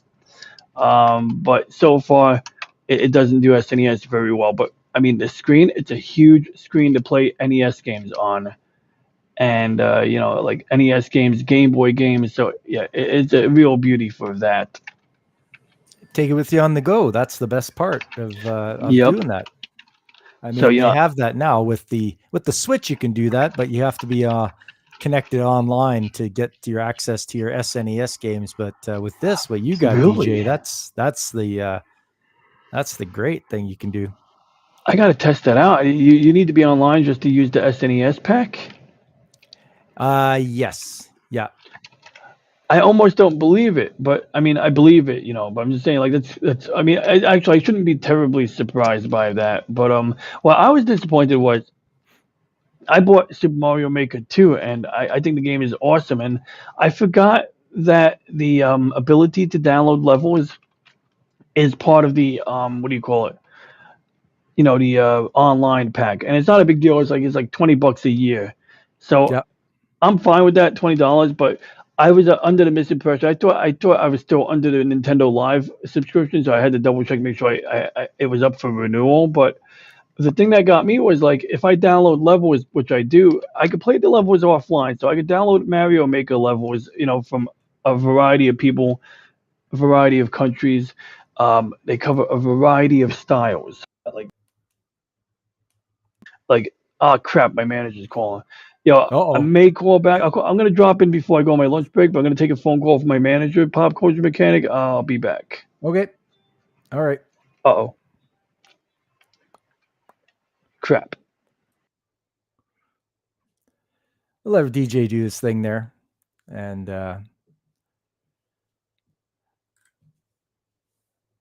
so you're playing Lego games, Blaze the Cat, on your laptop. Lego Star Wars 2, Original Trilogy 3, The Clone Wars, Force Awakens, and Skywalker Saga on your Xbox and laptop. Wow, you're right into it. The good thing about the Lego ones is they're a little more tongue-in-cheek, a little more humor to them. They're not so serious, but it's fun stuff. Can you play DS games on it as well? I don't know. Nintendo's been pretty good with backwards compatibility, especially with the when the Nintendo DS came out, you could play Game Boy games on it. Game Boy Advance, that was great. So it would make sense for them to have backwards compatibility from the 3DS just to the regular DS games.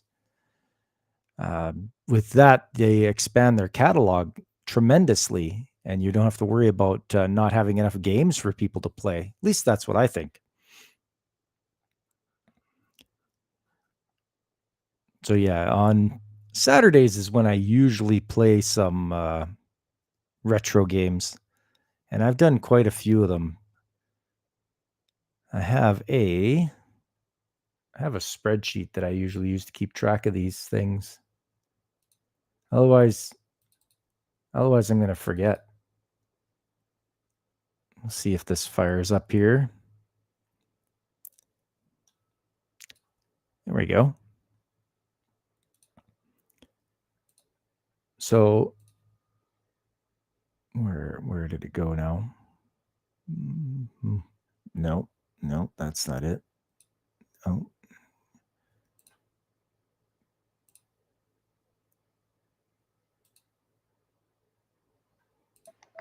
DJ, Yeah. you're back again. There we are. Yeah, sorry about that. I'm doing this for my phone because I'm at work today. Today's my Monday. Oh And yeah. when a phone call comes through, I don't know if you can hear me when I say, "Oh crap, I got a phone call." Can you hear that part? Yes, we heard that. Oh, okay. Because I can't. Once the phone starts ringing, I can't hear you unless I mute the ringtone, and then that's when I can hear you. So it's a little confusing. I'm not accustomed to doing streams on the phone like that, but it works. It works pretty good. I'm wearing my bone conduction headphones, which are, just convenient. It's an open ear design, and the sound quality is pretty good on both. How's my audio? Oh, what is this? A spreadsheet of games played?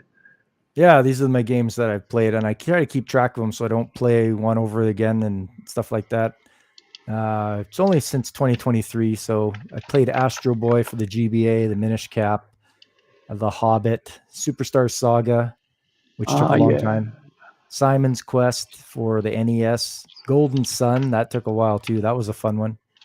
Then Dragon Ball and Dr. Slump. And this isn't Microsoft Office. This is something called Open Office. So I use LibreOffice and Open Office a lot too. Yeah, that way you don't have to pay Microsoft for stupid things. Yep. And it's like, I'm not subscribing to your stupid Office. I'm gonna go get one that's open source and do it that way. I mean, at this point, it's like they're trying to sell a lot of other functionality. Some people want word processing and that's it. And they're like, oh, yeah, we're also going to give you the OneDrive cloud storage. And it's like, now if you start relying on that, you got to remember to renew it. Yeah. Oh, there was a question for you, too. Blaze the Cat was like, can he play DS games on your 3DS? Oh, yeah, absolutely. There's actually a couple options. In fact, there is a cartridge called the R4 cartridge that comes preloaded with SD card full of DS games. But sometimes some people run into weird problems with the R4 cartridge. They're like really cheap though, and so that's one way where even without modding this device, I can play a ton of DS games on it. But it's also trivial to. There is a way. Actually, I shouldn't say it's trivial because that's surprisingly like it's not as trivial as I'd like it to be. But like if I take a DS cartridge and I put it in a slot, I can easily copy it to the home screen to the menu, so that works. So if I have my own game, I can copy. If I download a game, I think there was some extra intricacy there, which is one of the reasons why I was using the R4 cartridge. The R4 cartridge, just like I say, is a flash cartridge. It has a SD card in a DS cartridge, and that has a ton of DS games. And I think that was more convenient than me figuring out how to copy my own game into my memory. But that's something that I should sit down and play with, and also share on my channel when I figure out, because I don't know how to do that off the top of my head. That's a good idea, and I've heard of those cards before. The R4 cards, it's a good thing to have those. That way you don't have to, for these games that cost hundreds of dollars or whatever to buy. You don't have to do that. I mean, it's ridiculous. The money's not going to the original creators anyway, so. That's true. That's also, it's a big part of it too. It's like, it's nice to collect them, like I respect what Matt Cave does, where he'll buy cartridges and play them on stream, and maybe that's better for him, because when you have a big list of games, it can be hard to decide what games to play. Yes, but it's certainly but it's one of those problems that I don't mind having. Yeah. There's always something to play, and that's why it doesn't bother me if I don't play brand new games. It's like I have lots of old games. There's over 40 years of video games out there. Some I have never even touched before. So you're able to get out there and play those without worrying about staying current with the newest game systems and game consoles. Oh, and I just want to say hello to you, Vina. How you doing? Nice to see you. Been a while. Indeed. It is good to see and hear from Vina Sparkles. Oh, you lost your avatar again, DJ. Yeah, I guess it doesn't like staying on the phone for some reason. Huh. And it's funny, I didn't even do anything. I didn't touch my phone screen or nothing. Like I'm touching things on my desk here, getting ready for lunch, Lunchtime. Yeah, I mean, it's about lunchtime. Yeah, I leave at 7 today. Oh yeah. I'm here at 7 to 7. Ooh, you're one of those 12-hour shift kind of guys. Yes, sir. Which can be nice, because that means after tomorrow, after Tuesday, I have the rest of the week off. Yes, and that's when you usually stop by and visit me there on Tuesdays when it's your day off. I'm often in a very Tuesday I'm coming home from work, but at that point I'm in a very celebratory mood. It's like it's Friday. Oh, and thanks for the birthday wishes there, Vina. I appreciate that. Aw. But yeah, Tuesdays is when I get into the trades talk, and that's when I like to really get people interested in what's going on in the skilled trades. I know there's a few regulars that show up, and we have a good old time when we're able to sit down and just trying to go over what it's like out there, what you're gonna encounter, how to get into it, even because you're kind of wondering. You're like, geez, how do you even start? Well, there's the first thing to do is, where do you work at? Is there an availability? Are you at a place that has people that are in the skilled trades there? If so, you can always talk to them and ask them for where they should get started at, or if they need an apprentice, because apprentices, that's where you start out. How does it feel to be 301? What the hell? I am not 301, Vina. That's just mean. I don't know if I should tell you how old I am. Maybe I should make you guess. Vina likes to make fun of old people. Like she does that to Whooper Trooper, and he's like probably 10 years younger than me. Troublemaker, eh? I see. Doesn't feel any different than last year. So my age hasn't caught up to me yet. It might eventually, but that'll be down the road for in a while. Yeah, I'm just checking through here. Well, you keep yourself moving. You don't become too stagnant. It's like a lot of times people will like decline just from retiring and not yeah. being active. And somebody's like just like if someone retires, have something lined up, whether that's like volunteer work at the church, helping them repair gutters or something, just something that keeps you up. It's when people have no purpose or something. It's like they probably are already unhealthy, but the act of not keeping moving, it just seems to exacerbate a lot of those health problems. Yeah, and I've actually heard of people that guys work all their lives and then they retire and then they die within a year because that's all they knew what to do was just work. They work and work and work, and then they retire and then they have no more work to do. So they just pass on, and it's just like, wow, I don't want that to happen to me. Yeah, and plus the city or whatever you work for. Like in my case, I work for the city, so well, my friend's dad, he worked his life to get a pension. He doesn't get to use his pension. It's like, the employer wants you to die after you retire sooner, so they can keep the rest of the money. I mean, I guess. Yeah, I'm that's sure it's pretty. not a conspiracy, but it does kind of work out that way. Yeah, that's crazy that sort of thing happens. We don't remember, you work so you can live. You don't live so you can work. Hmm.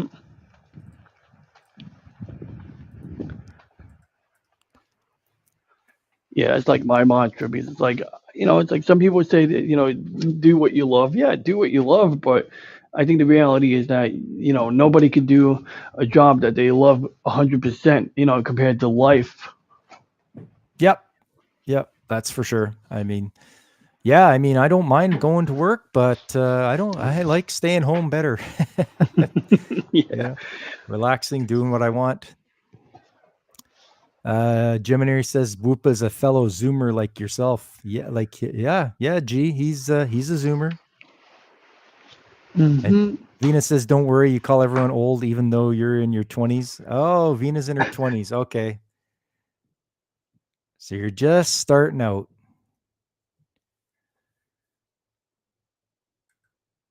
Must be nice. Yeah. If I could do it again, I would. But no, I can look back and with those days fondly, being in my 20s, which would have been in the beginning of the 1990s. And yeah, what a time. That was great. Hmm. I don't know how many people can, probably Godzillionaire, he'd probably remember. 1998, the pinnacle of human achievement. 1998 was the pinnacle of human achievement? Okay. It felt like it at the time, at least. Yeah. Well, we were all looking forward to the new millennium. I can remember, and everybody was quite worried about Y2K and what was going to happen. And it's like, yeah, I mean, but it turns out it was a big scam. Like my school sent out letters, and it was trying to like say it in very simple language, like back in the day, computers had like little memory and it was very expensive, and that's why they cheaped out on computers. And now, and it wasn't really trying to hype it, but I guess it was trying to get people ready. Like, probably nothing will happen, but something might happen. But sure, there were like a lot of like uh, well, like people selling Newegg or Tiger Direct, they were selling like a PCI ISA card that you can store on your old computer if to update the clock, which I don't even know if that would work. Like I've never heard of putting a clock, a CMOS clock into a separate slot from the actual BIOS, but I guess that's a thing, or it'd be worth researching it. But What was the one that really got was the 2038 problem might be the real one. They call it the 2038 problem. That one's worth researching. Basically, it has something to do with the way that they measured time, or Unix time, which I think Unix time literally starts in like 1971 or 1969. And so for some reason, the way that that's hard coded into like every Linux or Unix based operating system, it means that there's a situation where in the year 2038 they gotta get something, they gotta address it by then or else. And how many embedded devices are running Linux right now? Oh, I don't know.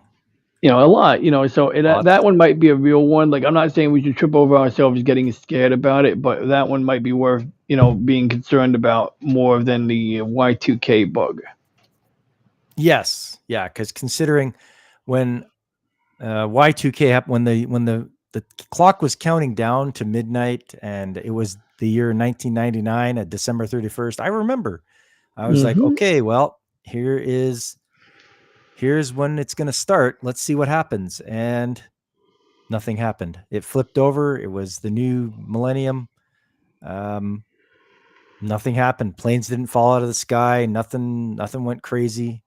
So it was a relief to see that nothing happened. Nothing major occurred. I think me and my brother was sitting on a computer waiting for the thing to blow up or something, and nothing happened. Yeah, it's but this 2038 thing, I wonder what's going to happen. We've got 14 years to see if we can figure something out. I find it hard to believe that we won't have it sorted out by then.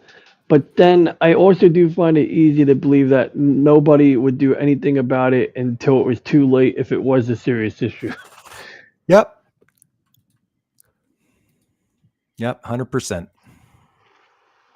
It's like, hurry up and wait. It's like, let's make a big deal about the irrelevant thing, and then let's ignore the one that matters. Yeah, that's usually how they do it. But yeah, I mean, hopefully we'll figure out something. Yeah, I didn't know it was old people story time. Oh, God. Oh, Vina. You listen to me here, Missy. I've been around this planet for a long time, and I've seen things and done things years ago. But yeah, it's fun to reminisce. It's even more fun to reminisce when somebody is about the same age as me and we can remember things and such like that, and talk about what we've seen before and what life was like when we were growing up. Because it's going to be lost. It'll be lost and gone forever. The new generations won't know what came before. A lot of them seem pretty disinterested in any kind of history or learning about it. And I've been seeing these shorts about these, I don't know, Zoomers that are like, oh, look, I found a audio cassette. This is a great demonstration of music from the late 1900s. And it's like, what the hell is wrong with you? I want to slap you if you don't stop with that. It's 1900s. Wow. Yeah, the late 1900s. It's like, it's like not even like it's like, I can see where the word 1900s seems to apply to the whole century, but it's like, no, that only applies to like the first decade of a given century. Yeah, it's just funny that they put it that way. It's because they're just, I don't know if they're trying to be clickbait or whatever, or try to get people engaged in rage farming or whatever. But it's like you just give your head a shake. That's it. Well, that's one thing, is that the things documented in the 80s and 90s are, somewhat accessible. Like, yeah, I just had to spend like, I think I got like a pretty good price, $60 on a VCR. I ordered a VCR 2 weeks ago, and the guy canceled it. He was like, oh, I already sold it on my other auction site. Like, well, man, I didn't know you could sell on 2 auction sites at once, but thanks. But anyway, so as a result, I had to order another one. So it's like, okay, he returned the money, no big deal. But I need a VCR because I have a lot of home video to archive, but it's like at least VHS is a format that was in use for so long that there's a lot of players floating around in the wild still. Whereas like if you have like a 8-track tape or if you have a 8 millimeter film reel, it's a little bit trickier, not impossible, but it is a little bit, trickier to get that conveniently copied, digitized to a computer. Yeah. And audio no, I'm- cassettes are super easy. It's like analog audio cable and you're good to go. yeah. I'm in the same boat too. I've got lots of VHS tapes. I've got lots of audio cassettes. Just got to make sure I get a nice updated player, something that's new, that can play all those and can still have many, many hours of enjoyment.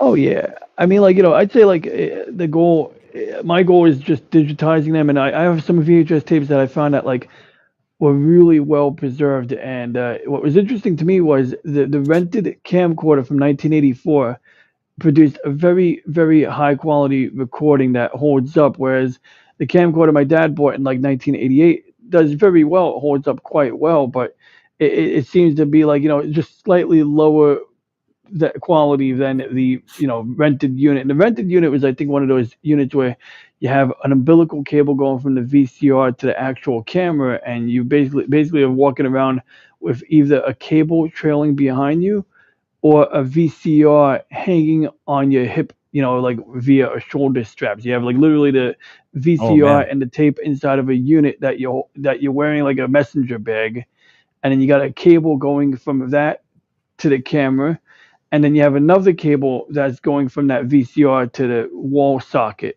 to keep it powered, and that's like a really long cord. So I'll show you what we had here for our video camera. This was this guy right here. Oh yeah. We had the RCA, and you rested it on your shoulder, Mm-hmm. and that's how you took your video. But put full size videotapes in there. Big. Yep. The battery was on the back, and yeah, it had the microphone up there, and you'd look through the viewfinder, which was black and white, by the way. Mm-hmm. And then that's how we took videos back in. Well, we got our first one in 1990, and that's how we did it. Yeah, that viewfinder was a little. My dad had a similar one, and the viewfinder was like a miniature CRT with a little reflector in there and a lens, and like to like let you kind of look at it from an angle. It had a switch for autofocus and manual focus. So the autofocus worked pretty admirably at the time. Yeah. Mm-hmm. It worked okay. Did you guys have any like digital effects built into it, like where you could freeze frame the image or any of that weird stuff? I don't think it had many of that. Yeah, those some of them things would to have use. like some of them had the ability to do text and titles, but sometimes it was like really tricky. Like it's almost like setting the time on a wristwatch. Yeah. Yeah, you had to type it in slowly and surely, and it's like, okay, and duk duk duk, and move to the next Yep. letter, and duk duk duk. Yeah, no, I think ours had that, but didn't use it because it was just not quick enough. Yeah, and I don't even know if it memorizes it when you take the battery out. Yeah, for sure. Look at that ancient technology. I mean, it was the best we had at the time. That's all I got to say. Yeah, I mean, it was a far cry from going from 8 millimeter film. I mean, geez, like that, like any film, video, motion film is you're paying out of the ass for that. Like 10, 15 minutes of it cost you like $100 at least. This at least you could buy like a tape for $10 and call it a day. Well, and those ones, I don't think they even had sound on them. So you would have to either record your own sound separately and try to mix the two. Mhm. But yeah, the 8 millimeter ones were, yeah, you'd have to get your film and put it in there, which was expensive. Yeah, that's not something I had much experience with at all. Yeah, me neither. I found some 8 millimeter like rollers laying around, but out and my dad at one point in the 80s, when he had his camcorder, I think in the late 80s, he went to his sister's house and basically played some old films on a projector and then used the camcorder to record whatever was on that projection screen onto VHS. Okay, I've seen that done before. Yeah. Yeah. And he didn't use anything special. He just put his camera on a tripod and just recorded the screen. But at least you're projecting it. The quality is already garbage, so it's not really like you can make it any worse. Yeah, exactly. The only thing you could do now is hopefully run it through grab your film, your Super 8 or whatever it is, and run it through a 4K upscaler or something like that. It might be able to work. Like if you scan it like to a proper film scanner, you can upscale it one way or another. Because film, I take back what I said because film grain is higher resolution than whatever a VHS tape can bear. Like Yes. maybe the projector he had wasn't, but the film itself, yeah, I mean it's pretty high resolution stuff. And if you're really, really, really a glutton for punishment, you could probably scan, the real one strip at a time, do like 40 frames at a time on a flatbed scanner until you get all of them in. But it sounds painful. But what I use like right now is like I'll digitize the VHS using like something that goes from the PC and to a USB port, or in my case I'm using FireWire. But once I get the VHS on the computer, it's still 480. It's interlaced. It's not even 480p. It's technically 480i. But of course, depending on if the tape was recorded in extended play mode, which a lot of camcorders only recorded it in standard play, so you get the 2 hours per tape. So you're getting the best quality that consumer VHS will give you. But from there, you got to run it to a de-interlace filter to get rid of the horizontal lines, basically. And then you could upscale it. And that reminds me, I did during my weekend do some experiments to that end, and I experimented with upscaling to 1080p and 720p, and then depending on how it comes out, I'm going to make my next decision on how I want to proceed. Because once I hammer down like what I think works best, then I'll probably make that into like a batch process, so that any other tape I copy, I will apply the same protocol to it. But right now, I can attest that I found a really good de-interlace filter. That part I got sorted out, and so depending on what setting I can use, I can make it look super smooth. Like I could literally take a VHS tape and make it 60 frames a second using the original data, and it kind of looks interesting. I'm still trying to decide what I want to stick with, but I say I send a higher frame rate, lower frame rate to family members on iPhones because they just want to watch it. They're not going to know how to appreciate the high frame rate.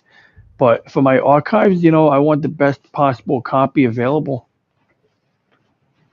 Yeah. I don't plan on copying it again after this, because like I've done it before where I copied a tape, then 5 years later had a different way of doing it and ended up recopying the tape. This time is it, like when I digitize these, I don't plan on ever putting these tapes into a VCR again. Yeah. Yeah. No, that's the way to do it.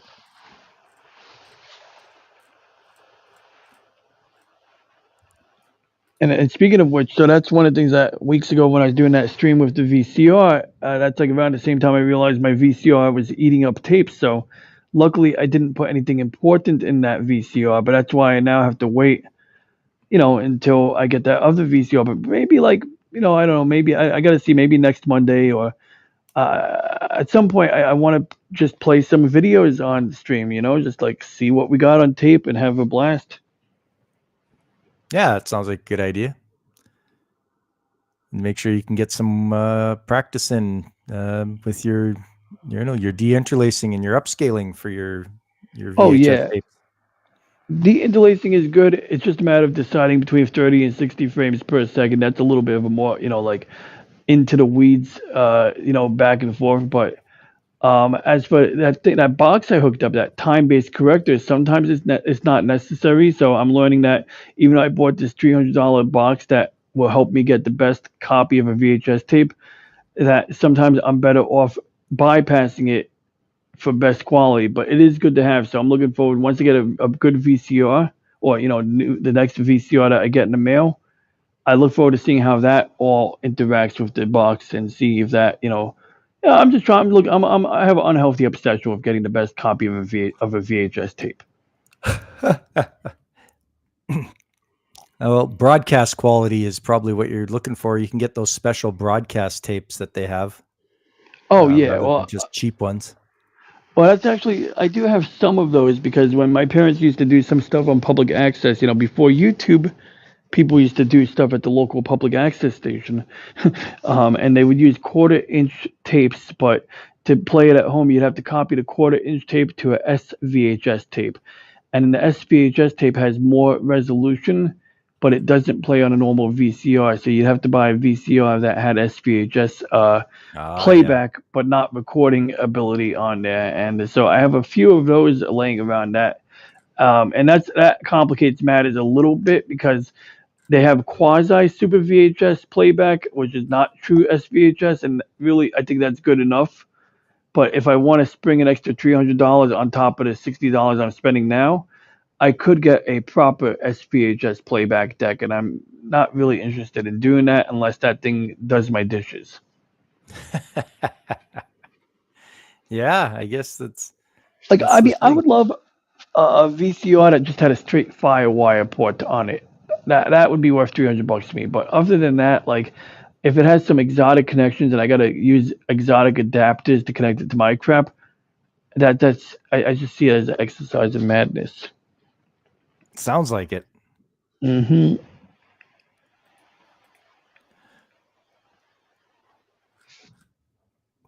Well, we're coming up here on, well, it's been quite a while here. Coming up on almost 5 hours. It's quite the long stream here.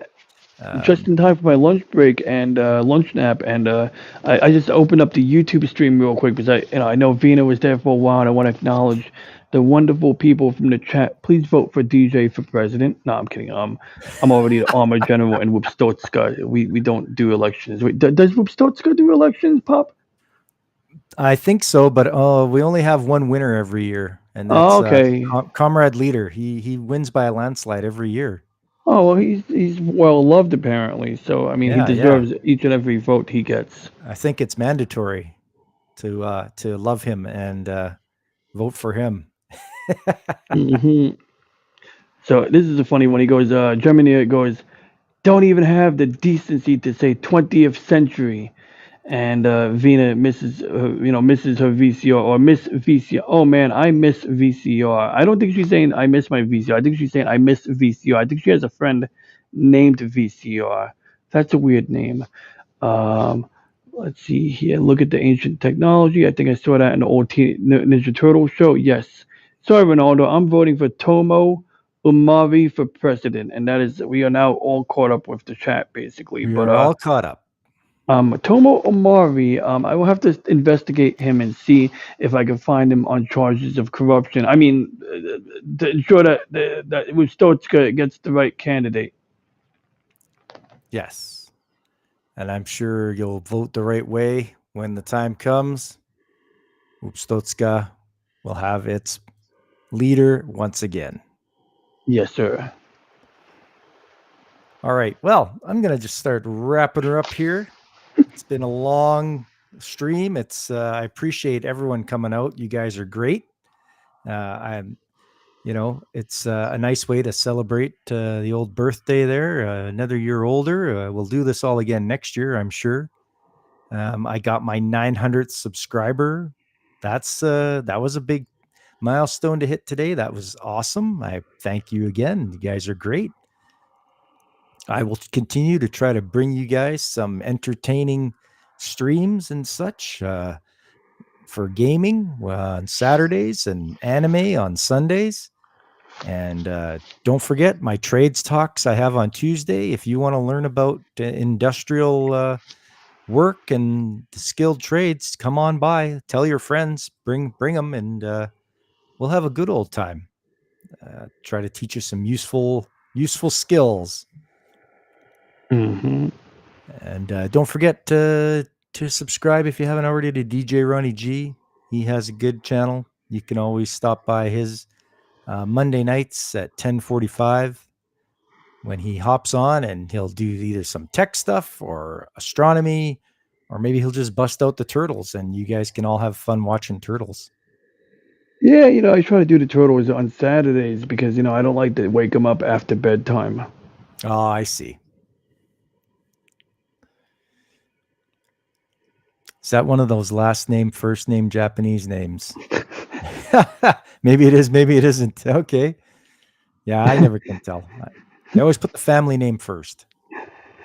Yeah, sometimes it causes some confusion when I'm looking at the names in Gundam. Some names seem like they're a little backwards, but I get the logic. It just, like I think Noah Bright makes more sense than Bright Noah, but that's a whole other topic.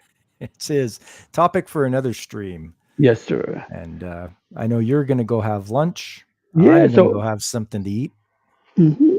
So yeah, man, I appreciate you being able to join on, and I hope you enjoy the remainder of your birthday, and that you get to spend time with your family and with a good lunch. Yes, you know what? It should go that way. I'm pretty sure I'm going out to dinner with my friends. We're going to have barbecued ribs. So that's what I'm looking forward to. All right. So once again, thanks, DJ, for joining. Thanks for Whoopa. You came along as well, and I hope you're doing okay. And yeah, just I will be back. I'll be back on Tuesday, so join me then. Until then, and I thank everyone for all the birthday wishes. I've been Pop, and I am signing off.